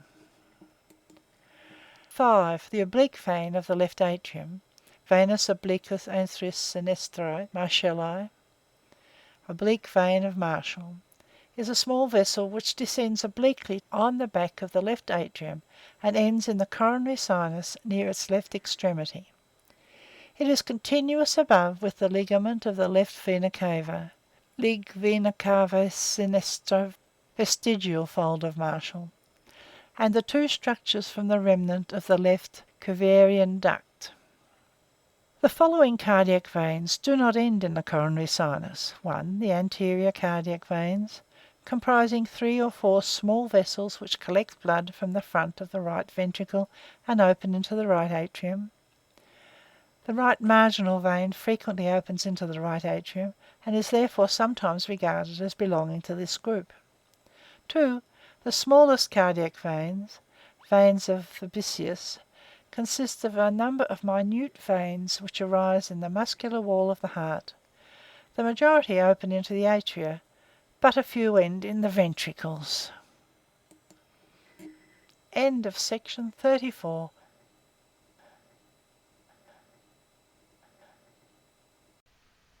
Section 35 of Gray's Anatomy, Part 3. Recording by Bologna Times.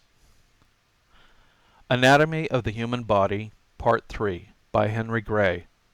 Veins of head and neck, veins of exterior of head and face.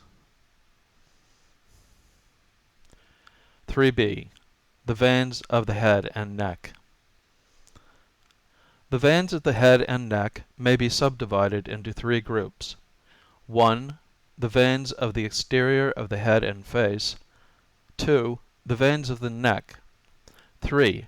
The diploic veins, the veins of the brain, and the venous sinuses of the dura mater.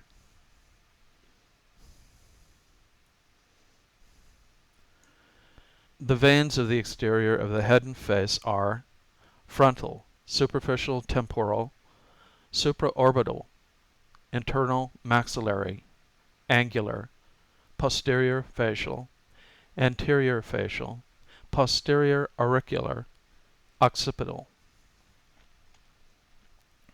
The front vein, venus frontalis, begins on the forehead in a venous plexus which communicates with the frontal branches of the superficial temporal vein.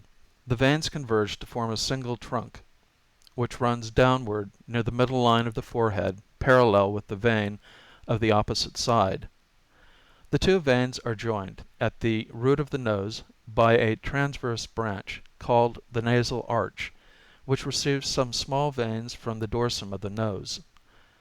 At the root of the nose the veins diverge, and each at the medial angle of the orbit joins the supraorbital vein to form the angular vein. Occasionally the frontal veins join to form a single trunk, which bifurcates at the root of the nose into the two angular veins. The supraorbital vein, venus supraorbitalis, begins on the forehead, where it communicates with the frontal branch of the superficial temporal vein. It runs downward, superficial, to the frontalis muscle, and joins the frontal vein at the medial angle of the orbit to form the angular vein. Previous to its junction with the frontal vein, it sends through the supraorbital notch into the orbit a branch which communicates with the ophthalmic vein. As this vessel passes through the notch, it receives the frontal diploic vein through a foramen at the bottom of the notch. The angular vein, venus angularis, formed by the junction of the frontal and supraorbital veins, runs obliquely downward on the side of the root of the nose to the level of the lower margin of the orbit, where it becomes the anterior facial vein. It receives the veins of the ala nasi and communicates with the superior ophthalmic vein through the nasofrontal vein, thus establishing an important anastomosis between the anterior facial vein and the cavernous sinus. The anterior facial vein, venus facialis anterior facial vein, commences at the side of the root of the nose and is a direct continuation of the angular vein. It lies behind the external maxillary facial artery and follows a less tortuous course. It runs obliquely downward and backward beneath the zygomaticus and zygomatic head of the quadratus labii superioris, descends along the anterior border and then on the superficial surface of the masseter, crosses over the body of the mandible and passes obliquely backward beneath the platysma and cervical fascia, superficial to the submaxillary gland, the digastricus and stylohyoideus. It unites with the posterior facial vein to form the common facial vein, which crosses the external carotid artery and enters the internal jugular vein at a variable point beyond the hyoid bone. From near its termination, a communicating branch often runs down the anterior border of the sternocleidomastoidus to join the lower part of the anterior jugular vein. The facial vein has no valves, and its walls are not so flaccid as most superficial veins. Tributaries. The anterior facial vein receives a branch of considerable size, the deep facial vein, from the pterygoid venous plexus. It is also joined by the superior and inferior palpebral, the superior and inferior labial, the buccinator and the mesenteric veins. Below the mandible it receives the submental, palatine, and submaxillary veins, and generally the vena comitans of the hypoglossal nerve.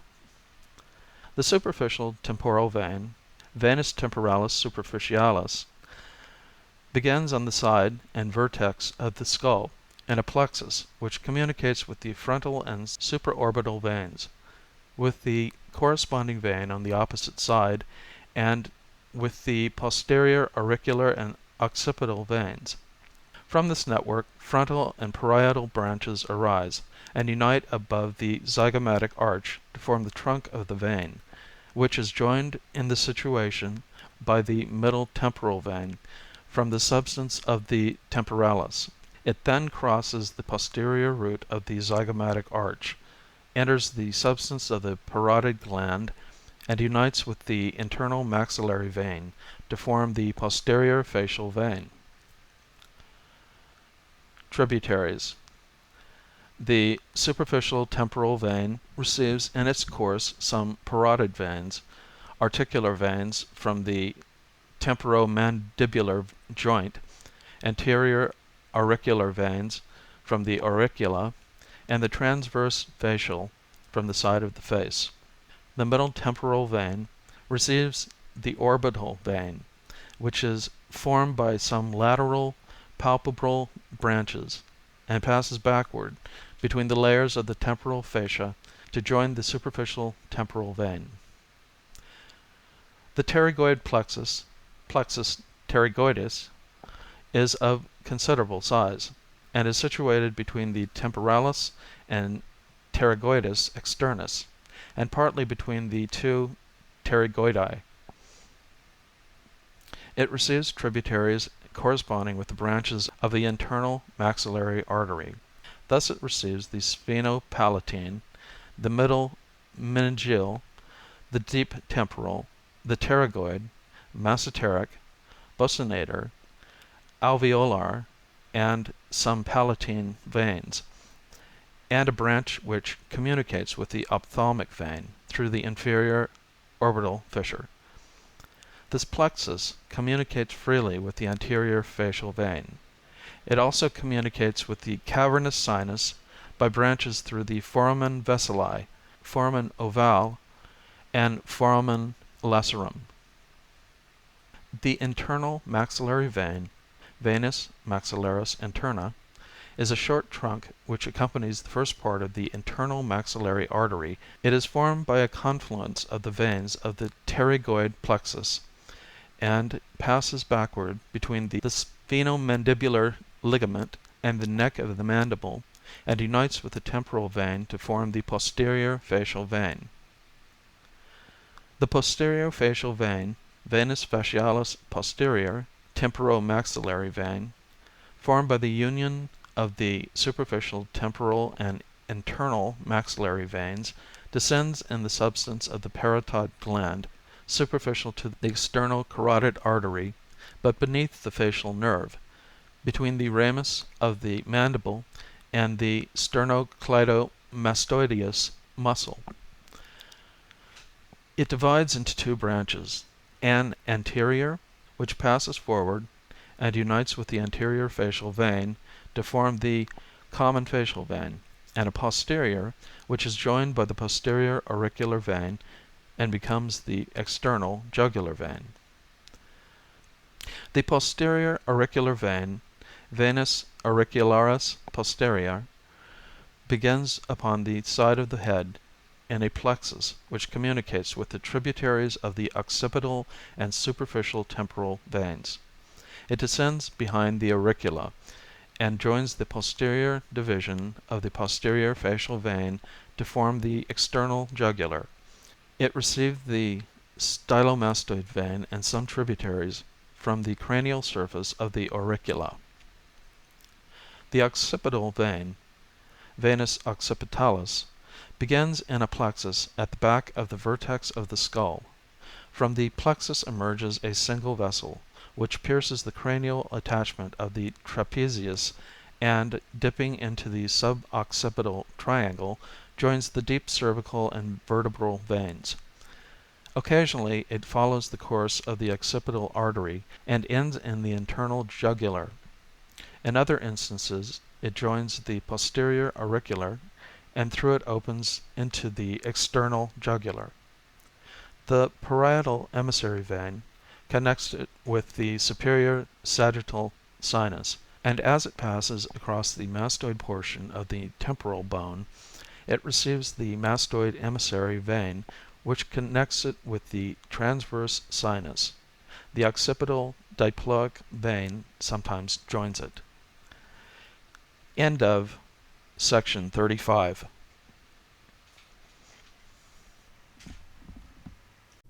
Section 36 of Gray's Anatomy, Part 3. Anatomy of the Human Body, Part 3, by Henry Gray. The veins of the neck. The veins of the neck which return the blood from the head and face are external jugular, posterior external jugular, anterior jugular, internal jugular, vertebral. The external jugular vein, vena jugularis externa, receives the greater part of the blood from the exterior of the cranium and the deep parts of the face, being formed by the junction of the posterior division of the posterior facial with the posterior auricular vein. It commences in the substance of the parotid gland, on a level with the angle of the mandible, and runs perpendicularly down the neck, in the direction of a line drawn from the angle of the mandible to the middle of the clavicle at the posterior border of the sternocleidomastoideus. In its course it crosses the sternocleidomastoideus obliquely, and in the subclavian triangle perforates the deep fascia, and ends in the subclavian vein, lateral to, or in front of, the scalenus anterior.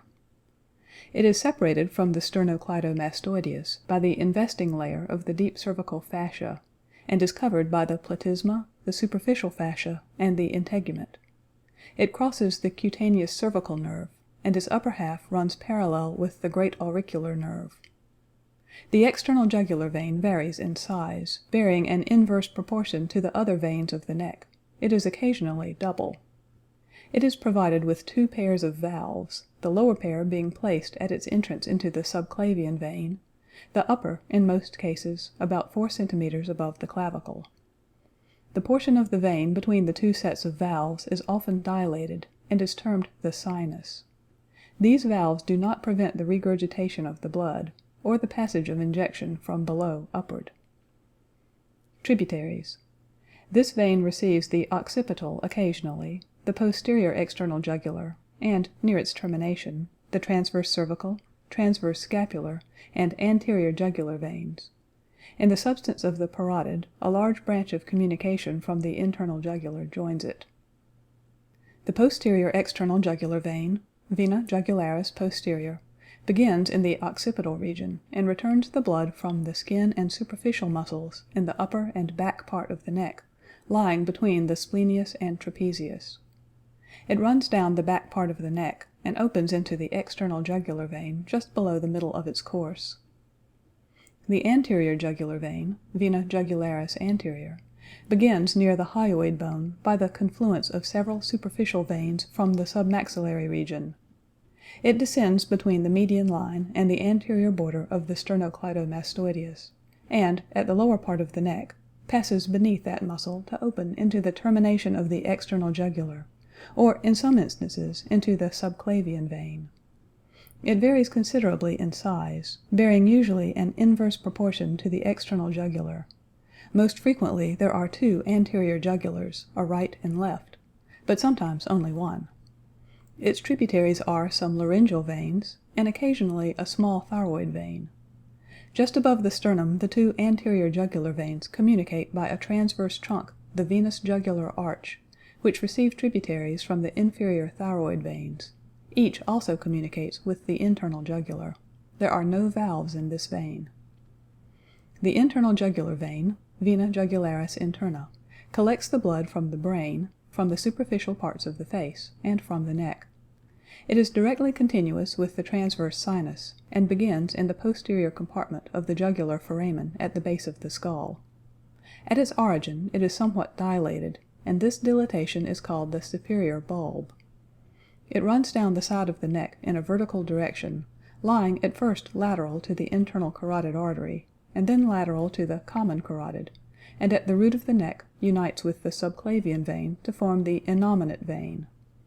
A little above its termination is a second dilatation, the inferior bulb. Above it lies upon the rectus capitis lateralis, behind the internal carotid artery and the nerves passing through the jugular foramen. Lower down, the vein and artery lie upon the same plane, the glossopharyngeal and hypoglossal nerves passing forward between them.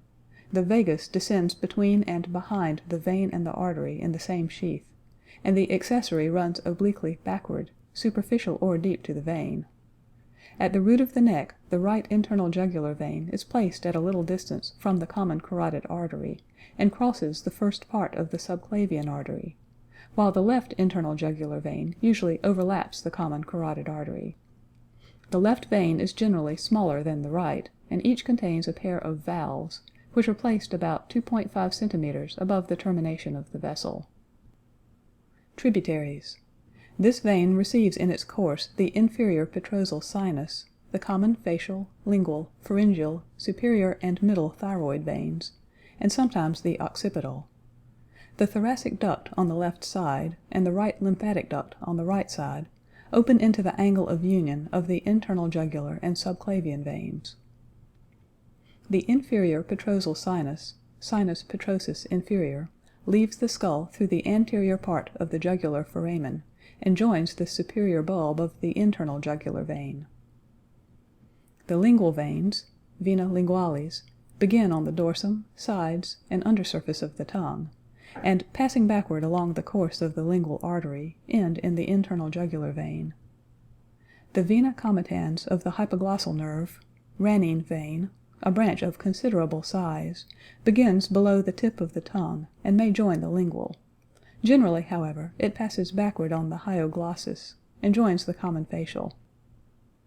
The pharyngeal veins, vena pharyngeae, begin in the pharyngeal plexus on the outer surface of the pharynx, and, after receiving some posterior meningeal veins and the veins of the pterygoid canal, end in the internal jugular.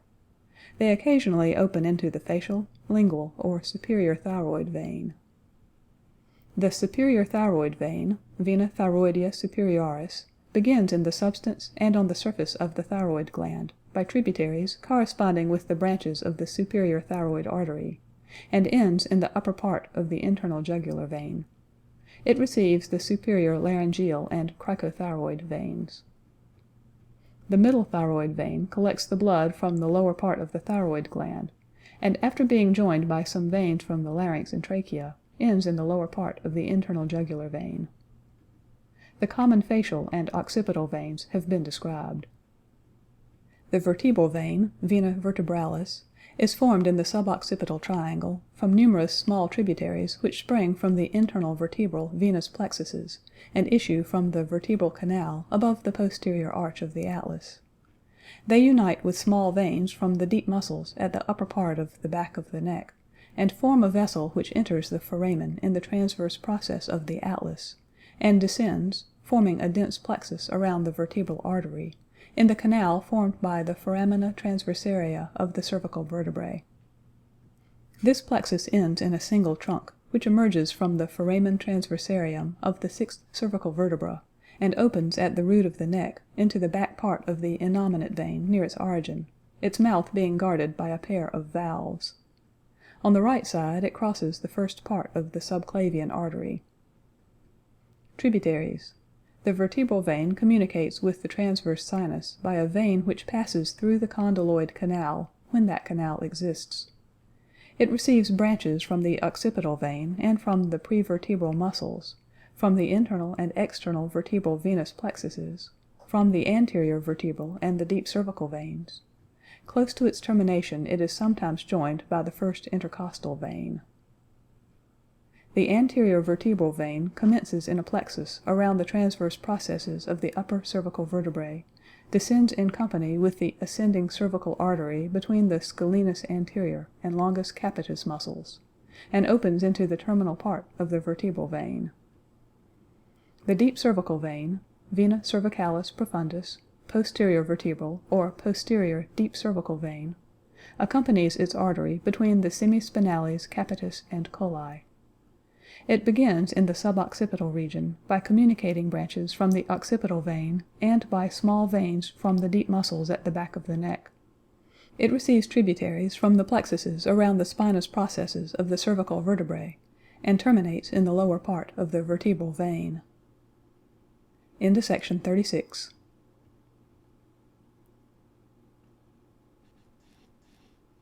Section 37 of Gray's Anatomy, Part 3. Anatomy of the Human Body, Part 3, by Henry Gray. The diploic veins. The diploic veins occupy channels in the diploi of the cranial bones. They are large and exhibit at irregular intervals pouch-like dilatations. Their walls are thin and formed of endothelium resting upon a layer of elastic tissue. So long as the cranial bones are separable from one another, these veins are confined to the particular bones. But when the sutures are obliterated, they unite with each other and increase in size.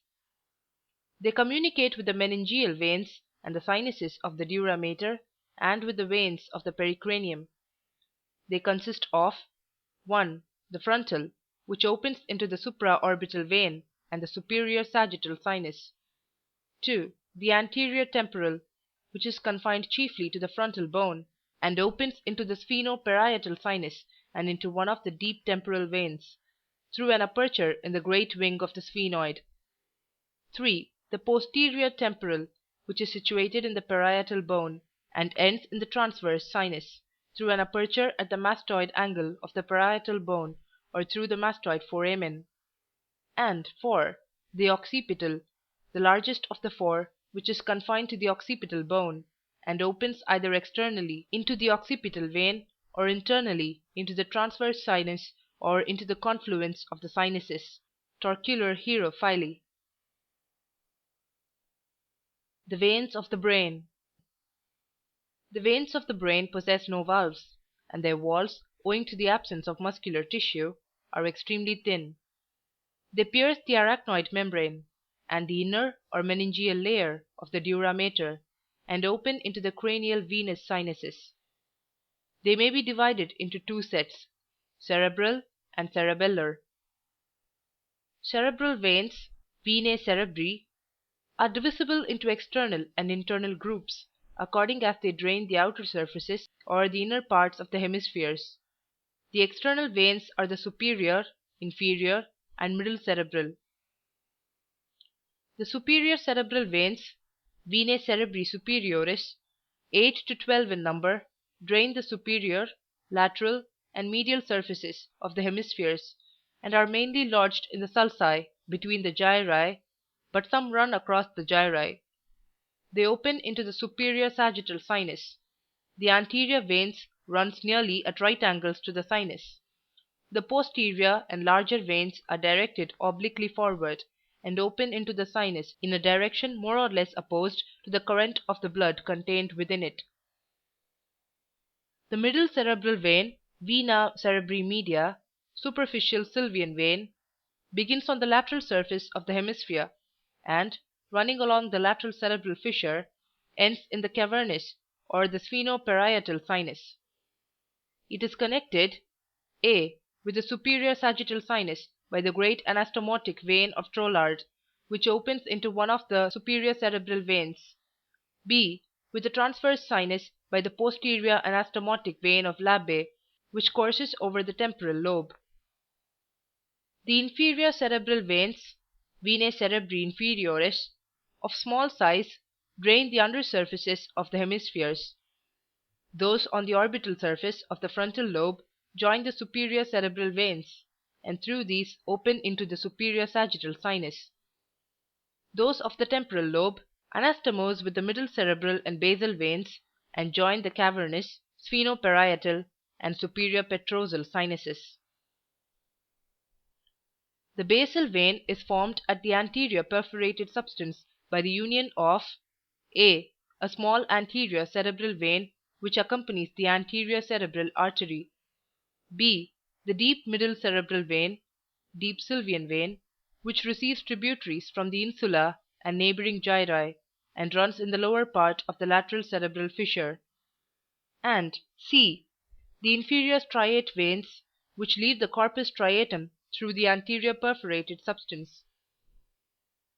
The basal vein passes backward around the cerebral peduncle and ends in the internal cerebral vein, vein of Galen.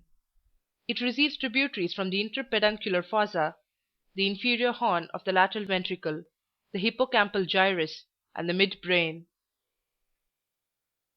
The internal cerebral veins, venae cerebri interne, veins of Galen, deep cerebral veins, drain the deep parts of the hemisphere and are 2 in number. Each is formed near the interventricular foramen by the union of the terminal and choroid veins. They run backward parallel with one another between the layers of the tela choroidea of the third ventricle and beneath the splenium of the corpus callosum, where they unite to form a short trunk, the great cerebral vein. Just before their union, each receives the corresponding basal vein. The terminal vein, vena terminalis, vena corporis striati, commences in the groove between the corporis striatum and thalamus, receives numerous veins from both of these parts, and unites behind the crus fornicis of the choroid vein to form one of the internal cerebral veins. The choroid vein runs along the whole length of the choroid plexus, and receives veins from the hippocampus, the fornix, and the corpus callosum. The great cerebral vein, vena cerebri magna, Galeni, great vein of Galen, formed by the union of the two internal cerebral veins, is a short median trunk which curves backward and upward through the splenium of the corpus callosum and ends in the anterior extremity of the straight sinus. The cerebellar veins are placed on the surface of the cerebellum and are disposed in two sets, superior and inferior. The superior cerebellar veins, venae cerebelli superiores, pass partly forward and medialward across the superior vermis to end in the straight sinus and the internal cerebral veins, partly lateralward to the transverse and superior petrosal sinuses. The inferior cerebellar veins, venae cerebelli inferiores, of large size, end in the transverse, superior petrosal and occipital sinuses. End of section 37.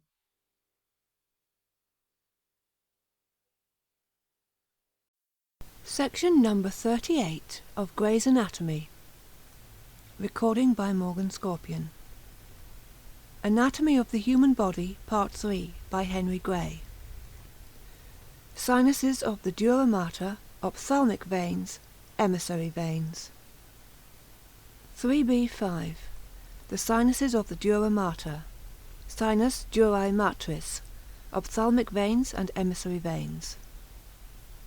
The sinuses of the dura mater are venous channels which drain the blood from the brain. They are devoid of valves and are situated between the two layers of the dura mater and lined by endothelium continuous with that which lines the veins. They may be divided into two groups. 1. A postero-superior at the upper and back part of the skull, and 2. An antero-inferior at the base of the skull. The postero-superior group comprises the superior sagittal, inferior sagittal, straight, 2 transverse, occipital. The superior sagittal sinus, sinus sagittalis superior, superior longitudinal sinus, occupies the attached or convex margin of the falx cerebri. Commencing at the foramen caecum, through which it receives a vein from the nasal cavity, it runs from before backwards, grooving the inner surface of the frontal, the adjacent margins of the two parietals, and the superior division of the cruciate eminence of the occipital. Near the internal occipital protuberance it deviates to one or other side, usually the right, and is continued as the corresponding transverse sinus. It is triangular in section, narrow in front, and gradually increases in size as it passes backward. Its inner surface presents the openings of the superior cerebral veins, which run, for the most part, obliquely forward, and open chiefly at the back part of the sinus, their orifices being concealed by fibrous folds. Numerous fibrous bands, chordae releasi, extend transversely along the inferior angle of the sinus, and lastly, small openings communicate with irregularly shaped venous spaces, venous lacunae, in the dura mater near the sinus. There are usually 3 lacunae on either side of the sinus, a small frontal, a large parietal, and an occipital, intermediate in size between the other two. Most of the cerebral veins from the outer surface of the hemisphere open into these lacunae, and numerous arachnoid granulations, pachyonian bodies, project into them from below. The superior sagittal sinus receives the superior cerebral veins, veins from the diploi and dura mater, and near the posterior extremity of the sagittal suture, veins from the pericranium, which pass through the parietal foramina. The numerous communications exist between this sinus and the veins of the nose, scalp, and diploi. The inferior sagittal sinus, sinus sagittalis inferior, inferior longitudinal sinus. is contained in the posterior half or 2/3 in the free margin of the falx cerebri. It is of a cylindrical form, increases in size as it passes backward, and ends in the straight sinus. It receives several veins from the falx cerebri and occasionally a few from the medial surfaces of the hemispheres.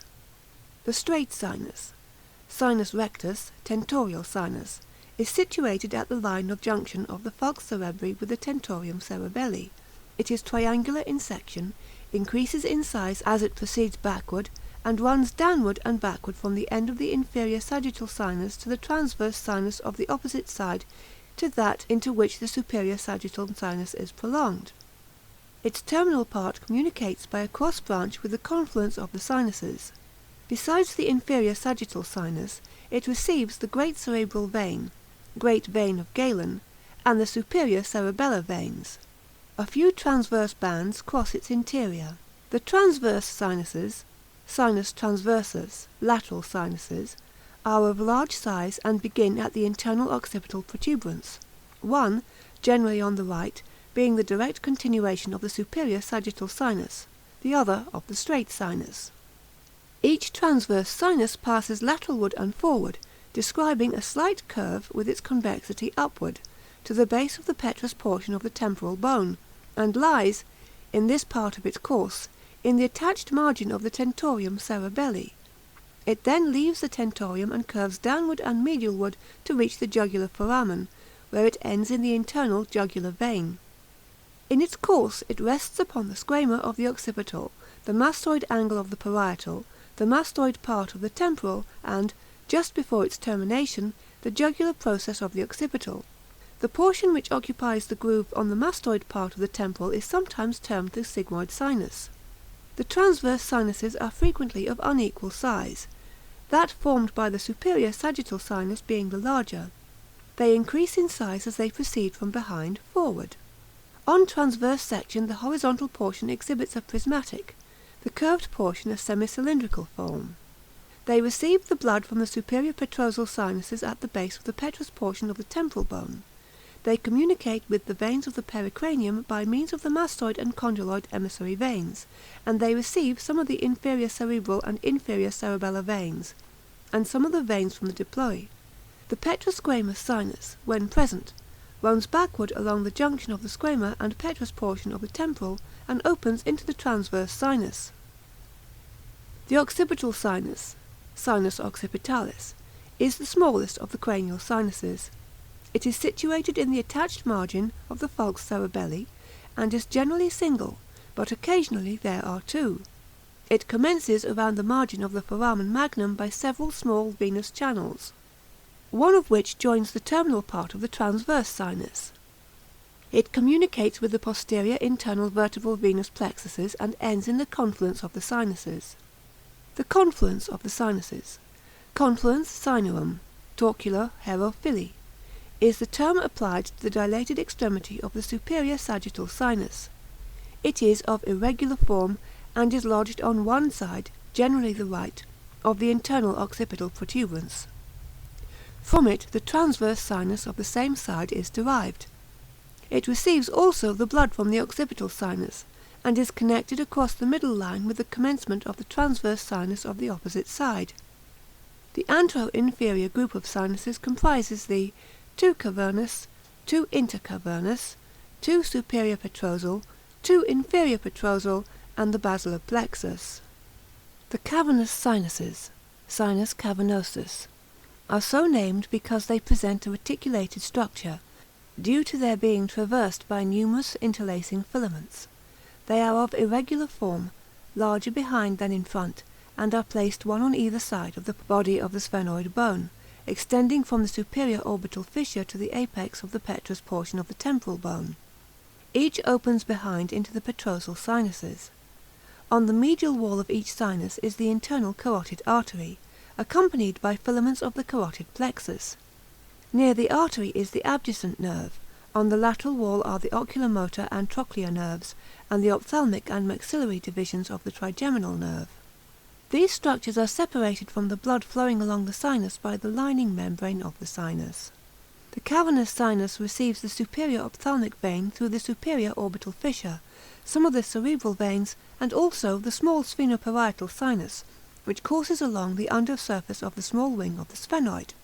It communicates with the transverse sinus by means of the superior petrosal sinus, with the internal jugular vein through the inferior petrosal sinus and a plexus of veins on the internal carotid artery, with the pterygoid venous plexus through the foramen Vessalii, foramen ovale, and foramen lacerum, and with the angular vein through the ophthalmic vein.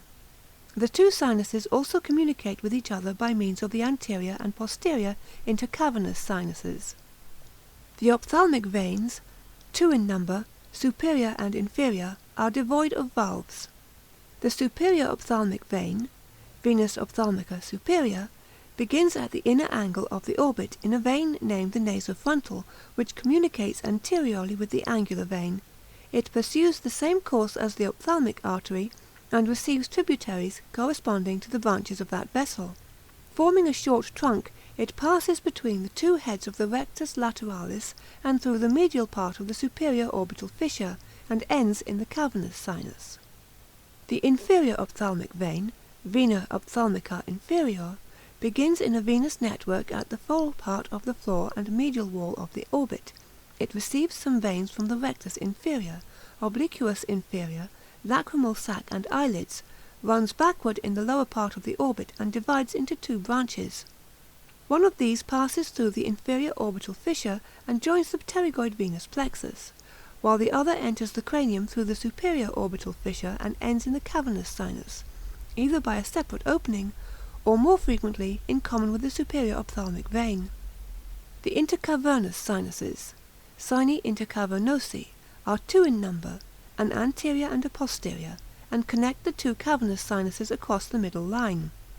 The anterior passes in front of the hypophysis cerebri, the posterior behind it, and they form with the cavernous sinuses a venous circle, circular sinus, around the hypophysis.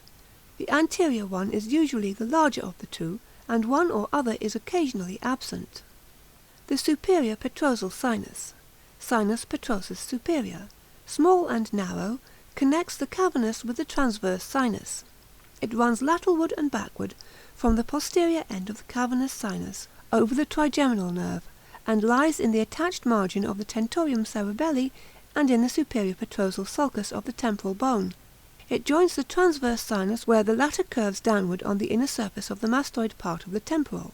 It receives some cerebellar and inferior cerebral veins, and veins from the tympanic cavity. The inferior petrosal sinus, sinus petrosus inferior, is situated in the inferior petrosal sulcus formed by the junction of the petrous part of the temporal with the basilar part of the occipital. It begins in the postero-inferior part of the cavernous sinus, and passing through the anterior part of the jugular foramen, ends in the superior bulb of the internal jugular vein. The inferior petrosal sinus receives the internal auditory veins and also veins from the medulla oblongata, pons, and undersurface of the cerebellum. The exact relation of the parts to one another in the jugular foramen is as follows.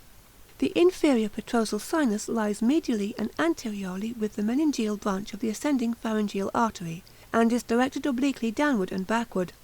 The transverse sinus is situated at the lateral and back part of the foramen with a meningeal branch of the occipital artery, and between the two sinuses are the glossopharyngeal, vagus, and accessory nerves. These three sets of structures are divided from each other by two processes of fibrous tissue. The junction of the inferior petrosal sinus with the internal jugular vein takes place on the lateral aspect of the nerves. The basilar plexus, plexus basilaris, transverse or basilar sinus, consists of several interlacing venous channels between the layers of the dura mater over the basilar part of the occipital bone, and serves to connect the two inferior petrosal sinuses.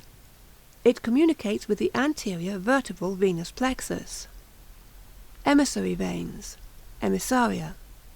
The emissary veins pass through the apertures in the cranial wall and establish communication between the sinuses inside the skull and the veins external to it.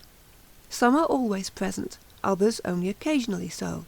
The principal emissary veins are the following. 1. A mastoid emissary vein, usually present, runs through the mastoid foramen and unites the transverse sinus with the posterior auricular or with the occipital vein. 2. A parietal emissary vein passes through the parietal foramen and connects the superior sagittal sinus with the veins of the scalp. 3. A network of minute veins, rete canalis hypoglossi, transverses the hypoglossal canal and joins the transverse sinus with the vertebral vein and deep veins of the neck. 4. An inconstant condyloid emissary vein passes through the condyloid canal and connects the transverse sinus with the deep veins of the neck. 5. A network of veins, rete foraminus ovalis, unites the cavernous sinus with the pterygoid plexus through the foramen ovale. 6. 2 or 3 small veins run through the foramen lacerum and connect the cavernous sinus with the pterygoid plexus. 7. The emissary vein of the foramen of Vesalius connects the same parts. 8. An internal carotid plexus of veins transverses the carotid canal and unites the cavernous sinus with the internal jugular vein. 9. A vein is transmitted through the foramen caecum and connects the superior sagittal sinus with the veins of the nasal cavity. End of section number 38.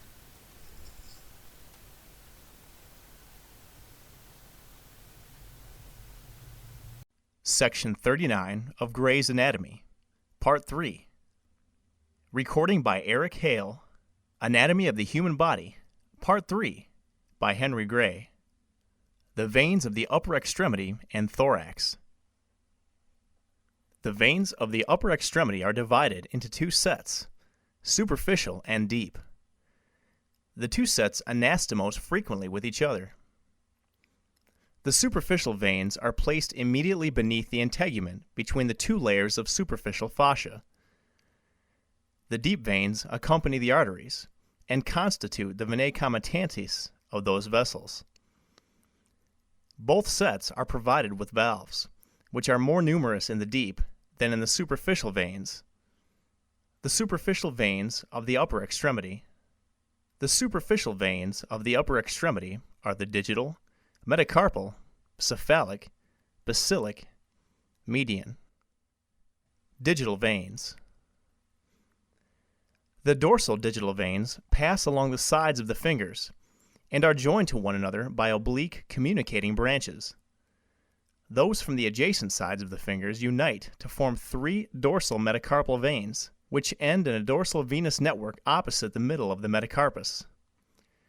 The radial part of the network is joined by the dorsal digital vein from the radial side of the index finger and by the dorsal digital veins of the thumb, and is prolonged upward as the cephalic vein. The ulnar part of the network receives the dorsal digital vein of the ulnar side of the little finger and is continued upward as the basilic vein. A communicating branch frequently connects the dorsal venous network with the cephalic vein about the middle of the forearm. The volar digital veins on each finger are connected to the dorsal digital veins by oblique intercapitular veins. They drain into a venous plexus which is situated over the thenar and hypothenar eminences and across the front of the wrist. The cephalic vein begins in the radial part of the dorsal venous network and winds upward around the radial border of the forearm, receiving tributaries from both surfaces. Below the front of the elbow, it gives off the vena mediana cubiti, which receives a communicating branch from the deep veins of the forearm and passes across to join the basilic vein. The cephalic vein then ascends in front of the elbow in the groove between the brachioradialis and the biceps brachii. It crosses superficial to the musculocutaneous nerve and ascends in the groove along the lateral border of the biceps brachii. In the upper third of the arm, it passes between the pectoralis major and deltoideus, where it is accompanied by the deltoid branch of the thoracoacromial artery. It pierces the coracoclavicular fascia and, crossing the axillary artery, ends in the axillary vein just below the clavicle. Sometimes it communicates with the external jugular vein by a branch which ascends in front of the clavicle.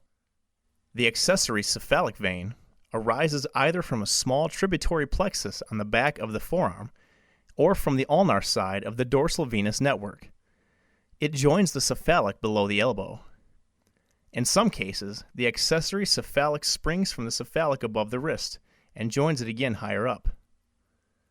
a large oblique branch frequently connects the basilic and cephalic veins on the back of the forearm. The basilic vein begins in the ulnar part of the dorsal venous network. It runs up the posterior surface of the ulnar side of the forearm and inclines forward to the anterior surface below the elbow, where it is joined by the vena mediana cubiti. It ascends obliquely in the groove between the biceps brachii and pronator arteries, and crosses the brachial artery, from which it is separated by the lacertus fibrosus. Filaments of the medial antibrachial cutaneous nerve pass both in front of and behind this portion of the vein. It then runs upward along the medial border of the biceps brachii, perforates the deep fascia a little below the middle of the arm, and, ascending on the medial side of the brachial artery to the lower border of the teres major, is continued onward as the axillary vein. The median antibrachial vein drains the venous plexus on the volar surface of the hand. It ascends on the ulnar side of the front of the forearm, and ends in the basilic vein or in the vena mediana cubiti. In a small proportion of cases, it divides into two branches, one of which joins the basilic, the other the cephalic, below the elbow.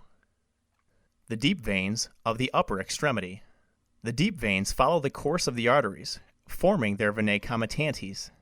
They are generally arranged in pairs, and are situated one on either side of the corresponding artery, and connected at intervals by short transverse branches. Deep veins of the hand. The superficial and deep volar arterial arches are each accompanied by a pair of venae comitantes. The superficial and deep volar arterial arches are each accompanied by a pair of venae comitantes, which constitute respectively the superficial and deep volar venous arches, and receive the veins corresponding to the branches of the arterial arches. Thus, the common volar digital veins, formed by the union of the proper volar digital veins, open into the superficial, and the volar metacarpal veins into the deep volar venous arches.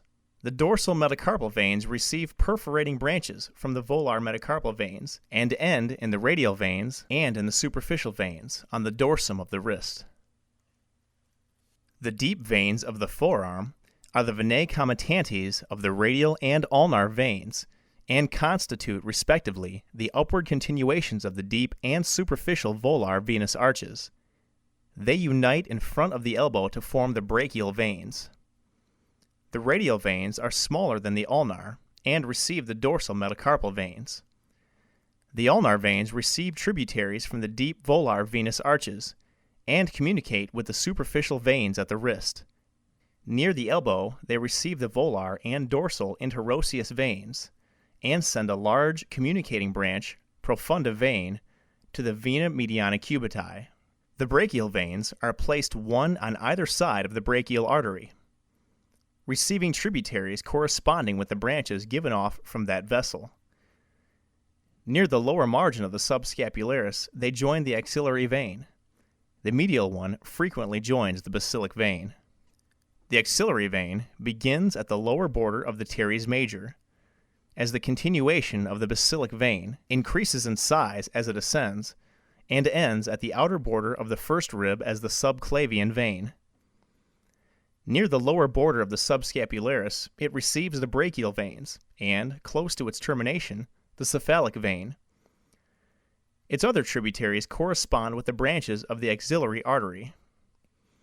It lies on the medial side of the artery, which it partly overlaps. Between the two vessels are the medial cord of the brachial plexus, the median, the ulnar, and the medial anterior thoracic nerves. It is provided with a pair of valves opposite the lower border of the subscapularis. Valves are also found at the ends of the cephalic and subscapular veins. The subclavian vein, the continuation of the axillary, extends from the outer border of the first rib to the sternal end of the clavicle, where it unites with the internal jugular to form the innominate vein. It is in relation, in front, with the clavicle and subclavius, behind and above, with the subclavian artery, from which it is separated medially by the scalenus anterior and the phrenic nerve. Below, It rests in a depression on the first rib and upon the pleura. It is usually provided with a pair of valves, which are situated about 2.5 centimeters from its termination. The subclavian vein occasionally rises in the neck to a level with the third part of the subclavian artery, and occasionally passes with this vessel behind the scalenus anterior. Tributaries. This vein receives the external jugular vein, sometimes the anterior jugular vein, and occasionally a small branch, which ascends in front of the clavicle from the cephalic. At its angle of junction with the internal jugular, the left subclavian vein receives the thoracic duct, and the right subclavian vein the right lymphatic duct. The veins of the thorax. The innominate veins are two large trunks, placed one on either side of the root of the neck, and formed by the union of the internal jugular and subclavian veins of the corresponding side. They are devoid of valves. The right innominate vein is a short vessel, about 2.5 centimeters in length, which begins behind the sternal end of the clavicle and, passing almost vertically downward, joins with the left innominate vein just below the cartilage of the first rib, close to the right border of the sternum, to form the superior vena cava. It lies in front and to the right of the innominate artery. On its right side are the phrenic nerve and the pleura, which are interposed between it and the apex of the lung. This vein, at its commencement, receives the right vertebral vein, and lower down the right internal mammary and right inferior thyroid veins, and sometimes the vein from the first intercostal space. The left innominate vein, about 6 centimeters in length, begins behind the sternal end of the clavicle and runs obliquely downward and to the right behind the upper half of the manubrium sterni to the sternal end of the first right costal cartilage, where it unites with the right innominate vein to form the superior vena cava. It is separated from the manubrium sterni by the sternohyoideus and sternothyroideus, the thymus or its remains, and some loose areolar tissue. Behind it are the three large arteries, innominate, left common carotid, and left subclavian, arising from the aortic arch, together with the vagus and phrenic nerves. The left innominate vein may occupy a higher level, crossing the jugular notch and lying directly in front of the trachea. Tributaries. Its tributaries are the left vertebral, left internal mammary, left inferior thyroid, and the left highest intercostal veins, and occasionally some thymic and pericardiac veins. Peculiarities.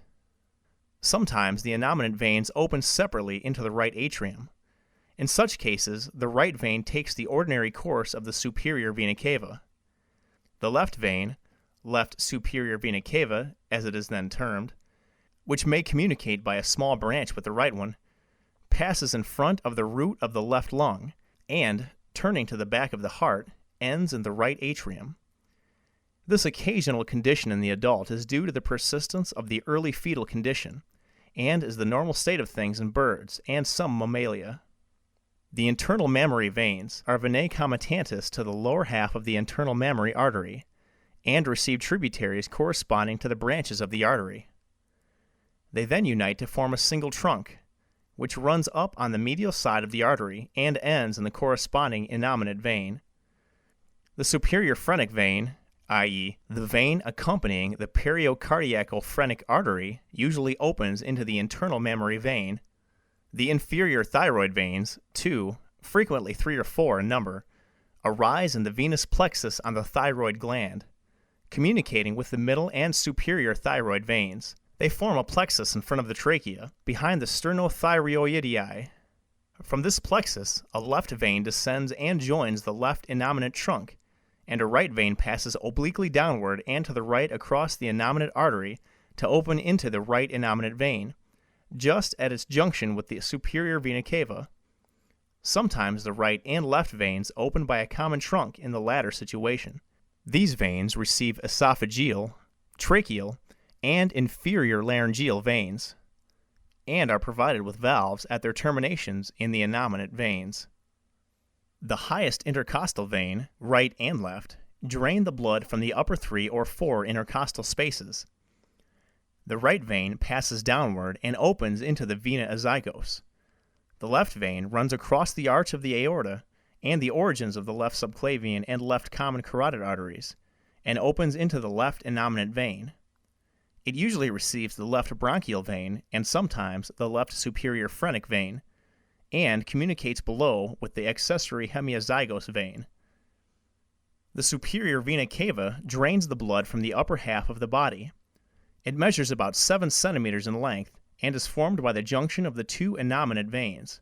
It begins immediately below the cartilage of the right first rib close to the sternum, and, descending vertically behind the first and second intercostal spaces, ends in the upper part of the right atrium opposite the upper border of the third right costal cartilage. The lower half of the vessel is within the pericardium.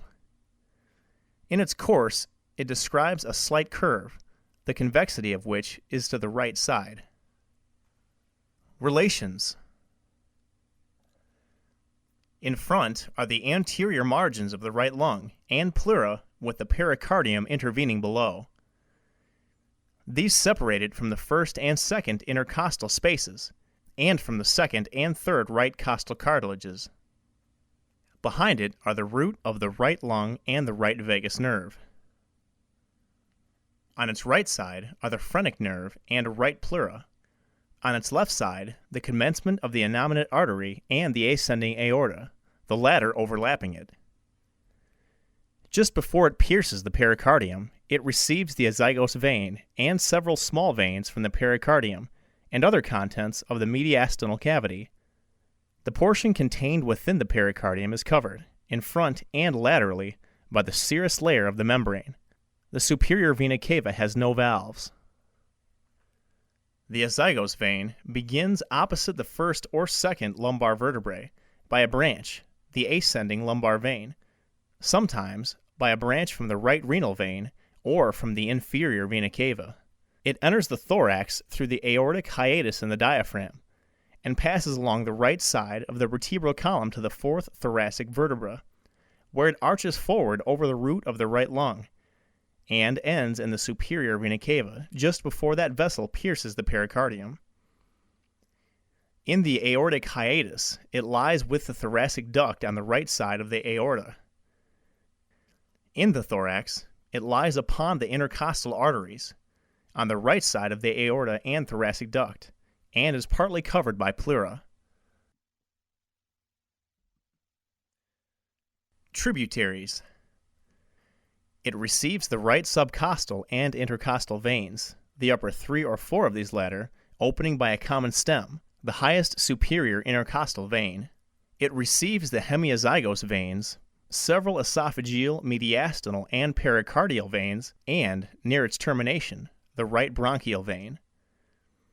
A few imperfect valves are found in the azygos vein, but its tributaries are provided with complete valves. The intercostal veins on the left side, below the upper 3 intercostal spaces, usually form 2 trunks, named the hemiazygos and accessory hemiazygos veins. The hemiazygos vein begins in the left ascending lumbar or renal vein. It enters the thorax through the left crus of the diaphragm and, ascending on the left side of the vertebral column, as high as the 9th thoracic vertebra, passes across the column behind the aorta, esophagus, and thoracic duct to end in the azygos vein. It receives the lower 4 or 5 intercostal veins and the subcostal vein of the left side, and some esophageal and mediastinal veins. The accessory hemiazygos vein descends on the left side of the vertebral column and varies inversely in size with the highest left intercostal vein. It receives veins from the 3 or 4 intercostal spaces between the highest left intercostal vein and highest tributary of the hemiazygos. The left bronchial vein sometimes opens into it. It either crosses the body of the 8th thoracic vertebrae to join the azygos vein, or ends in the hemiazygos. When this vein is small, or altogether wanting, the left highest intercostal vein may extend as low as the 5th or 6th intercostal space. In obstruction of the superior vena cava, the azygos and hemiazygos veins are one of the principal means by which the venous circulation is carried on, connecting as they do the superior and inferior vena cava. and communicating with the common iliac veins by the ascending lumbar veins and with many of the tributaries of the inferior vena cava. The bronchial veins return the blood from the large bronchi and from the structures at the roots of the lungs. That of the right side opens into the azygos vein near its termination, that of the left side into the highest left intercostal or the accessory hemiazygos vein. A considerable quantity of the blood which is carried to the lungs through the bronchial arteries is returned to the left side of the heart through the pulmonary veins. The veins of the vertebral column. The veins which drain the blood from the vertebral column, the neighboring muscles, and the meninges of the medulla spinalis form intricate plexuses extending along the entire length of the column.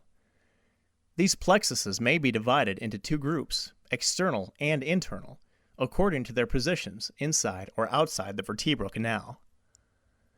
The plexuses of the two groups anastomose freely with each other, and end in the intervertebral veins. The external vertebral venous plexuses, best marked in the cervical region, consist of anterior and posterior plexuses, which anastomose freely with each other. The anterior external plexuses lie in front of the bodies of the vertebrae, communicate with the basovertebral and intervertebral veins, and receive tributaries from the vertebral bodies. The posterior external plexuses are placed partly on the posterior surfaces of the vertebral arches and their processes, and partly between the deep dorsal muscles. They are best developed in the cervical region, and there anastomose with the vertebral, occipital, and deep cervical veins. The internal vertebral venous plexuses lie within the vertebral canal between the dura mater and the vertebrae, and receive tributaries from the bones and from the medulla spinalis. They form a closer network than the external plexuses, and, running mainly in a vertical direction, form 4 longitudinal veins, 2 in front and 2 behind. They therefore may be divided into anterior and posterior groups. The anterior internal plexuses consist of large veins which lie on the posterior surfaces of the vertebral bodies and intervertebral fibrocartilages on either side of the posterior longitudinal ligament. The anterior internal plexuses consist of large veins which lie on the posterior surfaces of the vertebral bodies and intervertebral fibrocartilages on either side of the posterior longitudinal ligament. Under cover of this ligament, they are connected by transverse branches into which the basovertebral veins open. The posterior internal plexuses are placed, one on either side of the middle line, in front of the vertebral arches and ligamenta flava, and anastomose by veins passing through those ligaments with the posterior external plexuses. The anterior and posterior plexuses communicate freely with one another by a series of venous rings, one opposite each vertebra. Around the foramen magnum, they form an intricate network which opens into the vertebral veins, and is connected above with the occipital sinus, the basilar plexus, the condyloid emissary vein, and the rete canalis hypoglossi. The basovertebral veins emerge from the foramina on the posterior surfaces of the vertebral bodies. They are contained in large, tortuous channels in the substance of the bones, similar in every respect to those found in the diplo of the cranial bones. They communicate through small openings on the front and sides of the bodies of the vertebrae with the anterior external vertebral plexuses, and converge behind to the principal canal, which is sometimes double toward its posterior part, and open by valved orifices into the transverse branches, which unite the anterior internal vertebral plexuses. They become greatly enlarged in advanced age. The intervertebral veins accompany the spinal nerves through the intervertebral foramina. They receive the veins from the medulla spinalis, drain the internal and external vertebral plexuses, and end in the vertebral, intercostal, lumbar, and lateral sacral veins, their orifices being provided with valves.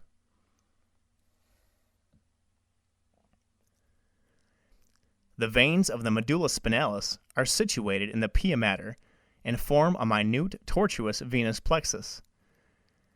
They emerge chiefly from the median fissures of the medulla spinalis and are largest in the lumbar region. In this plexus, there are two median longitudinal veins, one in front of the anterior fissure and the other behind the posterior sulcus of the cord, and four lateral longitudinal veins, which run behind the nerve roots. They end in the intervertebral veins. Near the base of the skull, they unite and form two or three small trunks, which communicate with the vertebral veins, and then end in the inferior cerebellar veins, or in the inferior petrosal sinuses. End of section 39. Recording by Eric Hale.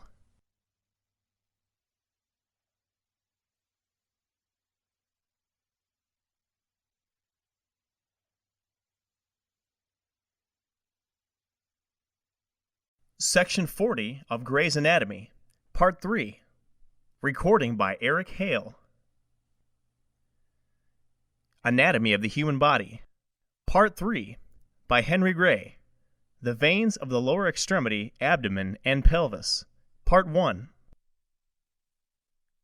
The Veins of the Abdomen and Pelvis.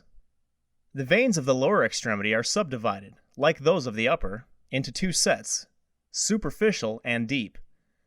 The superficial veins are placed beneath the integument between the two layers of superficial fascia. The deep veins accompany the arteries. Both sets of veins are provided with valves, which are more numerous in the deep than in the superficial set. Valves are also more numerous in the veins of the lower than in those of the upper limb. The superficial veins of the lower extremity. The superficial veins of the lower extremity are the great and small saphenous veins and their tributaries. On the dorsum of the foot, the dorsal digital veins receive, in the clefts between the toes, the intercapitular veins from the plantar cutaneous venous arch, and join to form short common digital veins, which unite across the distal ends of the metatarsal bones in a dorsal venous arch.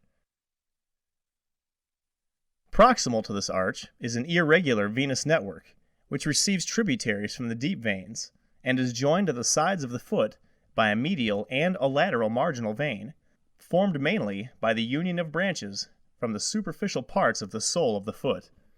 On the sole of the foot, the superficial veins form a plantar cutaneous venous arch, which extends across the roots of the toes, and opens at the sides of the foot into the medial and lateral marginal veins. Proximal to this arch is a plantar cutaneous venous network, which is especially dense in the fat beneath the heel. This network communicates with the cutaneous venous arch and with the deep veins, but is chiefly drained into the medial and lateral marginal veins. The great saphenous vein, the longest vein in the body, begins in the medial marginal vein of the dorsum of the foot and ends in the femoral vein about 3 centimeters below the inguinal ligament. It ascends in front of the tibial malleolus and along the medial side of the leg in relation with the saphenous nerve. It runs upward behind the medial condyles of the tibia and femur and along the medial side of the thigh, and, passing through the fossa ovalis, ends in the femoral vein. Tributaries. At the ankle, it receives branches from the sole of the foot through the medial marginal vein. In the leg, it anastomoses freely with the small saphenous vein, communicates with the anterior and posterior tibial veins, and receives many cutaneous veins. In the thigh, it communicates with the femoral vein, and receives numerous tributaries. Those from the medial and posterior parts of the thigh frequently unite to form a large accessory saphenous vein, which joins the main vein at a variable level. Near the fossa ovalis, it is joined by the superficial epigastric, superficial iliac circumflex, and superficial external pudendal veins. A vein, named the thoracoepigastric, runs along the lateral aspect of the trunk between the superficial epigastric vein below and the lateral thoracic vein above, and establishes an important communication between the femoral and axillary veins. The valves in the great saphenous vein vary from 10 to 20 in number. They are more numerous in the leg than in the thigh. The small saphenous vein begins behind the lateral malleolus as a continuation of the lateral marginal vein. It first ascends along the lateral margin of the tendo calcaneus, and then crosses it to reach the middle of the back of the leg. Running directly upward, it perforates the deep fascia in the lower part of the popliteal fossa, and ends in the popliteal vein, between the heads of the gastrocnemius. It communicates with the deep veins on the dorsum of the foot, and receives numerous large tributaries from the back of the leg. Before it pierces the deep fascia, it gives off a branch, which runs upward and forward to join the great saphenous vein. The small saphenous vein possesses from 9 to 12 valves, one of which is always found near its termination in the popliteal vein. In the lower third of the leg, the small saphenous vein is in close relation with the sural nerve, in the upper 2/3 with the medial sural cutaneous nerve. The deep veins of the lower extremity. The deep veins of the lower extremity accompany the arteries and their branches. They possess numerous valves. The plantar digital veins arise from plexuses on the plantar surfaces of the digits, and, after sending intercapitular veins to join the dorsal digital veins, unite to form 4 metatarsal veins.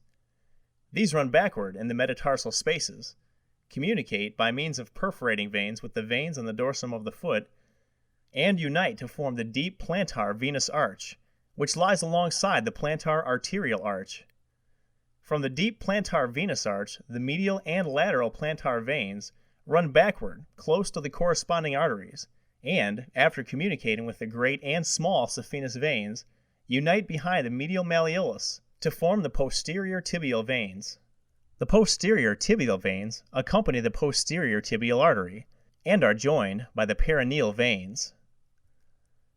The anterior tibial veins are the upward continuation of the venae comitatus of the dorsalis pedis artery.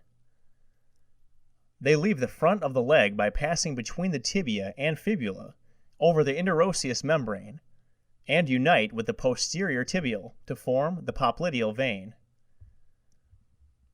The popliteal vein is formed by the junction of the anterior and posterior tibia veins at the lower border of the popliteus.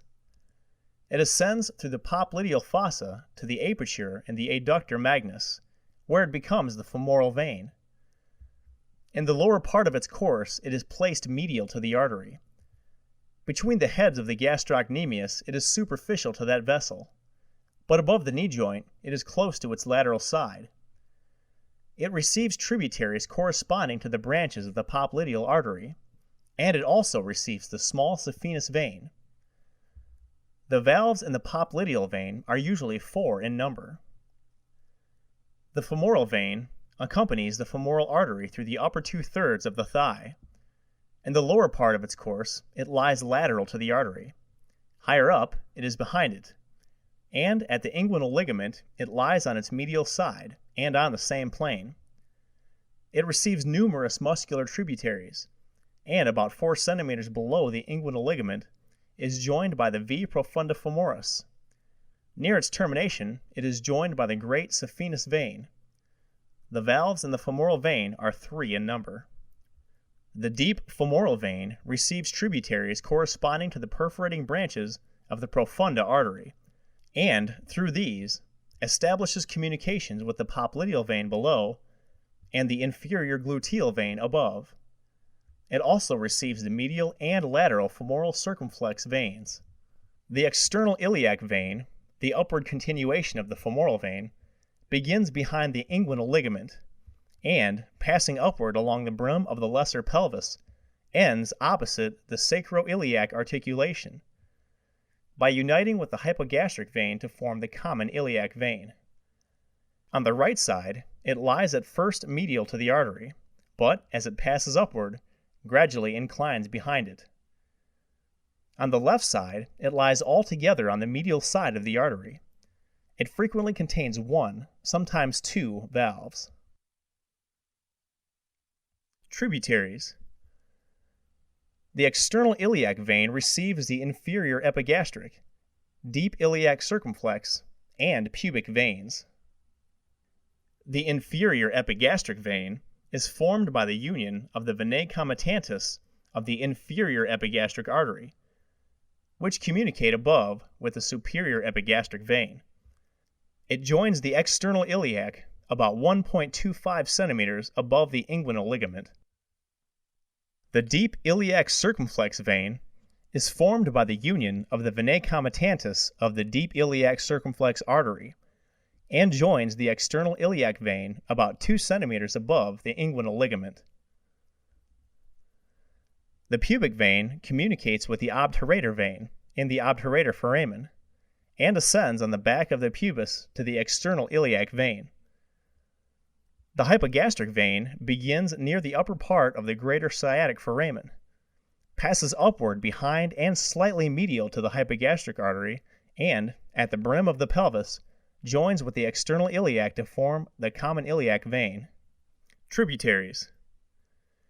With the exception of the fetal umbilical vein, which passes upward and backward from the umbilicus to the liver, and the iliolumbar vein, which usually joins the common iliac vein, their tributaries of the hypogastric vein correspond with the branches of the hypogastric artery. It receives A, the gluteal, internal, pudendal, and obturator veins, which have their origins outside the pelvis, B, the lateral sacral veins, which lie in front of the sacrum, and C, the middle hemorrhoidal, vesical, uterine, and vaginal veins, which originate in venous plexuses connected with the pelvis viscera. The superior gluteal veins are venae comitatus of the superior gluteal artery. They receive tributaries from the buttock corresponding with the branches of the artery, and enter the pelvis through the greater sciatic foramen, above the piriformis, and frequently unite before ending in the hypogastric vein.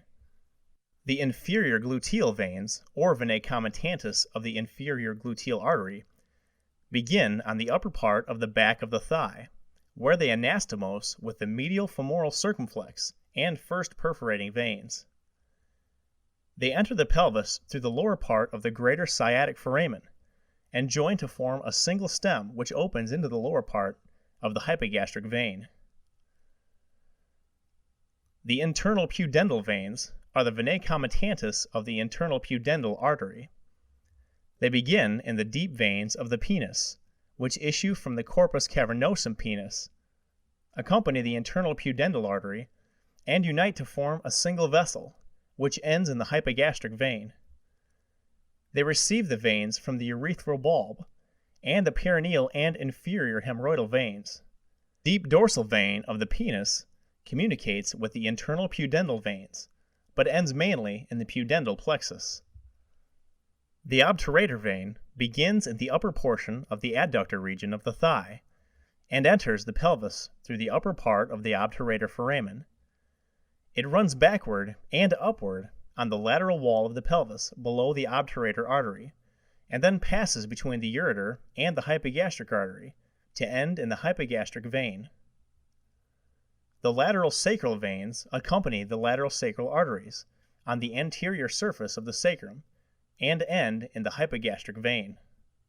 The middle hemorrhoidal vein takes origin in the hemorrhoidal plexus and receives tributaries from the bladder, prostate, and seminal vesicle. It runs lateralward on the pelvic surface of the levator ani to end in the hypogastric vein. End of section 40. Recording by Eric Hale.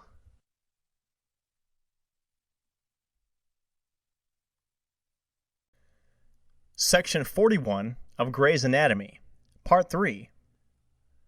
Recording by Eric Hale. Anatomy of the Human Body, Part 3, by Henry Gray. The Veins of the Lower Extremity, Abdomen, and Pelvis, Part 2.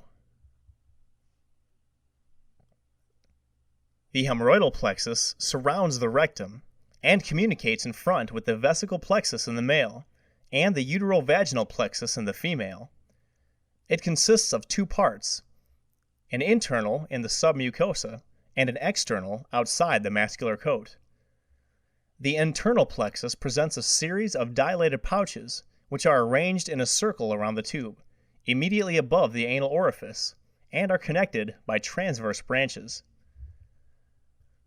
The lower part of the external plexus is drained by the inferior hemorrhoidal veins into the internal pudendal vein, the middle part by the middle hemorrhoidal vein which joins the hypogastric vein, and the upper part by the superior hemorrhoidal vein, which forms the commencement of the inferior mesenteric vein, a tributary of the portal vein.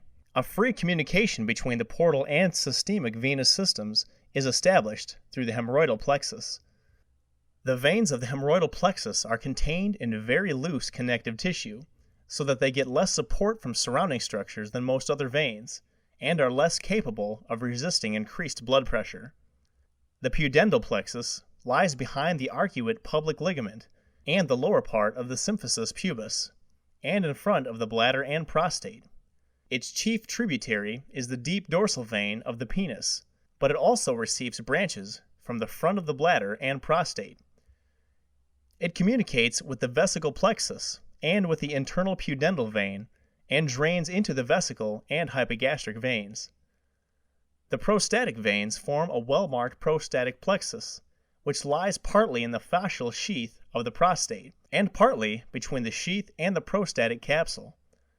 It communicates with the pudendal and vesical plexuses. The vesical plexus envelops the lower part of the bladder and the base of the prostate, and communicates with the pudendal and prostatic plexuses. It is drained by means of several vesical veins into the hypogastric veins. The dorsal veins of the penis are 2 in number, a superficial and a deep.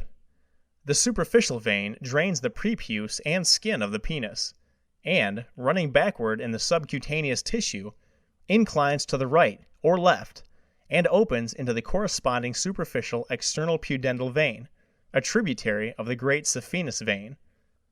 The deep vein lies beneath the deep fascia of the penis. It receives the blood from the glans penis and corpora cavernosa penis, and courses backward in the middle line between the dorsal arteries.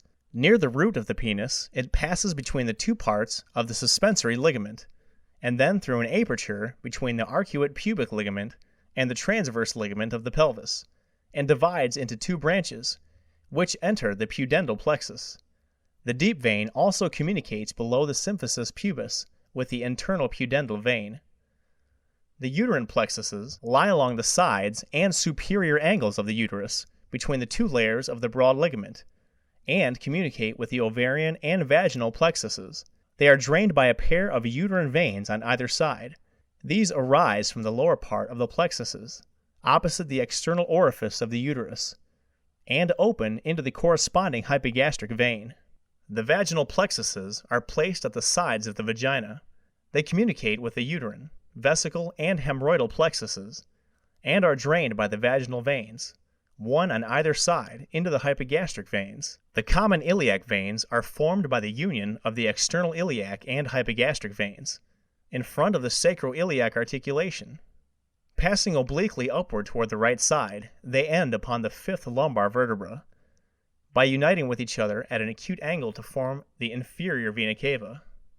The right common iliac is shorter than the left, nearly vertical in its direction, and ascends behind and then lateral to its corresponding artery.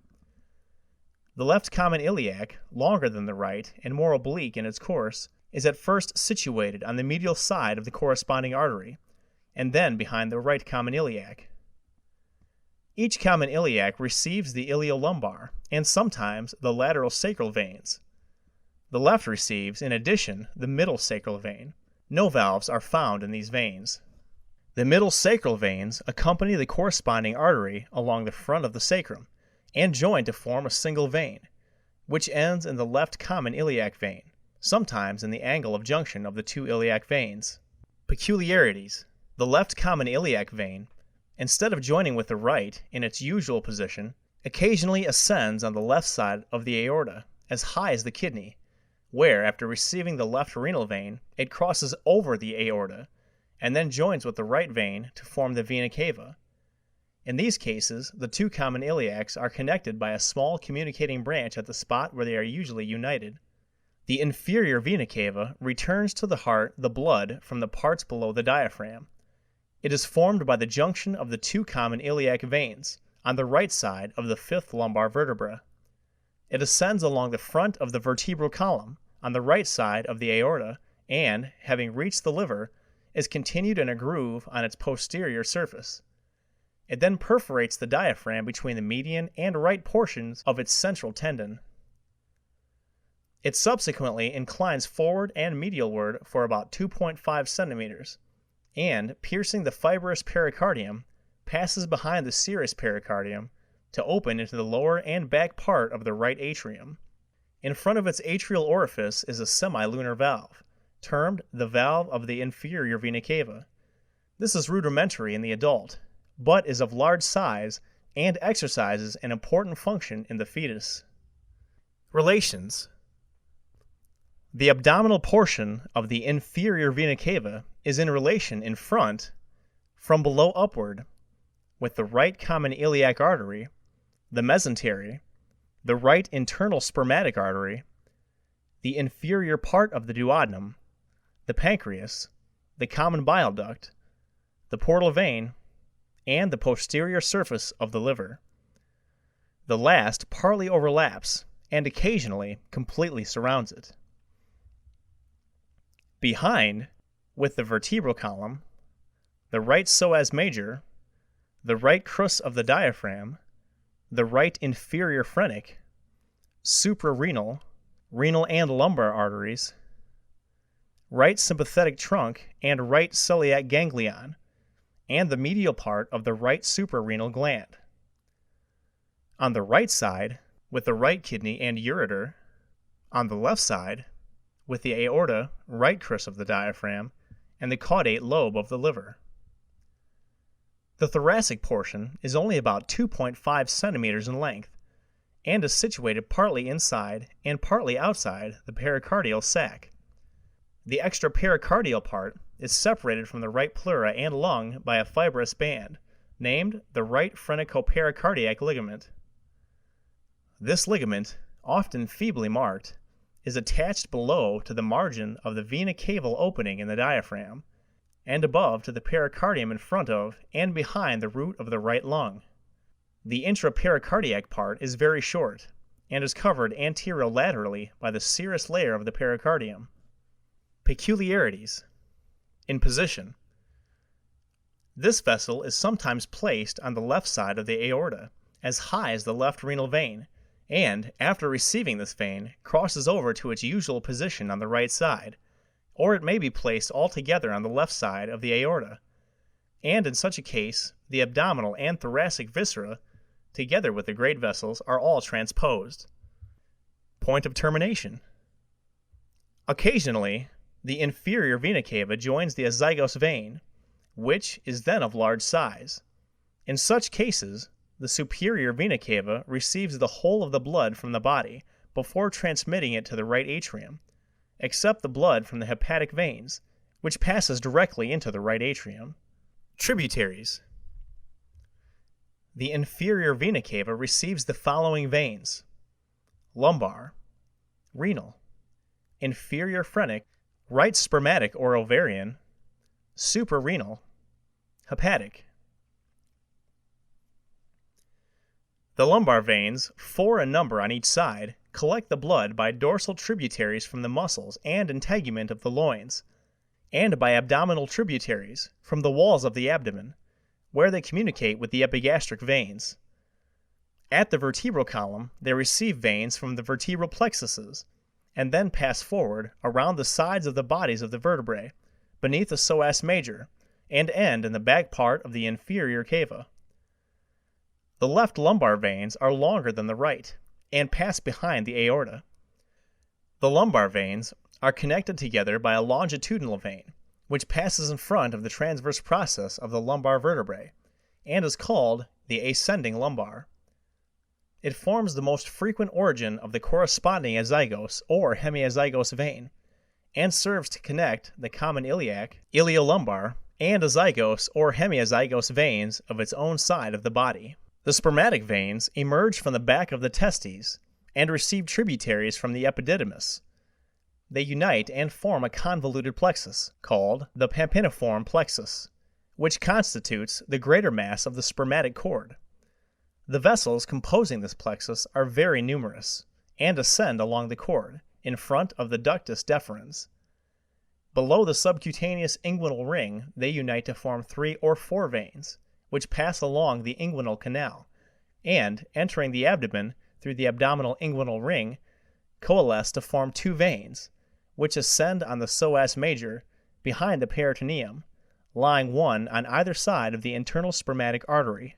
These unite to form a single vein, which opens on the right side into the inferior vena cava at an acute angle, on the left side into the left renal vein at a right angle. The spermatic veins are provided with valves.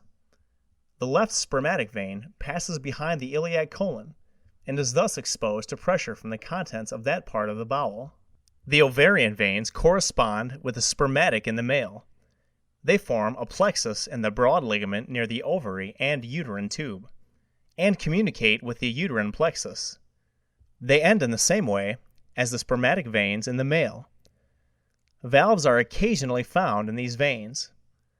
Like the uterine veins, they become much enlarged during pregnancy. The renal veins are of large size and placed in front of the renal arteries.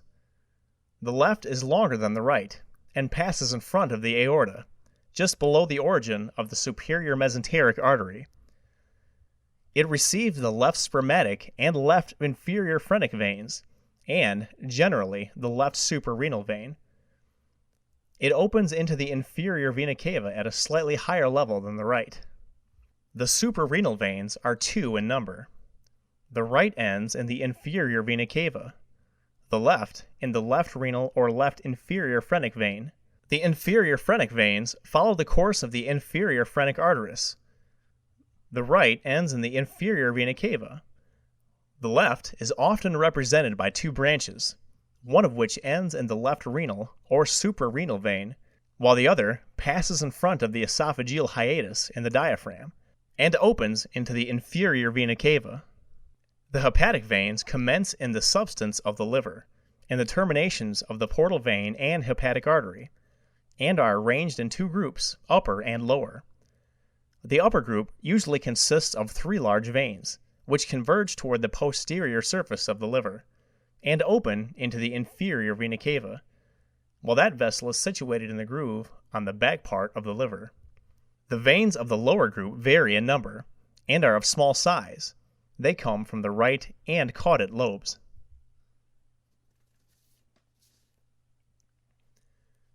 The hepatic veins run singly, and are in direct contact with the hepatic tissue. They are destitute of valves. End of section 41. Recording by Eric Hale.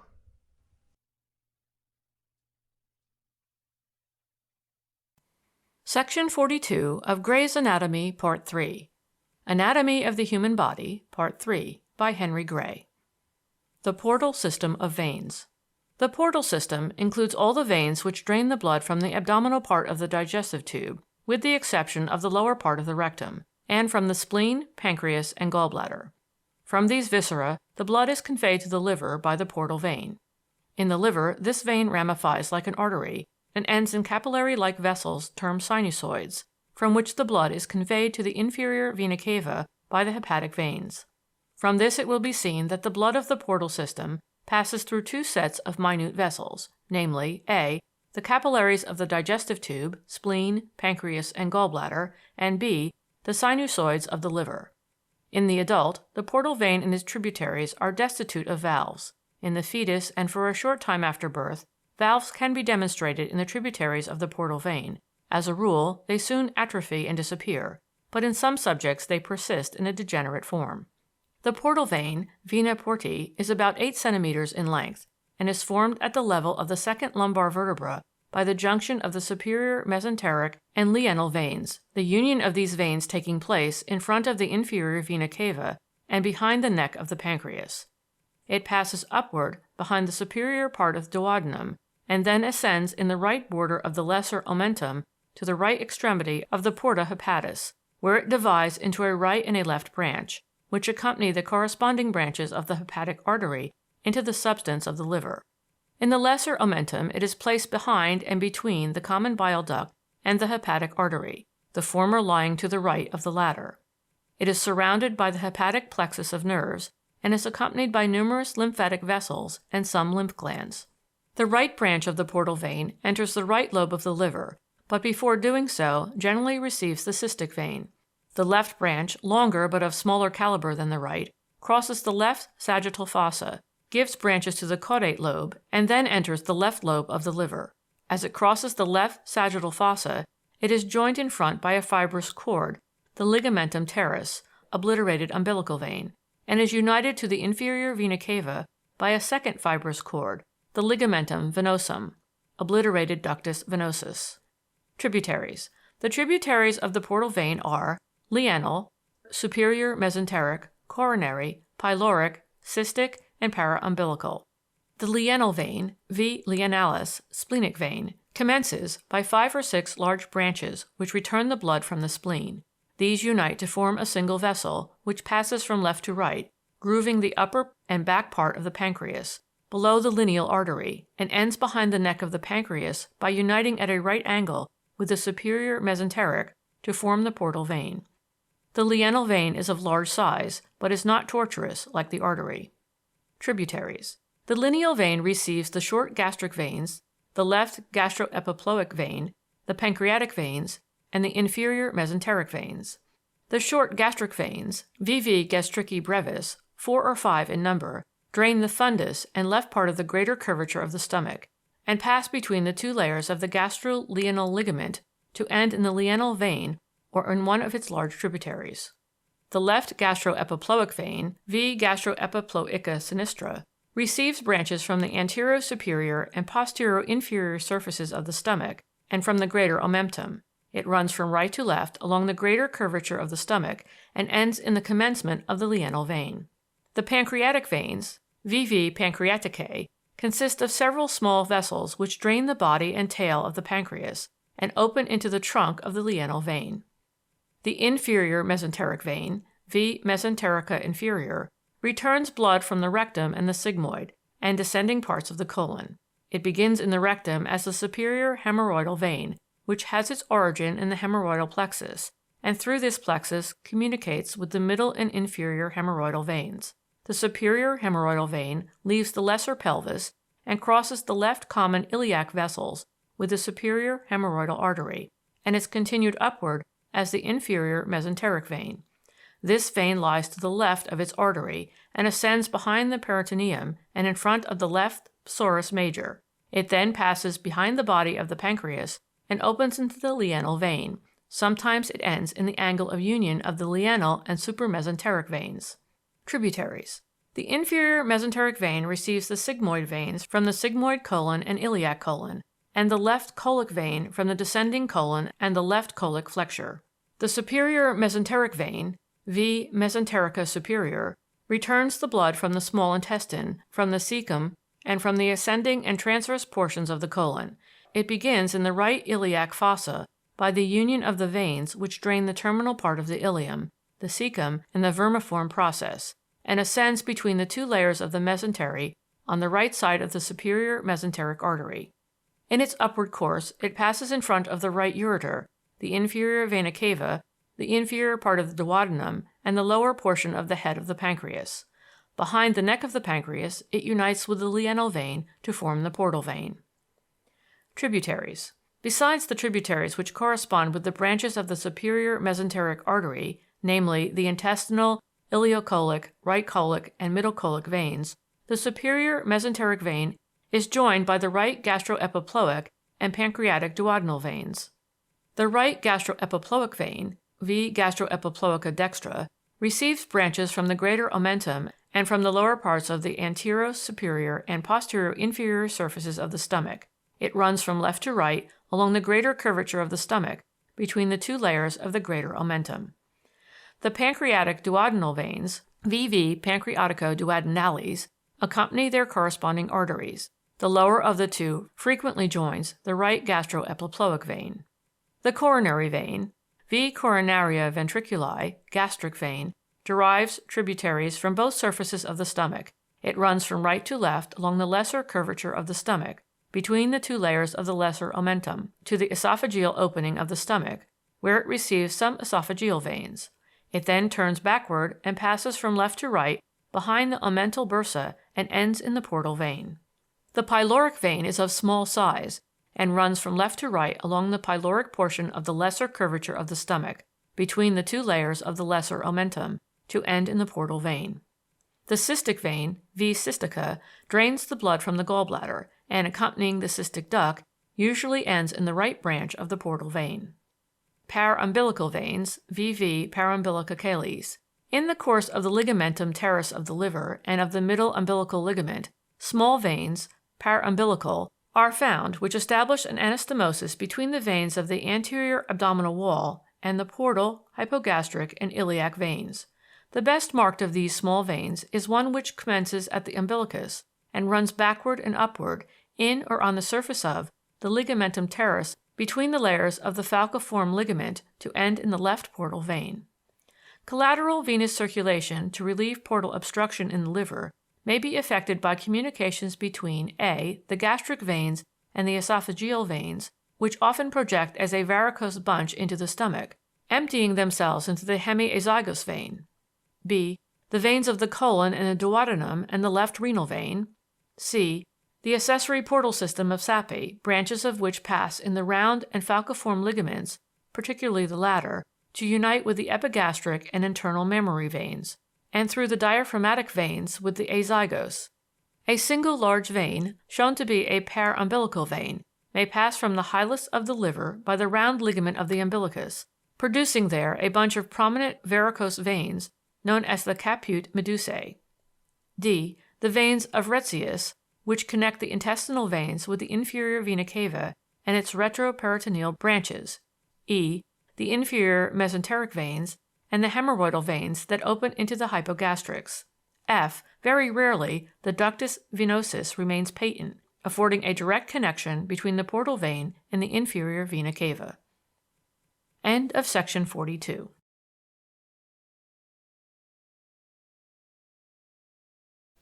Section 43 of Gray's Anatomy, Part 3. Recording by Julie van Wallichem. Anatomy of the Human Body, Part 3, by Henry Gray. The Lymphatic System, Introduction. The lymphatic system consists 1. of complex capillary networks which collect the lymph in the various organs and tissues. 2.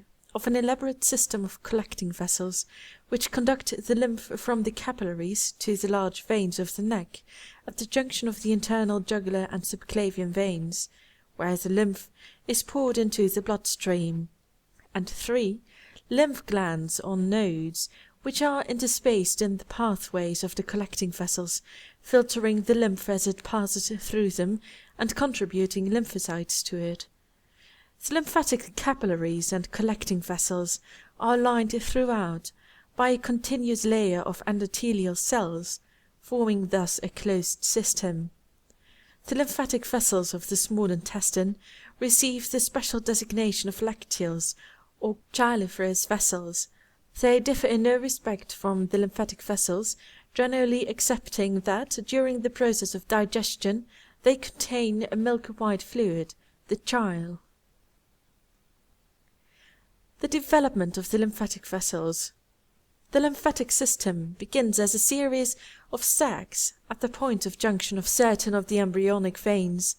These lymph sacs are developed by the confluence of numerous venous capillaries, which at first lose their connections with the venous system, but subsequently, on the formation of the sacs, regains them.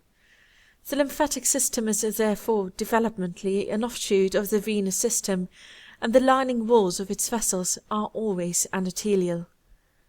In the human embryo, the lymph sacs from which the lymphatic vessels are derived are 6 in number, 2 paired, the jugular and the posterior lymph sacs, and 2 unpaired, the retroperitoneal and the cisterna chyli. In lower mammals an additional pair, subclavian, is present, but in the human embryo these are merely extensions of the jugular sacs. The position of the sacs is as follows: 1. Jugular sac, the first to appear at the junction of the subclavian vein with the primitive jugular. 2. Posterior sac, at the junction of the iliac vein with the cardinal. 3. Retroperitoneal, and the root of the mesentery near the suprarenal glands. 4. Cisterna chyli, opposite the third and fourth lumbar vertebrae. From the lymph sacs, the lymphatic vessels bud out along fixed lines corresponding more or less closely to the course of the embryonic blood vessels. Both in the body wall and in the wall of the intestine, the deeper plexuses are the first to be developed. By continued growth of these, the vessels in the superficial layers are gradually formed. The thoracic duct is probably formed from anastomosing outgrowths from the jugular sac and cisterna chyli. At its connection with the cisterna chyli, it is at first double, but the two vessels soon join. All the lymph sacs, except the cisterna chyli, are at a later stage divided up by slender connective tissue bridges and transformed into groups of lymph glands. The lower portion of the cisterna chyli is similarly converted, but its upper portion remains as the adult cisterna. Lymphatic capillaries. The complex capillary plexuses, which consist of a single layer of thin, flat endothelial cells, lie in the connective tissue spaces in the various regions of the body to which they are distributed and are bathed by the intercellular tissue fluids. Two views are at present held as to the mode in which the lymph is formed, one being by the physical processes of filtration, diffusion and osmosis, and the other that in addition to these physical processes, the endothelial cells have an active secretory function. The colourless liquid lymph has about the same composition as blood plasma.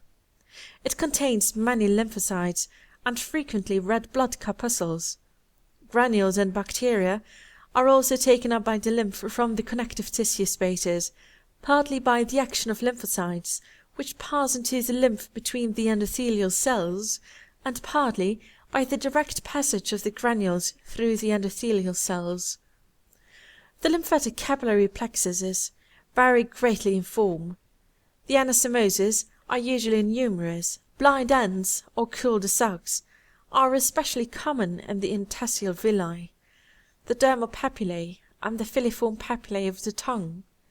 The plexuses are often in two layers, a superficial and a deep, the superficial being of smaller caliber than the deep. The caliber, however, varies greatly in a given plexus from a few micromillimeters to 1 millimeter. The capillaries are without valves. Distribution. The skin. Lymphatic capillaries are abundant in the dermis, where they form superficial and deep plexuses, the former sending blind ends into the dermal papillae.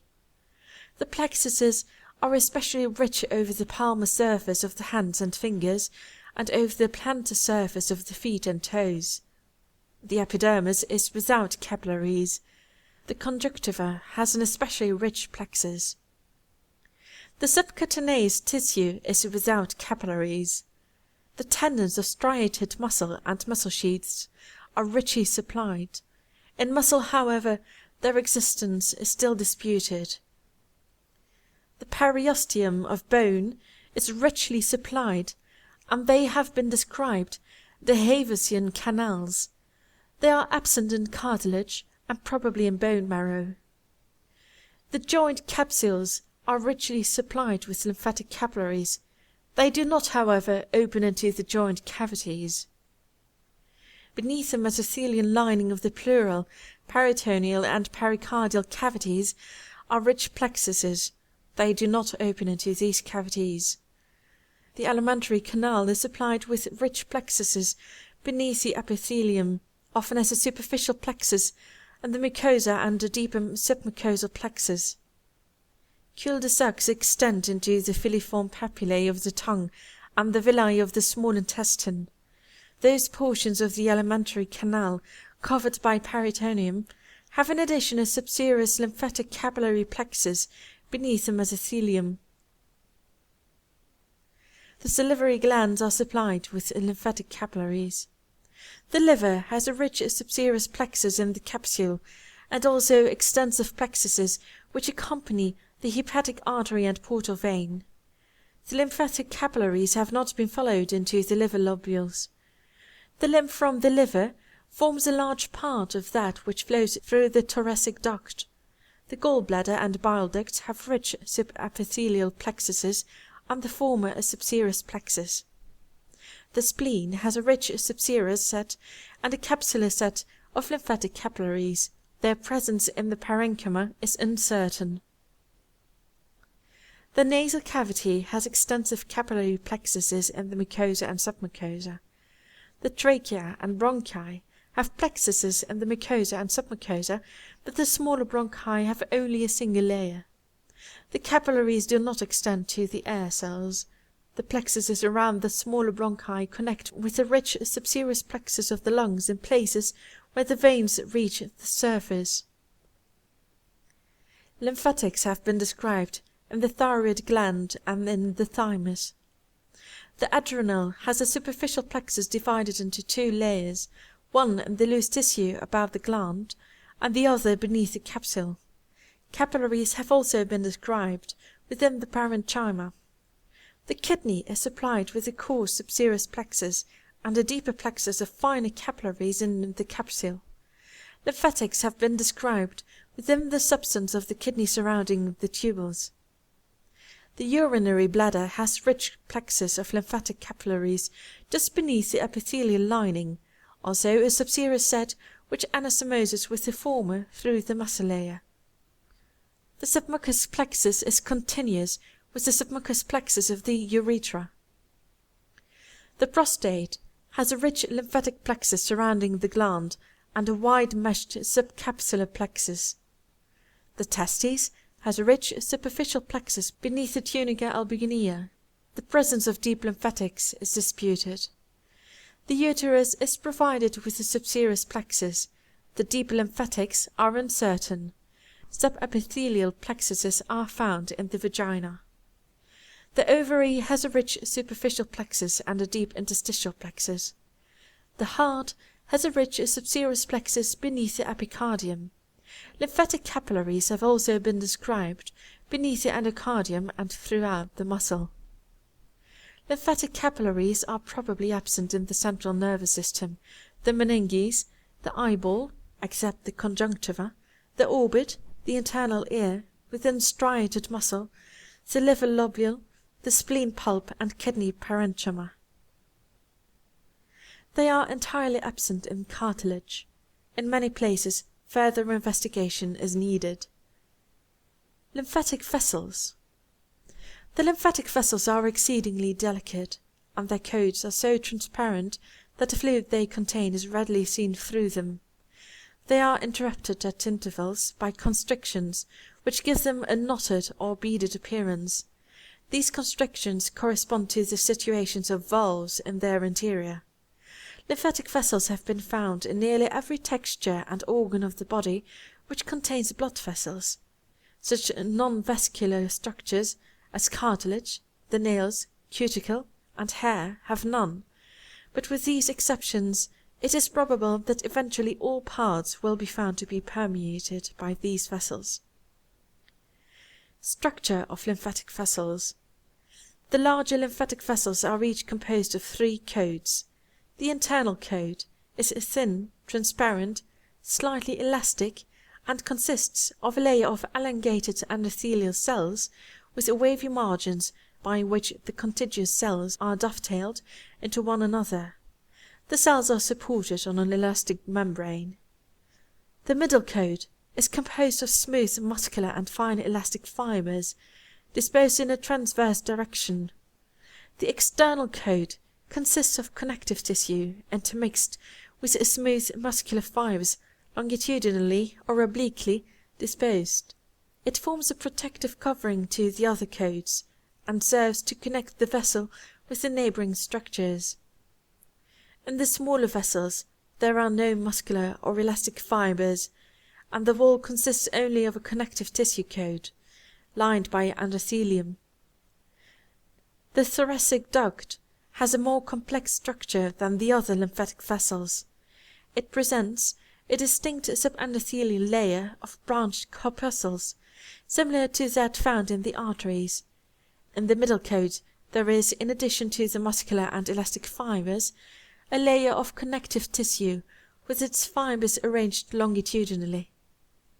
The lymphatic vessels are supplied by nutrient vessels, which are distributed to their outer and middle coats, and here also have been traced many non-modulated nerves in the form of a fine plexus of fibrils. The valves of the lymphatic vessels are formed of thin layers of fibrous tissue covered on both surfaces by endothelium, which presents the same arrangement as on the valves of veins. In form, the valves are semilunar. They are attached by their convex edges to the wall of the vessel, the concave edges being free and directed along the course of the contained current. Usually two such valves of equal size are found opposite to one another, but occasionally exceptions occur, especially at or near the anastomosis of lymphatic vessels.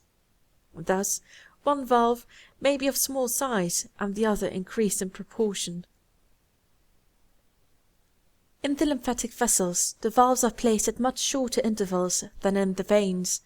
They are most numerous near the lymph glands, and are found more frequently in the lymphatic vessels of the neck and upper extremity than in those of the lower extremity. The wall of the lymphatic vessel immediately above the point of attachment of each segment of a valve is expanded into a pouch or sinus, which gives to these vessels, when distended, the knotted or beaded appearance already referred to. Valves are wanting in the vessels composing the plexiform network, in which the lymphatic vessels usually originate on the surface of the body. Lymph glands, lymphoglandulae. The lymph glands are small, oval, or bean-shaped bodies, situated in the course of lymphatic and lacteal vessels, so that the lymph and chyle pass through them on their way to the blood.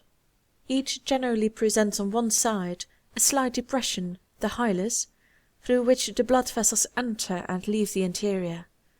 The efferent lymphatic vessel also emerges from the gland at this spot, while the efferent vessels enter the organ at different parts of the periphery. On section, a lymph gland displays two different structures, an external, of lighter color, the cortical, and an internal, darker, the medullary. The cortical structure does not form a complete investment, but is deficient at the hilus, where the medullary portion reaches the surface of the gland, so that the efferent vessel is derived directly from the medullary structures, while the afferent vessels empty themselves into the cortical substance. Structure of lymph glands. A lymph gland consists of 1. A fibrous envelope, or capsule, from which a framework of processes, trabeculae, proceeds inward, imperfectly dividing the gland into open spaces freely communicating with each other. 2. A quantity of lymphoid tissue, occupying these spaces without completely filling them. 3. A free supply of blood vessels, which are supported in the trabeculae. And 4. The afferent and efferent vessels, communicating through the lymph paths in the substance of the gland. The nerves passing into the hilus are few in number, and are chiefly distributed to the blood vessels supplying the gland. The capsule is composed of connective tissue, with some plain muscle fibers, and from its internal surface are given off a number of membranous processes, or trabeculae, consisting, in man, of connective tissue, with a small admixture of plain muscle fibers, but in many of the lower animals composed almost entirely of involuntary muscle. They pass inward, radiating toward the centre of the gland for a certain distance, that is to say, for about 1/3 or 1/4 of the space between the circumference and the centre of the gland. In some animals they are sufficiently well marked to divide the peripheral or cortical portion of the gland into a number of compartments, so-called follicles, but in man this arrangement is not obvious. The larger trabeculae springing from the capsule break up into finer bands, and these interlace to form a meshwork in the central or medullary portion of the gland. In these spaces formed by the interlacing trabeculae is contained the proper gland substance or lymphoid tissue.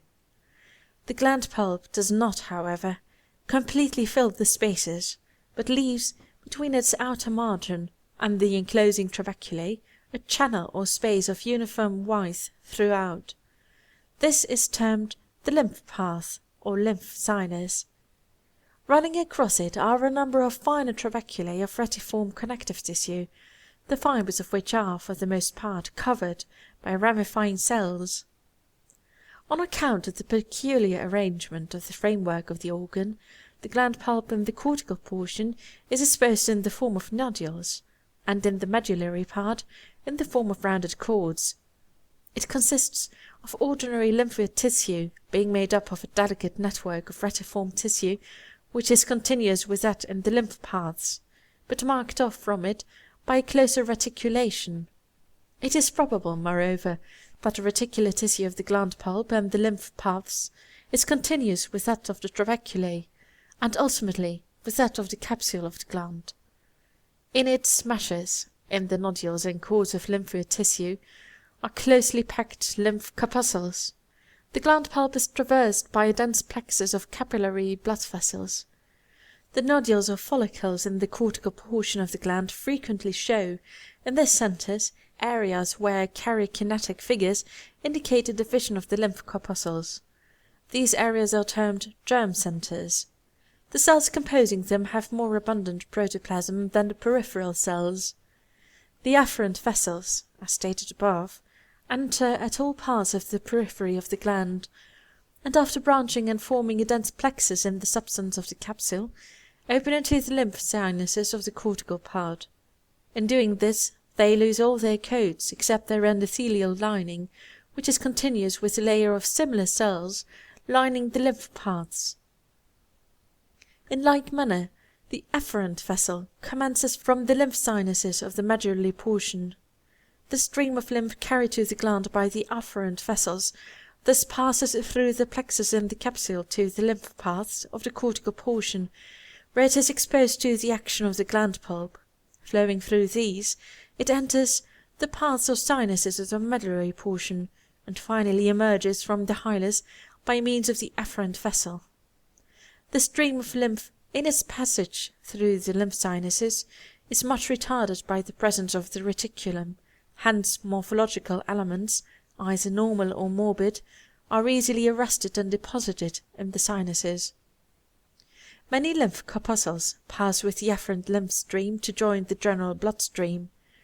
The arteries of the gland enter at the hilus, and either go at once to the gland pulp to break up into a capillary plexus, or else run along the trabeculae, partly to supply them, and partly running across the lymph paths, to assist in forming the capillary plexus of the gland pulp. This plexus traverses the lymphoid tissue, but does not enter into the lymph sinuses. From it the veins commence and emerge from the organ at the same place as that at which the arteries enter. The lymphatic vessels are arranged into a superficial and a deep set. On the surface of the body, the superficial lymphatic vessels are placed immediately beneath the integument. Accompanying the superficial veins, they join the deep lymphatic vessels in certain situations by perforating the deep fascia. In the interior of the body, they lie in the submucous areolar tissue throughout the whole length of the digestive, respiratory, and genitourinary tracts, and in the subserous tissue of the thoracic and abdominal walls. Plexiform networks of minute lymphatic vessels are found interspersed among the proper elements and blood vessels of the several tissues. The vessels composing the network, as well as the meshes between them, are much larger than those of the capillary plexus. From these networks, small vessels emerge, which pass either to a neighboring gland or to join some larger lymphatic trunk. The deep lymphatic vessels, fewer in number but larger than the superficial, accompany the deep blood vessels. Their mode of origin is probably similar to that of the superficial vessels. The lymphatic vessels of any part or organ exceed the veins in number, but in size they are much smaller.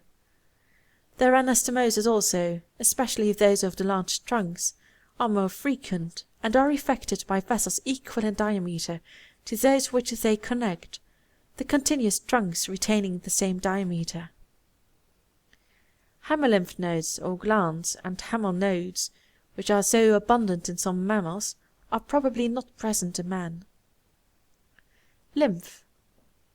Lymph, found only in the closed lymphatic vessels, is a transparent, colorless, or slightly yellow watery fluid of specific gravity about 1.015.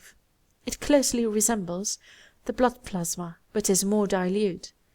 When it is examined under the microscope, leukocytes of the lymphocyte class are found floating in the transparent fluid. They are always increased in number after the passage of the lymph through lymphoid tissue, as in lymph glands. Lymph should be distinguished from tissue fluid, which is found outside the lymphatic vessels in the tissue spaces. End of section 43.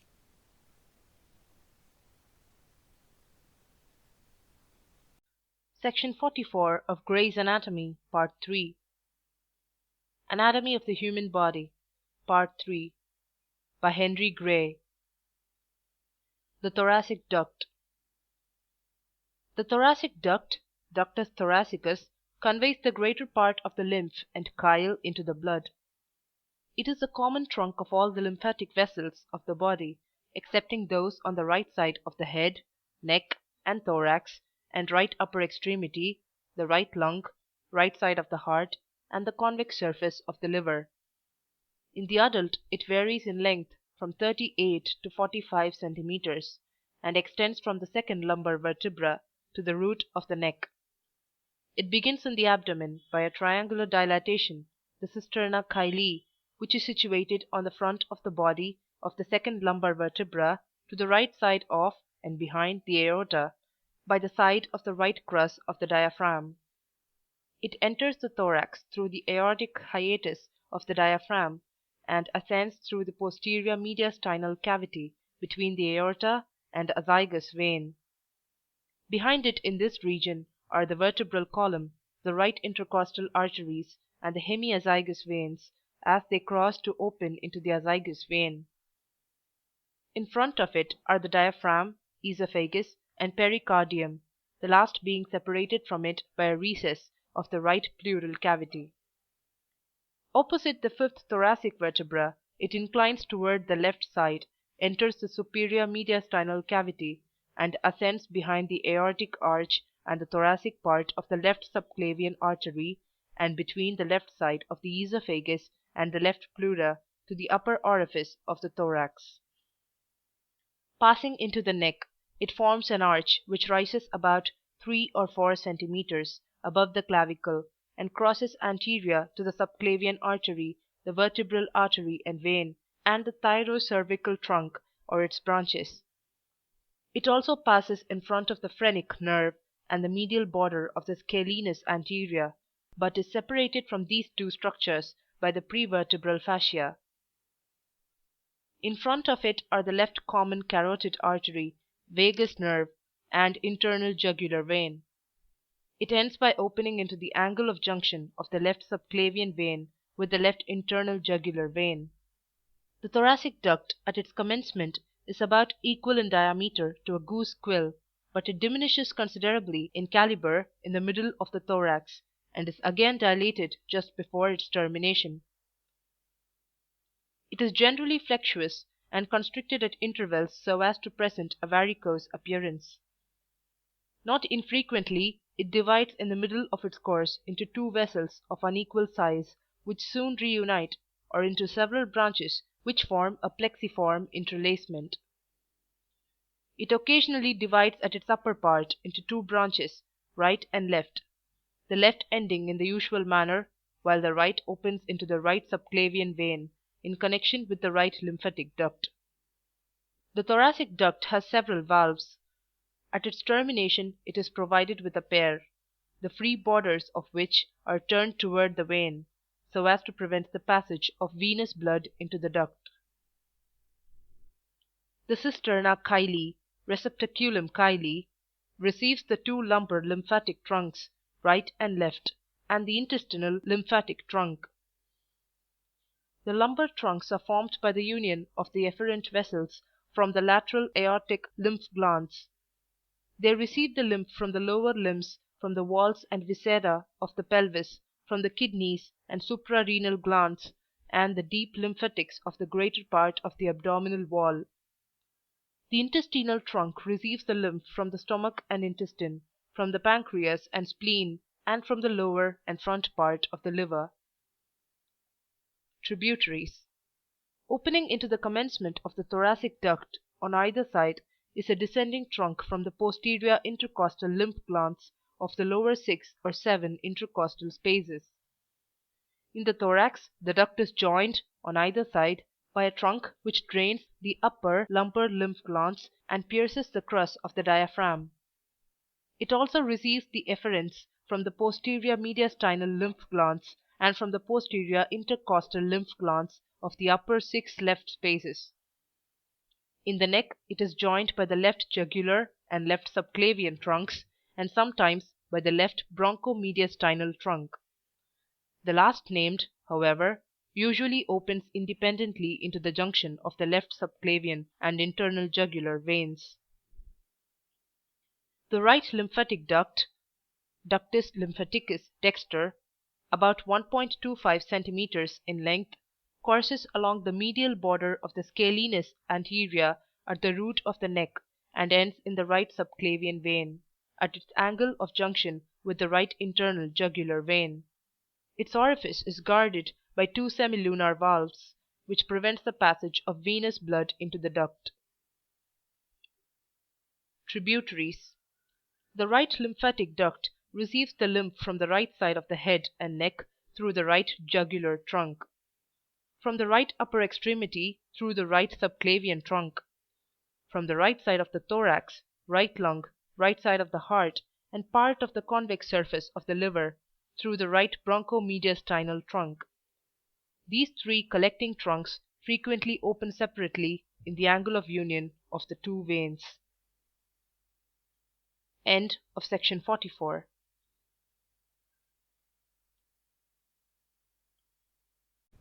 Section 45 of Gray's Anatomy, Part 3. Anatomy of the Human Body, Part 3, by Henry Gray. The lymphatics of the head, face, and neck. The lymph glands of the head. The lymph glands of the head are arranged in the following groups: occipital, posterior auricular, anterior auricular, parotid, facial, deep facial, lingual, retropharyngeal. The occipital glands, lymphoglandulae occipitales, 1 to 3 in number, are placed on the back of the head close to the margin of the trapezius and resting on the insertion of the semispinalis capitis. Their afferent vessels drain the occipital region of the scalp, while their efferents pass to the superior deep cervical glands.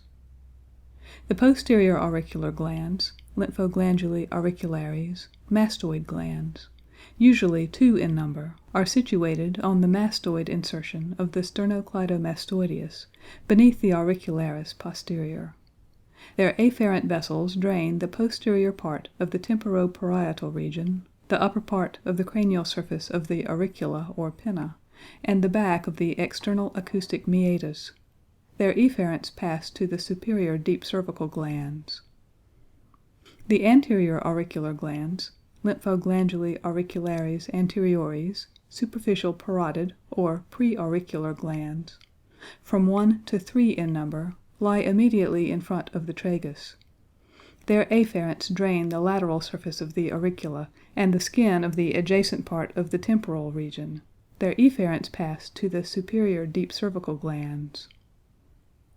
The parotid glands, lymphoglandulae parotidae, form 2 groups in relation with the parotid salivary gland. These are a group embedded in the substance of the gland, and a group of subparotid glands lying on the lateral wall of the pharynx. Occasionally, small glands are found in the subcutaneous tissue over the parotid gland. Their afferent vessels drain the root of the nose, the eyelids, the frontotemporal region, the external acoustic meatus, and the tympanic cavity, possibly also the posterior parts of the palate and the floor of the nasal cavity. The efferents of these glands pass to the superior deep cervical glands. The afferents of the subparotid glands drain the nasal part of the pharynx and the posterior parts of the nasal cavities. Their efferents pass to the superior deep cervical glands. The facial glands comprise three groups: A. Infraorbital or maxillary, scattered over the infraorbital region from the groove between the nose and cheek to the zygomatic arch. B. Buccinator, one or more placed on the buccinator opposite the angle of the mouth. C. Supramandibular, on the outer surface of the mandible, in front of the masseter and in contact with the external maxillary artery and anterior facial vein. Their efferent vessels drain the eyelids, the conjunctiva, and the skin and mucous membrane of the nose and cheek. Their efferents pass to the submaxillary glands. The deep facial glands, lymphoglandulae facialis profunda, internal maxillary glands, are placed beneath the ramus of the mandible, on the outer surface of the pterygoideus externus, in relation to the internal maxillary artery. Their afferent vessels drain the temporal and infratemporal fossae and the nasal part of the pharynx. Their efferents pass to the superior deep cervical glands. The lingual glands, lymphoglandulae lingualis, are 2 or 3 small nodules lying on the hyoglossus and under the genioglossus. They form merely glandular substations in the course of the lymphatic vessels of the tongue. The retropharyngeal glands, from 1 to 3 in number, lie in the buccopharyngeal fascia, behind the upper part of the pharynx and in front of the arch of the atlas, being separated, however, from the latter by the longus capitis. Their afferents drain the nasal cavities, the nasal part of the pharynx, and the auditory tubes. Their efferents pass to the superior deep cervical glands. The lymphatic vessels of the scalp are divisible into A. Those of the frontal region, which terminate in the anterior auricular and parotid glands. B. Those of the temporoparietal region, which end in the parotid and posterior auricular glands. And C. Those of the occipital region, which terminate partly in the occipital glands, and partly in a trunk which runs down along the posterior border of the sternocleidomastoideus to end in the inferior deep cervical glands. The lymphatic vessels of the auricula and external acoustic meatus are also divisible into 3 groups: A. An anterior, from the lateral surface of the auricula and anterior wall of the meatus to the anterior auricular glands. B. A posterior, from the margin of the auricula, the upper part of its cranial surface, the internal surface and posterior wall of the meatus to the posterior auricular and superficial deep cervical glands. C. An inferior, from the floor of the meatus and from the lobule of the auricula to the superficial and superior deep cervical glands. The lymphatic vessels of the face are more numerous than those of the scalp. Those from the eyelids and conjunctiva terminate partly in the submaxillary, but mainly in the parotid glands. The vessels from the posterior part of the cheek also pass to the parotid glands, while those from the anterior portion of the cheek, the side of the nose, the upper lip, and the lateral portions of the lower lip end in the submaxillary glands. The deeper vessels from the temporal and infratemporal fossae pass to the deep facial and superior deep cervical glands. The deeper vessels of the cheek and lips end, like the superficial, in the submaxillary glands. Both superficial and deep vessels of the central part of the lower lip run to the submental glands. Lymphatic vessels of the nasal cavities. Those from the anterior parts of the nasal cavities communicate with the vessels of the integument of the nose, and end in the submaxillary glands. Those from the posterior 2/3 of the nasal cavities, and from the accessory air sinuses, pass partly to the retropharyngeal, and partly to the superior deep cervical glands. Lymphatic vessels of the mouth. The vessels of the gums pass to the submaxillary glands. Those of the hard palate are continuous in front with those of the upper gum, but pass backward to pierce the constrictor pharyngeus superior, and end in the superior deep cervical and subparotid glands. Those of the soft palate pass backward and lateralward, and end partly in the retropharyngeal and subparotid, and partly in the superior deep cervical glands. The vessels of the anterior part of the floor of the mouth pass either directly to the inferior glands of the superior deep cervical group, or indirectly through the submental glands. From the rest of the floor of the mouth, the vessels pass to the submaxillary and superior deep cervical glands. The lymphatic vessels of the palatine tonsil, usually 3 to 5 in number, pierce the buccopharyngeal fascia and constrictor pharyngis superior, and pass between the stylohyoideus and internal jugular vein to the uppermost of the superior deep cervical glands. They end in a gland which lies at the side of the posterior belly of the digastricus on the internal jugular vein. Occasionally 1 or 2 additional vessels run to small glands on the lateral side of the vein under cover of the sternocleidomastoideus. The lymphatic vessels of the tongue are drained chiefly into the deep cervical glands lying between the posterior belly of the digastricus and the superior belly of the omohyoideus. One gland situated at the bifurcation of the common carotid artery is so intimately associated with these vessels that it is known as the principal gland of the tongue. The lymphatic vessels of the tongue may be divided into 4 groups. 1. Apical, from the tip of the tongue to the suprahyoid glands and principal gland of the tongue. 2. Lateral, from the margin of the tongue. Some of these pierce the mylohyoideus to end in the submaxillary glands. Others pass down on the hyoglossus to the superior deep cervical glands. 3. Basal, from the region of the valate papillae to the superior deep cervical glands. And 4. Median, a few of which perforate the mylohyoideus to reach the submaxillary glands, while the majority turn around the posterior border of the muscle to enter the superior deep cervical glands. The lymph glands of the neck. The lymph glands of the neck include the following groups: submaxillary, submental, superficial cervical, anterior cervical, deep cervical. The submaxillary glands, lymphoglandulae submaxillares, 3 to 6 in number, are placed beneath the body of the mandible in the submaxillary triangle, and rest on the superficial surface of the submaxillary salivary gland. One gland, the middle gland of Starr, which lies on the external maxillary artery as it turns over the mandible, is the most constant of the series. Small lymph glands are sometimes found on the deep surface of the submaxillary salivary glands. The afferents of the submaxillary glands drain the medial palpebral commissure, the cheek, the side of the nose, the upper lip, the lateral part of the lower lip, the gums, and the anterior part of the margin of the tongue. Efferent vessels from the facial and submental glands also enter the submaxillary glands.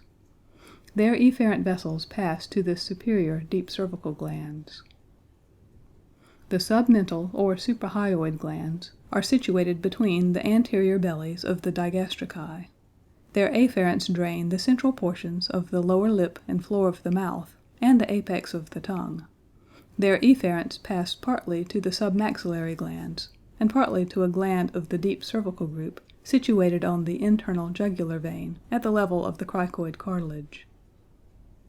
The superficial cervical glands, lymphoglandulae cervicalis superficialis, lie in close relationship with the external jugular vein as it emerges from the parotid gland, and, therefore, superficial to the sternocleidomastoideus. Their afferents drain the lower parts of the auricula and parotid region, while their efferents pass around the anterior margin of the sternocleidomastoideus to join the superior deep cervical glands. The anterior cervical glands form an irregular and inconstant group on the front of the larynx and trachea. They may be divided into a superficial set placed on the anterior jugular vein, b. a deeper set which is further subdivided into prelaryngeal on the middle cricothyroid ligament, and pretracheal on the front of the trachea. This deeper set drains the lower part of the larynx, the thyroid gland, and the upper part of the trachea. Its efferents pass to the lowest of the superior deep cervical glands. The deep cervical glands, lymphoglandulae cervicalis profundi, are numerous and of large size. They form a chain along the carotid sheath lying by the side of the pharynx, esophagus, and trachea, and extending from the base of the skull to the root of the neck. They are usually described in two groups. 1. The superior deep cervical glands lying under the sternocleidomastoideus, in close relation with the accessory nerve and the internal jugular vein, some of the glands lying in front of, and others behind the vessel. 2. The inferior deep cervical glands extending beyond the posterior margin of the sternocleidomastoideus into the supraclavicular triangle, where they are closely related to the brachial plexus and subclavian vein. A few minute paratracheal glands are situated alongside the recurrent nerves on the lateral aspects of the trachea and esophagus. The superior deep cervical glands drain the occipital portion of the scalp, the auricula, the back of the neck, a considerable part of the tongue, the larynx, thyroid gland, trachea, nasal part of the pharynx, nasal cavities, palate, and esophagus. They receive also the efferent vessels from all the other glands of the head and neck, except those from the inferior deep cervical glands. The inferior deep cervical glands drain the back of the scalp and neck, the superficial pectoral region, part of the arm, and occasionally part of the superior surface of the liver. In addition, they receive vessels from the superior deep cervical glands. The efferents of the superior deep cervical glands pass partly to the inferior deep cervical glands, and partly to a trunk which unites with the efferent vessel of the inferior deep cervical glands and forms the jugular trunk. On the right side, this trunk ends in the junction of the internal jugular and subclavian veins. On the left side, it joins the thoracic duct. The lymphatic vessels of the skin and muscles of the neck pass to the deep cervical glands. From the upper part of the pharynx, the lymphatic vessels pass to the retropharyngeal, from the lower part to the deep cervical glands. From the larynx, two sets of vessels arise, an upper and a lower. The vessels of the upper set pierce the hyothyroid membrane and join the superior deep cervical glands. Of the lower set, some pierce the conus elasticus and join the pretracheal and prelaryngeal glands. Others run between the cricoid and first tracheal ring and enter the inferior deep cervical glands. The lymphatic vessels of the thyroid gland consist of two sets, an upper, which accompanies the superior thyroid artery and enters the superior deep cervical glands, and a lower, which runs partly to the pretracheal glands and partly to the small paratracheal glands which accompany the recurrent nerves. These latter glands receive also the lymphatic vessels from the cervical portion of the trachea. End of section 45.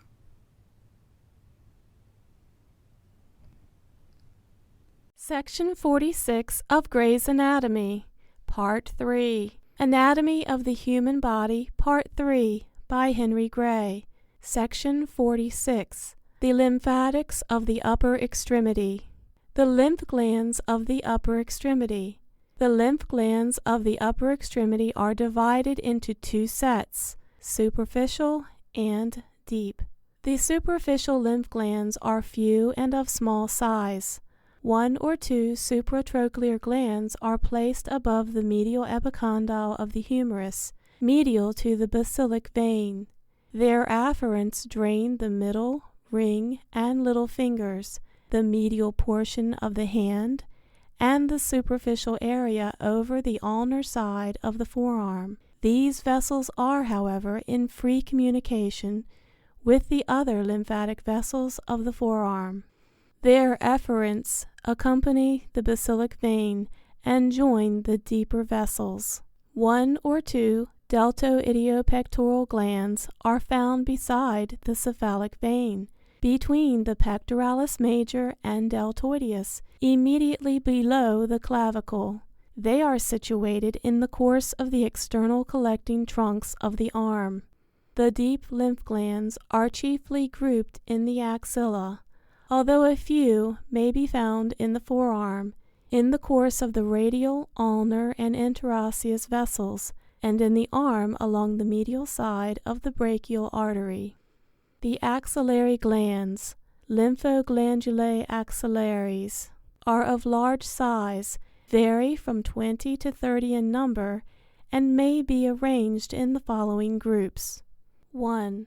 A lateral group of from 4 to 6 glands lies in relation to the medial and posterior aspects of the axillary vein. The afferents of these glands drain the whole arm with the exception of that portion whose vessels accompany the cephalic vein. The efferent vessels pass partly to the central and subclavicular groups of axillary glands and partly to the inferior deep cervical glands. 2. An anterior or pectoral group consists of 4 or 5 glands along the lower border of the pectoralis minor, in relation with the lateral thoracic artery.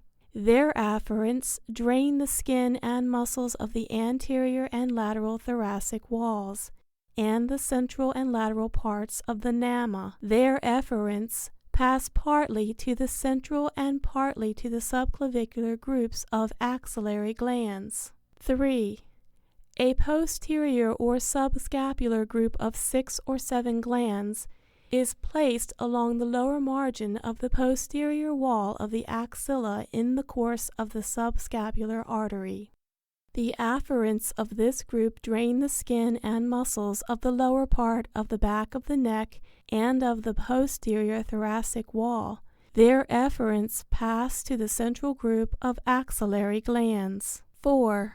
A central or intermediate group of 3 or 4 large glands is embedded in the adipose tissue near the base of the axilla. Its afferents are the efferent vessels of all the preceding groups of axillary glands. Its efferents pass to the subclavicular group. 5. A medial or subclavicular group of 6 to 12 glands is situated partly posterior to the upper portion of the pectoralis minor and partly above the upper border of this muscle. Its only direct territorial afferents are those which accompany the cephalic vein and one which drains the upper peripheral part of the mamma, but it receives the efferents of all the other axillary glands. The efferent vessels of the subclavicular group unite to form the subclavian trunk, which opens either directly into the junction of the internal jugular and subclavian veins or into the jugular lymphatic trunk. On the left side it may end in the thoracic duct.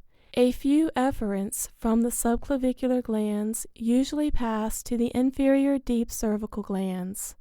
The lymphatic vessels of the upper extremity. The lymphatic vessels of the upper extremity are divided into 2 sets, superficial and deep. The superficial lymphatic vessels commence in the lymphatic plexus, which everywhere pervades the skin. The meshes of the plexus are much finer in the palm and on the flexor aspect of the digits than elsewhere. The digital plexuses are drained by a pair of vessels which run on the sides of each digit and incline backward to reach the dorsum of the hand. From the dense plexus of the palm, vessels pass in different directions, viz., upward toward the wrist, downward to join the digital vessels, medialward to join the vessels on the ulnar border of the hand, and lateralward to those on the thumb. Several vessels from the central part of the plexus unite to form a trunk, which passes around the metacarpal bone of the index finger to join the vessels on the back of that digit and on the back of the thumb. Running upward in front of and behind the wrist, the lymphatic vessels are collected into radial, median, and ulnar groups, which accompany respectively the cephalic, median, and basilic veins in the forearm. A few of the ulnar lymphatics end in the supratrochlear glands, but the majority pass directly to the lateral group of axillary glands. Some of the radial vessels are collected into a trunk, which ascends with the cephalic vein to the deltoidiopectoral glands. The efferents from this group pass either to the subclavicular axillary glands or to the inferior cervical glands. The deep lymphatic vessels accompany the deep blood vessels. In the forearm, they consist of 4 sets, corresponding with the radial, ulnar, volar, and dorsal interosseous arteries. They communicate at intervals with the superficial lymphatics, and some of them end in the glands which are occasionally found beside the arteries. In their course upward, a few end in the glands which lie upon the brachial artery, but most of them pass to the lateral group of axillary glands. End of section 46. Recording by Selena Arter.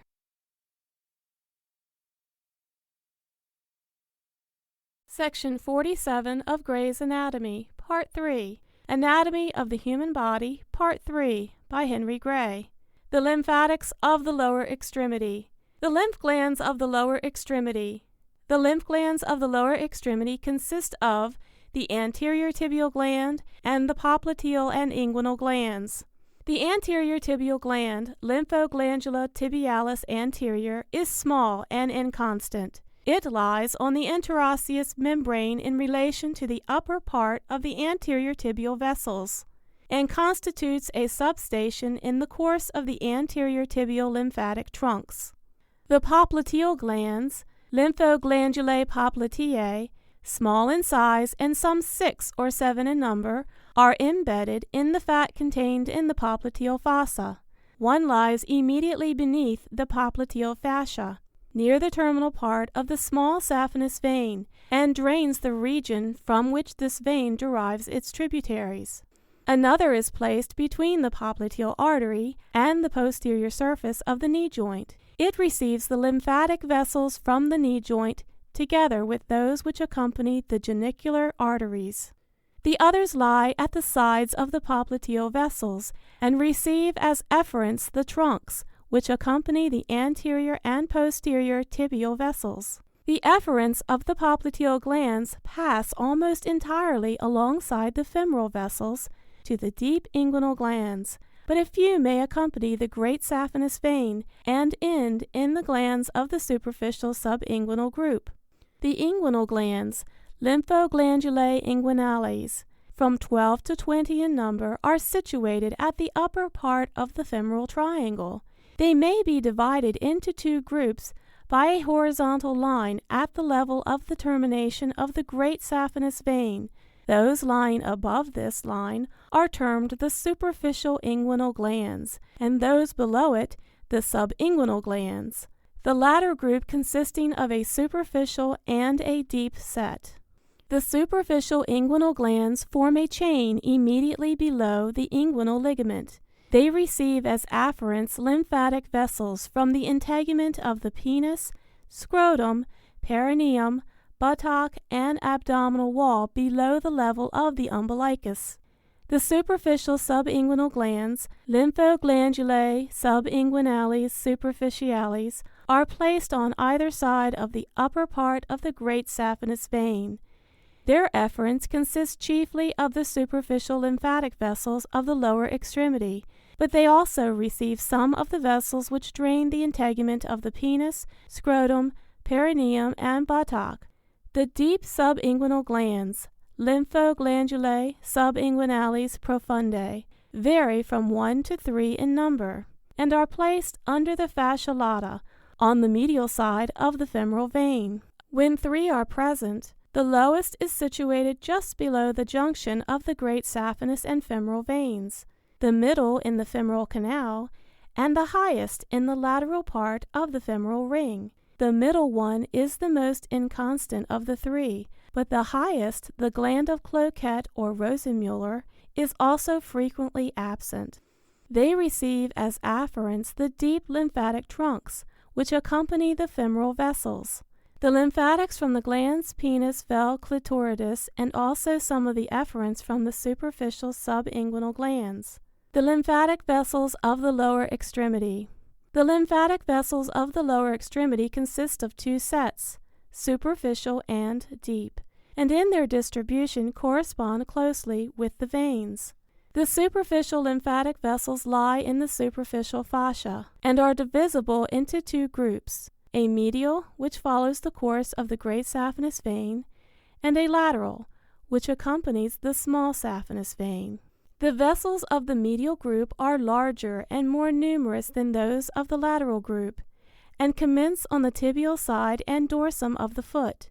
They ascend both in front of and behind the medial malleolus, run up the leg with the great saphenous vein, pass with it behind the medial condyle of the femur, and accompany it to the groin, where they end in the subinguinal group of superficial glands. The vessels of the lateral group arise from the fibular side of the foot. Some ascend in front of the leg and just below the knee, cross the tibia to join the lymphatics on the medial side of the thigh. Others pass behind the lateral malleolus and, accompanying the small saphenous vein, enter popliteal glands. The deep lymphatic vessels are few in number, and accompany the deep blood vessels. In the leg, they consist of 3 sets: the anterior tibial, posterior tibial, and peroneal, which accompany the corresponding blood vessels, 2 or 3 with each artery. They enter the popliteal lymph glands. The deep lymphatic vessels of the gluteal and ischial regions follow the course of the corresponding blood vessels.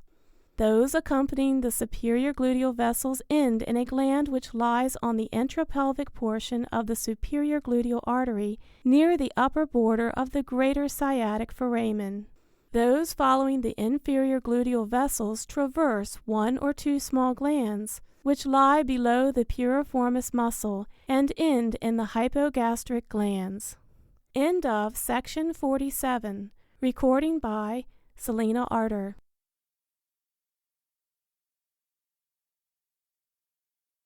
Section 48 of Gray's Anatomy, Part 3. Recording by Jennifer Stearns. Anatomy of the Human Body, Part 3, by Henry Gray. Lymphatics of the Abdomen and Pelvis, Part 1. The lymph glands of the abdomen and pelvis may be divided, from the situations, into a. Parietal, lying behind the peritoneum, and in close association with the larger blood vessels, and b. Visceral, which are found in relation to the visceral arteries. The parietal glands include the following groups: external iliac, common iliac, epigastric, iliac circumflex, hypogastric, sacral, lumbar, lateral aortic, pre-aortic, retroaortic. The external iliac glands, from 8 to 10 in number, lie along the external iliac vessels. They are arranged in 3 groups, one on the lateral, another on the medial, and a third on the anterior aspect of the vessels. The third group is, however, sometimes absent. Their principal afferents are derived from the inguinal and subinguinal glands. The deep lymphatics of the abdominal wall below the umbilicus and of the adductor region of the thigh, and the lymphatics from the glands penis vel clitoridis, the membranous urethra, the prostate, the fundus of the bladder, the cervix uteri, and upper part of the vagina.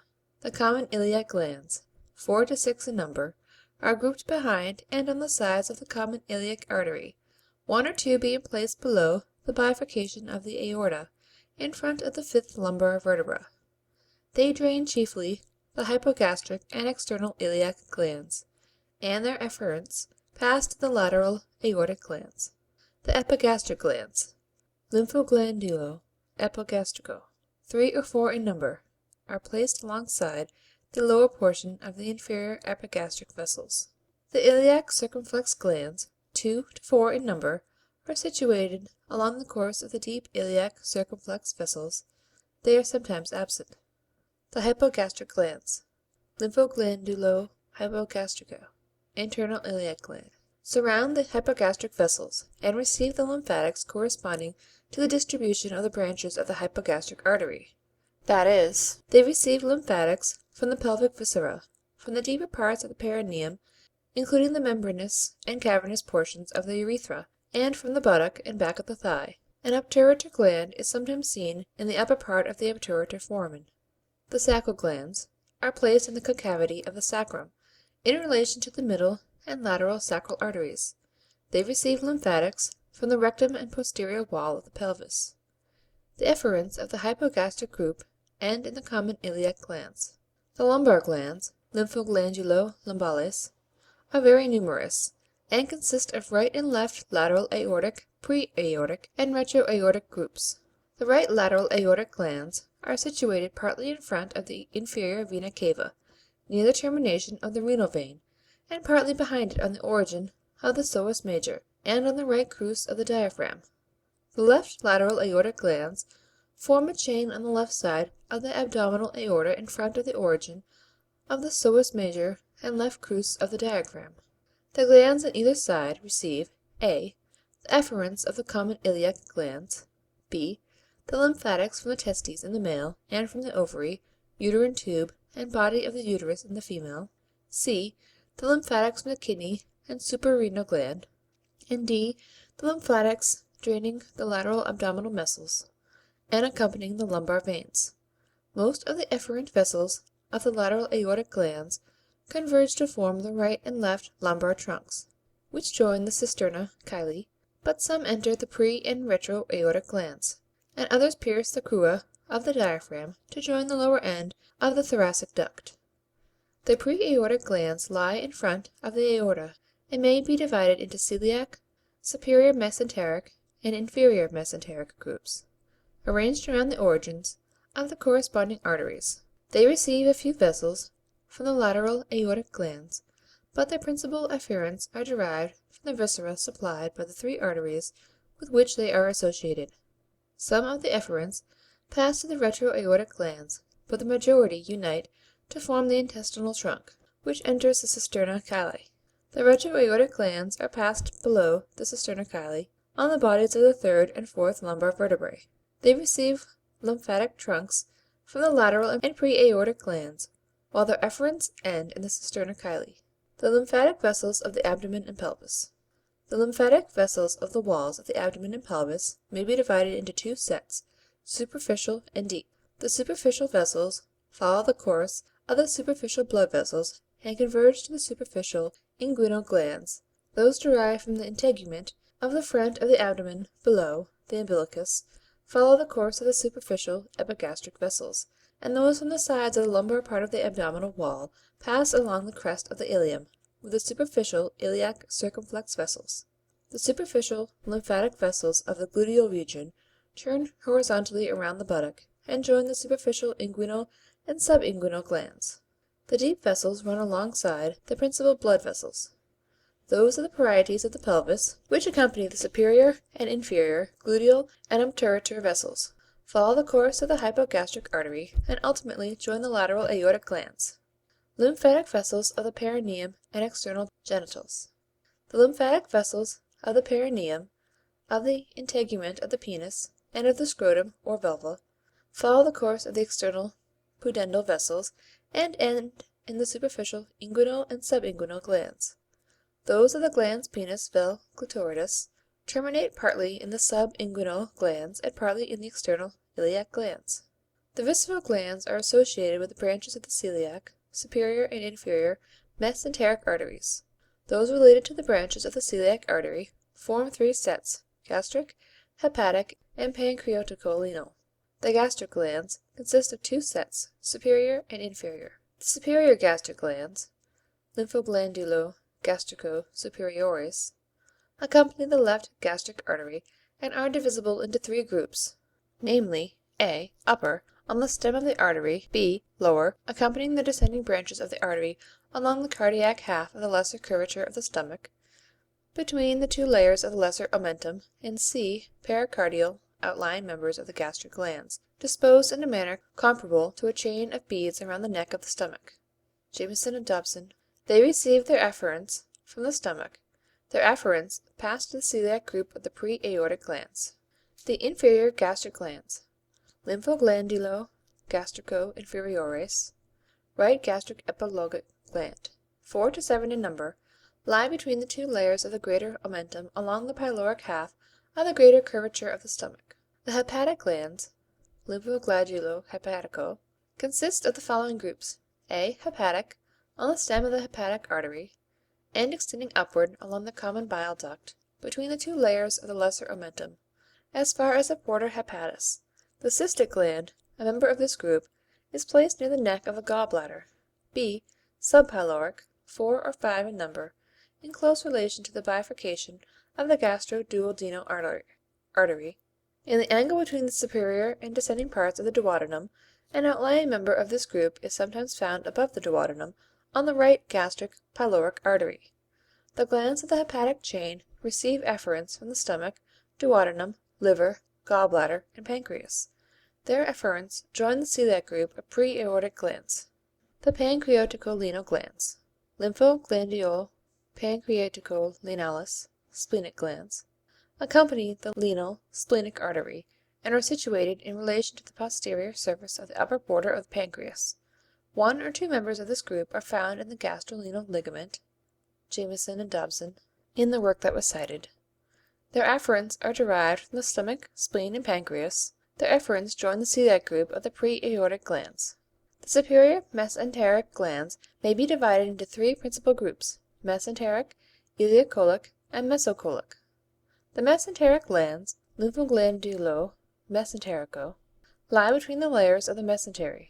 They vary from 100 to 150 in number, and may be grouped into 3 sets, namely, one lying close to the wall of the small intestine, among the terminal twigs of the superior mesenteric artery, a second in relation to the loops and primary branches of the vessels, and a third along the trunk of the artery. The iliacoelic glands, from 10 to 20 in number, form a chain around the iliacoelic artery, but show a tendency to subdivision into 2 groups, one near the duodenum, and another on the lower part of the trunk of the artery. Where the vessel divides into its terminal branches, the chain is broken up into several groups, namely, A. Ilial, the region in the ilial branch of the artery; B. Anterior iliacoelic, usually of 3 glands, in the iliacoelic fold, near the wall of the cecum; C. Posterior iliacoelic, mostly placed in the angle between the ilium and the colon, but partly lying behind the cecum at its junction with the ascending colon; D. A single gland between the layers of the mesenteriole of the vermiform process; E. Right colic, along the medial side of the ascending colon. The mesocolic glands, lymphoglandulo-mesocolico, are numerous, and lie between the layers of the transverse mesocolon, in close relation to the transverse colon. They are best developed in the neighbourhood of the right and left colic flexures. 1 or 2 small glands are occasionally seen along the trunk of the right colic artery, and others are found in relation to the trunk and branches of the middle colic artery. The superior mesenteric glands receive afferents from the jejunum, ilium, cecum, vermiform process, and the ascending and transverse parts of the colon. Their efferents pass to the pre-aortic glands. The inferior mesenteric glands consist of A. Small glands on the branches of the left colic and sigmoid arteries; B. A group in the sigmoid mesocolon around the superior hemorrhoidal artery; and C. A pararectal group in contact with the muscular coat of the rectum. They drain the descending iliac and sigmoid parts of the colon and the upper part of the rectum. Their efferents pass to the pre-aortic glands. End of section 48. Recording by Jennifer Stearns, Concord, New Hampshire.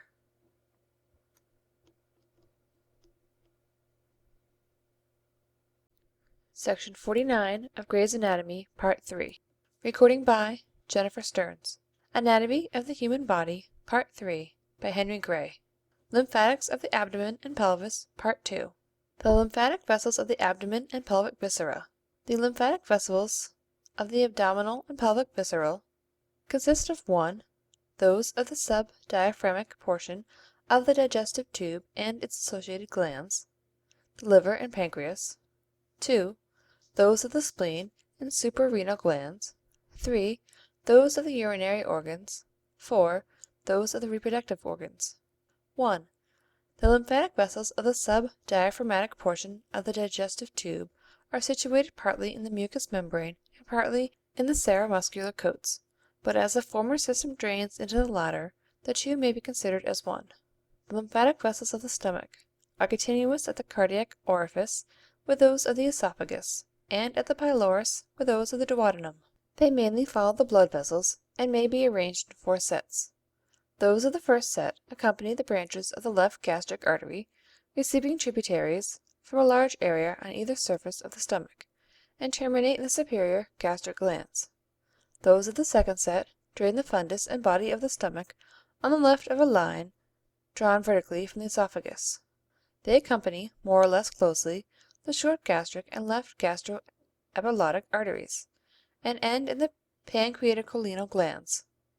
The vessels of the third set drain the right portion of the greater curvature as far as the pyloric portion, and end in the inferior gastric glands, the efferents of which pass to the subpyloric group. Those of the fourth set drain the pyloric portion and pass to the hepatic and subpyloric glands and to the superior gastric glands. The lymphatic vessels of the duodenum consist of an anterior and posterior set, which open into a series of small pancreatical duodenal glands on the anterior and posterior aspects of the groove behind the head of the pancreas and the duodenum. The efferents of these glands run in two directions, upward to the hepatic glands and downward to the preaortic glands around the origin of the superior mesenteric artery. The lymphatic vessels of the jejunum and ileum are termed lacteals, from the milk-white fluid they contain during intestinal digestion. They run between the layers of the mesentery and enter the mesenteric glands, the efferents of which end in the preaortic glands. The lymphatic vessels of the vermiform process and cecum are numerous, since in the wall of this process there is a large amount of adenoid tissue. From the body and tail of the vermiform process, 8 to 15 vessels ascend between the layers of the mesenteriole, 1 or 2 being interrupted in the gland which lies between the layers of this peritoneal fold. They unite to form 3 or 4 vessels, which end partly in the lower and partly in the upper glands of the ileocolic chain. The vessels from the root of the vermiform process and from the cecum consist of an anterior and posterior group. The anterior vessels pass in front of the cecum and end in the anterior ileocolic glands and in the upper and lower glands of the ileocolic chain. The posterior vessels ascend over the back of the cecum and terminate in the posterior ileocolic glands and in the lower glands of the ileocolic chain. Lymphatic vessels of the colon. The lymphatic vessels of the ascending and transverse parts of the colon finally end in the mesenteric glands, after traversing the right colic and mesocolic glands. Those of the descending and iliac sigmoid parts of the colon are interrupted by the small glands on the branches of the left colic and sigmoid arteries, and ultimately end in the preaortic glands around the origin of the inferior mesenteric artery. Lymphatic vessels of the anus, anal canal, and rectum. The lymphatics from the anus pass forward and end with those of the integument of the perineum and scrotum in the superficial inguinal glands. Those from the anal cavity accompany the middle and inferior hemorrhoidal arteries and end in the hypogastric glands, while the vessels from the rectum traverse the pararectal glands and pass to those in the sigmoid mesocolon. The efferents of the latter terminate in the preaortic glands around the origin of the inferior mesenteric artery. The lymphatic vessels of the liver are divisible into 2 sets, superficial and deep. The former arise in the subperitoneal areolar tissue over the entire surface of the organ, and may be grouped into A, those on the convex surface, B, those on the inferior surface. A. On the convex surface. The vessels from the back part of this surface reach their terminal glands by 3 different routes. The vessels of the middle set, 5 or 6 in number, pass through the vena cava foramen in the diaphragm and end in 1 or 2 glands which are situated around the terminal part of the inferior vena cava. A few vessels on the left side pass backward toward the esophageal hiatus and terminate in the pericardial group of superior gastric glands. The vessels from the right side, 1 or 2 in number, run on the abdominal surface of the diaphragm, and after crossing its right crus, end in the preaortic glands which surround the origin of the celiac artery. From the portions of the right and left lobes adjacent to the falciform ligament, the lymphatic vessels converge to form 2 trunks, one of which accompanies the inferior vena cava through the diaphragm, and ends in the glands around the terminal part of this vessel. The other runs downward and forward, and turning around the anterior sharp margin of the liver, accompanies the upper part of the ligamentum teres, and ends in the upper hepatic glands. From the anterior surface, a few additional vessels turn around the anterior sharp margin to reach the upper hepatic glands. B. On the inferior surface. The vessels from this surface mostly converge to the porta hepatis and accompany the deep lymphatics emerging from the porta to the hepatic glands. One or two from the posterior parts of the right and caudate lobes accompany the inferior vena cava through the diaphragm, and end in the glands around the terminal part of this vein. The deep lymphatics converge to ascending and descending trunks. The ascending trunks accompany the hepatic veins and pass through the diaphragm to end in the glands around the terminal part of the inferior vena cava. The descending trunks emerge from the porta hepatis and end in the hepatic glands. The lymphatic vessels of the gallbladder pass to the hepatic glands in the porta hepatis. Those of the common bile duct to the hepatic glands alongside the duct and to the upper pancreato-duodenal glands. The lymphatic vessels of the pancreas follow the course of its blood vessels. Most of them enter the pancreatorenal glands, but some end in the pancreato-duodenal glands, and others in the pre-aortic glands near the origin of the superior mesenteric artery. 2. The lymphatic vessels of the spleen and suprarenal glands. The lymphatic vessels of the spleen, both superficial and deep, pass to the pancreato-renal glands. The lymphatic vessels of the suprarenal glands usually accompany the suprarenal veins and end in the lateral aortic glands. Occasionally, some of them pierce the crura of the diaphragm and end in the glands of the posterior mediastinum. 3. The lymphatic vessels of the urinary organs. The lymphatic vessels of the kidney form three plexuses, one in the substance of the kidney, a second beneath its fibrous capsule, and a third in the perinephric fat. The second and third communicate freely with each other. The vessels from the plexus in the kidney substance converge to form 4 or 5 trunks which issue at the hilum. Here they are joined by vessels from the plexus under the capsule, and, following the course of the renal vein, end in the lateral aortic glands. The perinephric plexus is drained directly into the upper lateral aortic glands. The lymphatic vessels of the ureter run in different directions. Those from its upper portion end partly in the efferent vessels of the kidney and partly in the lateral aortic glands. Those from the portion immediately above the brim of the lesser pelvis are drained into the common iliac glands, while the vessels from the interpelvic portion of the tube either join the efferents from the bladder or end in the hypogastric glands. The lymphatic vessels of the bladder originate in 2 plexuses, an intra and extramuscular, it being generally admitted the mucous membrane is devoid of lymphatics.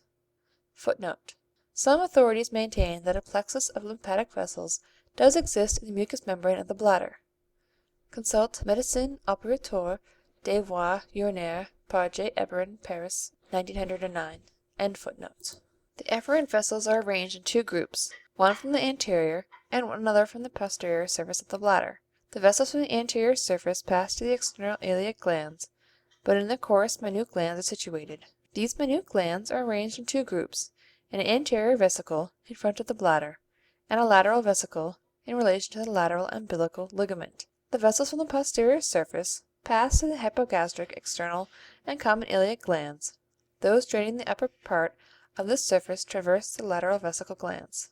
The lymphatic vessels of the prostate terminate chiefly in the hypogastric and sacral glands, but one trunk from the posterior surface ends in the external iliac glands, and another from the anterior surface joins the vessels which drain the membranous part of the urethra. Lymphatic vessels of the urethra. The lymphatics of the cavernous portion of the urethra accompany those of the glans penis, and terminate with them in the deep subinguinal and external iliac glands. Those of the membranous and prostatic portions, and those of the whole urethra in the female, pass to the hypogastric glands. 4. The lymphatic vessels of the reproductive organs. The lymphatic vessels of the testes consist of 2 sets, superficial and deep, the former commencing on the surface of the tunica vaginalis, the latter in the epididymis and body of the testes. They form from 4 to 8 collecting trunks which ascend with the spermatic veins in the spermatic cord and along the front of the psoas major to the level where the spermatic vessels cross the ureter and end in the lateral and pre-aortic groups of lumbar glands. The lymphatic vessels of the ductus deferens pass to the external iliac glands, those of the vesiculae seminalis partly to the hypogastric and partly to the external glands. The lymphatic vessels of the ovary are similar to those of the testes, and ascend with the ovarian artery to the lateral and pre-aortic glands. The lymphatic vessels of the uterine tube pass partly with those of the ovary and partly with those of the uterus. The lymphatic vessels of the uterus consist of two sets, superficial and deep, the former being placed beneath the peritoneum, the latter in the substance of the organ. The lymphatics of the cervix uteri run in three directions, transversely to the external iliac glands, posterior-laterally to the hypogastric glands, and posteriorly to the common iliac glands. The majority of the vessels of the body and fundus of the uterus pass lateralward in the broad ligaments, and are continued up with the ovarian vessels to the lateral and pre-aortic glands. A few, however, run to the external iliac glands, and one or two to the superficial inguinal glands. In the unimpregnated uterus, the lymphatic vessels are very small, but during gestation they are greatly enlarged. The lymphatic vessels of the vagina are carried in three directions, those of the upper part of the vagina to the external iliac glands, those of the middle part to the hypogastric glands, and those of the lower part to the common iliac glands. On the course of the vessels from the middle and lower parts small glands are situated. Some lymphatic vessels from the lower part of the vagina join those of the vulva and pass to the superficial inguinal glands. The lymphatics of the vagina anastomose with those of the cervix uteri, vulva, and rectum, but not with those of the bladder. End of section 49. Recording by Jennifer Stearns, Concord, New Hampshire. Section 50 of Gray's Anatomy, Part 3. Read by Laurie Ann Walden. Anatomy of the Human Body, Part 3, by Henry Gray. The lymphatic vessels of the thorax. The lymph glands of the thorax may be divided into parietal and visceral, the former being situated in the thoracic wall, the latter in relation to the viscera. The parietal lymph glands include the sternal, intercostal, and diaphragmatic glands. 1. The sternal glands, lymphoglanduli sternales, internal mammary glands, are placed at the anterior ends of the intercostal spaces, by the side of the internal mammary artery. They derive afferents from the mamma, from the deeper structures of the anterior abdominal wall above the level of the umbilicus, from the upper surface of the liver through a small group of glands which lie behind the xiphoid process, and from the deeper parts of the anterior portion of the thoracic wall. Their efferents usually unite to form a single trunk on either side. This may open directly into the junction of the internal jugular and subclavian veins, or that of the right side may join the right subclavian trunk, and that of the left, the thoracic duct. 2. The intercostal glands, lymphoglanduli intercostales, occupy the posterior parts of the intercostal spaces, in relation to the intercostal vessels. They receive the deep lymphatics from the posterolateral aspect of the chest. Some of these vessels are interrupted by small lateral intercostal glands. The efferents of the glands in the lower 4 or 5 spaces unite to form a trunk, which descends and opens either into the cisterna chyli or into the commencement of the thoracic duct. The efferents of the glands in the upper spaces of the left side end in the thoracic duct, those of the corresponding right spaces in the right lymphatic duct. 3. The diaphragmatic glands lie on the thoracic aspect of the diaphragm and consist of 3 sets, anterior, middle, and posterior. The anterior set comprises a. 2 or 3 small glands behind the base of the xiphoid process, which receive afferents from the convex surface of the liver, and b. 1 or 2 glands on either side near the junction of the 7th rib with its cartilage, which receive lymphatic vessels from the front part of the diaphragm.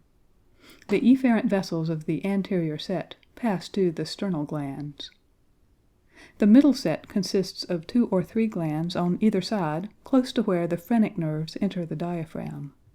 On the right side, some of the glands of this group lie within the fibrous sac of the pericardium, on the front of the termination of the inferior vena cava. The afferents of this set are derived from the middle part of the diaphragm, those on the right side also receiving afferents from the convex surface of the liver. Their efferents pass to the posterior mediastinal glands. The posterior set consists of a few glands situated on the back of the crura of the diaphragm, and connected, on the one hand, with the lumbar glands, and, on the other, with the posterior mediastinal glands. The superficial lymphatic vessels of the thoracic wall ramify beneath the skin and converge to the axillary glands. Those over the trapezius and latissimus dorsi run forward and unite to form about 10 or 12 trunks which end in the subscapular group. Those over the pectoral region, including the vessels from the skin covering the peripheral part of the mamma, run backward, and those over the serratus anterior upward to the pectoral group. Others near the lateral margin of the sternum pass inward between the rib cartilages and end in the sternal glands, while the vessels of opposite sides anastomose across the front of the sternum. A few vessels from the upper part of the pectoral region ascend over the clavicle to the supraclavicular group of cervical glands. The lymphatic vessels of the mamma originate in a plexus in the interlobular spaces and on the walls of the galactophorus ducts. Those from the central part of the gland pass to an intricate plexus situated beneath the areola, a plexus which receives also the lymphatics from the skin over the central part of the gland and those from the areola and nipple. Its efferents are collected into 2 trunks which pass to the pectoral group of axillary glands. The vessels which drain the medial part of the mamma pierce the thoracic wall and end in the sternal glands, while a vessel has occasionally been seen to emerge from the upper part of the mamma and, piercing the pectoralis major, terminate in the subclavicular glands. The deep lymphatic vessels of the thoracic wall consist of 1. The lymphatics of the muscles which lie on the ribs. Most of these end in the axillary glands, but some from the pectoralis major pass to the sternal glands. 2. The intercostal vessels which drain the intercostales and parietal pleura. Those draining the intercostales externi run backward, and, after receiving the vessels which accompany the posterior branches of the intercostal arteries, end in the intercostal glands. Those of the intercostales interni and parietal pleura consist of a single trunk in each space. These trunks run forward in the subpleural tissue, and the upper 6 open separately into the sternal glands or into the vessels which unite them. Those of the lower spaces unite to form a single trunk which terminates in the lowest of the sternal glands. 3. The lymphatic vessels of the diaphragm which form 2 plexuses, one on its thoracic and another on its abdominal surface. These plexuses anastomose freely with each other, and are best marked on the parts covered respectively by the pleurae and peritoneum. That on the thoracic surface communicates with the lymphatics of the costal and mediastinal parts of the pleura, and its efferents consist of 3 groups: A. Anterior, passing to the gland which lies near the junction of the 7th rib with its cartilage. B.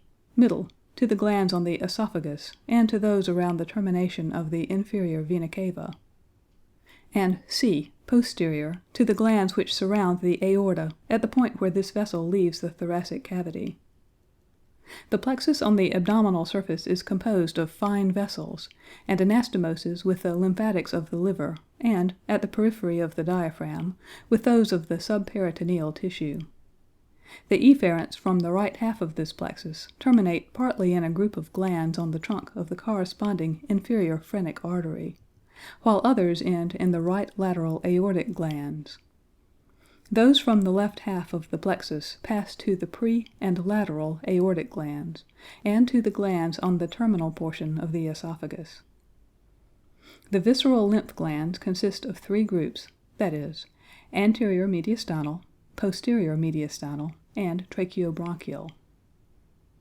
The anterior mediastinal glands, lymphoglandulae mediastinales anteriores, are placed in the anterior part of the superior mediastinal cavity, in front of the aortic arch, and in relation to the innominate veins and the large arterial trunks which arise from the aortic arch. They receive afferents from the thymus and pericardium, and from the sternal glands. Their efferents unite with those of the tracheobronchial glands to form the right and left bronchomediastinal trunks. The posterior mediastinal glands, lymphoglandulae mediastinales posteriores, lie behind the pericardium in relation to the esophagus and descending thoracic aorta. Their afferents are derived from the esophagus, the posterior part of the pericardium, the the diaphragm, and the convex surface of the liver. Their efferents mostly end in the thoracic duct, but some join the tracheobronchial glands. The tracheobronchial glands form four main groups: A. Tracheal, on either side of the trachea; B. Bronchial, in the angles between the lower part of the trachea and bronchi, and in the angle between the two bronchi; C. Bronchopulmonary, in the hilus of each lung; and D. Pulmonary, in the lung substance, on the larger branches of the bronchi. The afferents of the tracheobronchial glands drain the lungs and bronchi, the thoracic part of the trachea, and the heart. Some of the efferents of the posterior mediastinal glands also end in this group. Their efferent vessels ascend upon the trachea and unite with efferents of the internal mammary and anterior mediastinal glands to form the right and left bronchomediastinal trunks. The right bronchomediastinal trunk may join the right lymphatic duct, and the left the thoracic duct, but more frequently they open independently of these ducts into the junction of the internal jugular and subclavian veins of their own side. In all town dwellers there are continually being swept into these glands from the bronchi and alveoli large quantities of the dust and black carbonaceous pigment that are so freely inhaled in cities. At first the glands are moderately enlarged, firm, inky black, and gritty on section. Later they enlarge still further, often becoming fibrous from the irritation set up by the minute foreign bodies with which they are crammed, and may break down into a soft slimy mass, or may calcify. The lymphatic vessels of the thoracic viscera comprise those of the heart and pericardium, lungs and pleura, thymus, and esophagus. The lymphatic vessels of the heart consist of two plexuses: A. Deep, immediately under the endocardium, and B. Superficial, subjacent to the visceral pericardium. The deep plexus opens into the superficial, the efferents of which form right and left collecting trunks. The left trunks, 2 or 3 in number, ascend in the anterior longitudinal sulcus, receiving, in their course, vessels from both ventricles. On reaching the coronary sulcus they are joined by a large trunk from the diaphragmatic surface of the heart, and then unite to form a single vessel which ascends between the pulmonary artery and the left atrium, and ends in one of the tracheobronchial glands. The right trunk receives its afferents from the right atrium and from the right border and diaphragmatic surface of the right ventricle.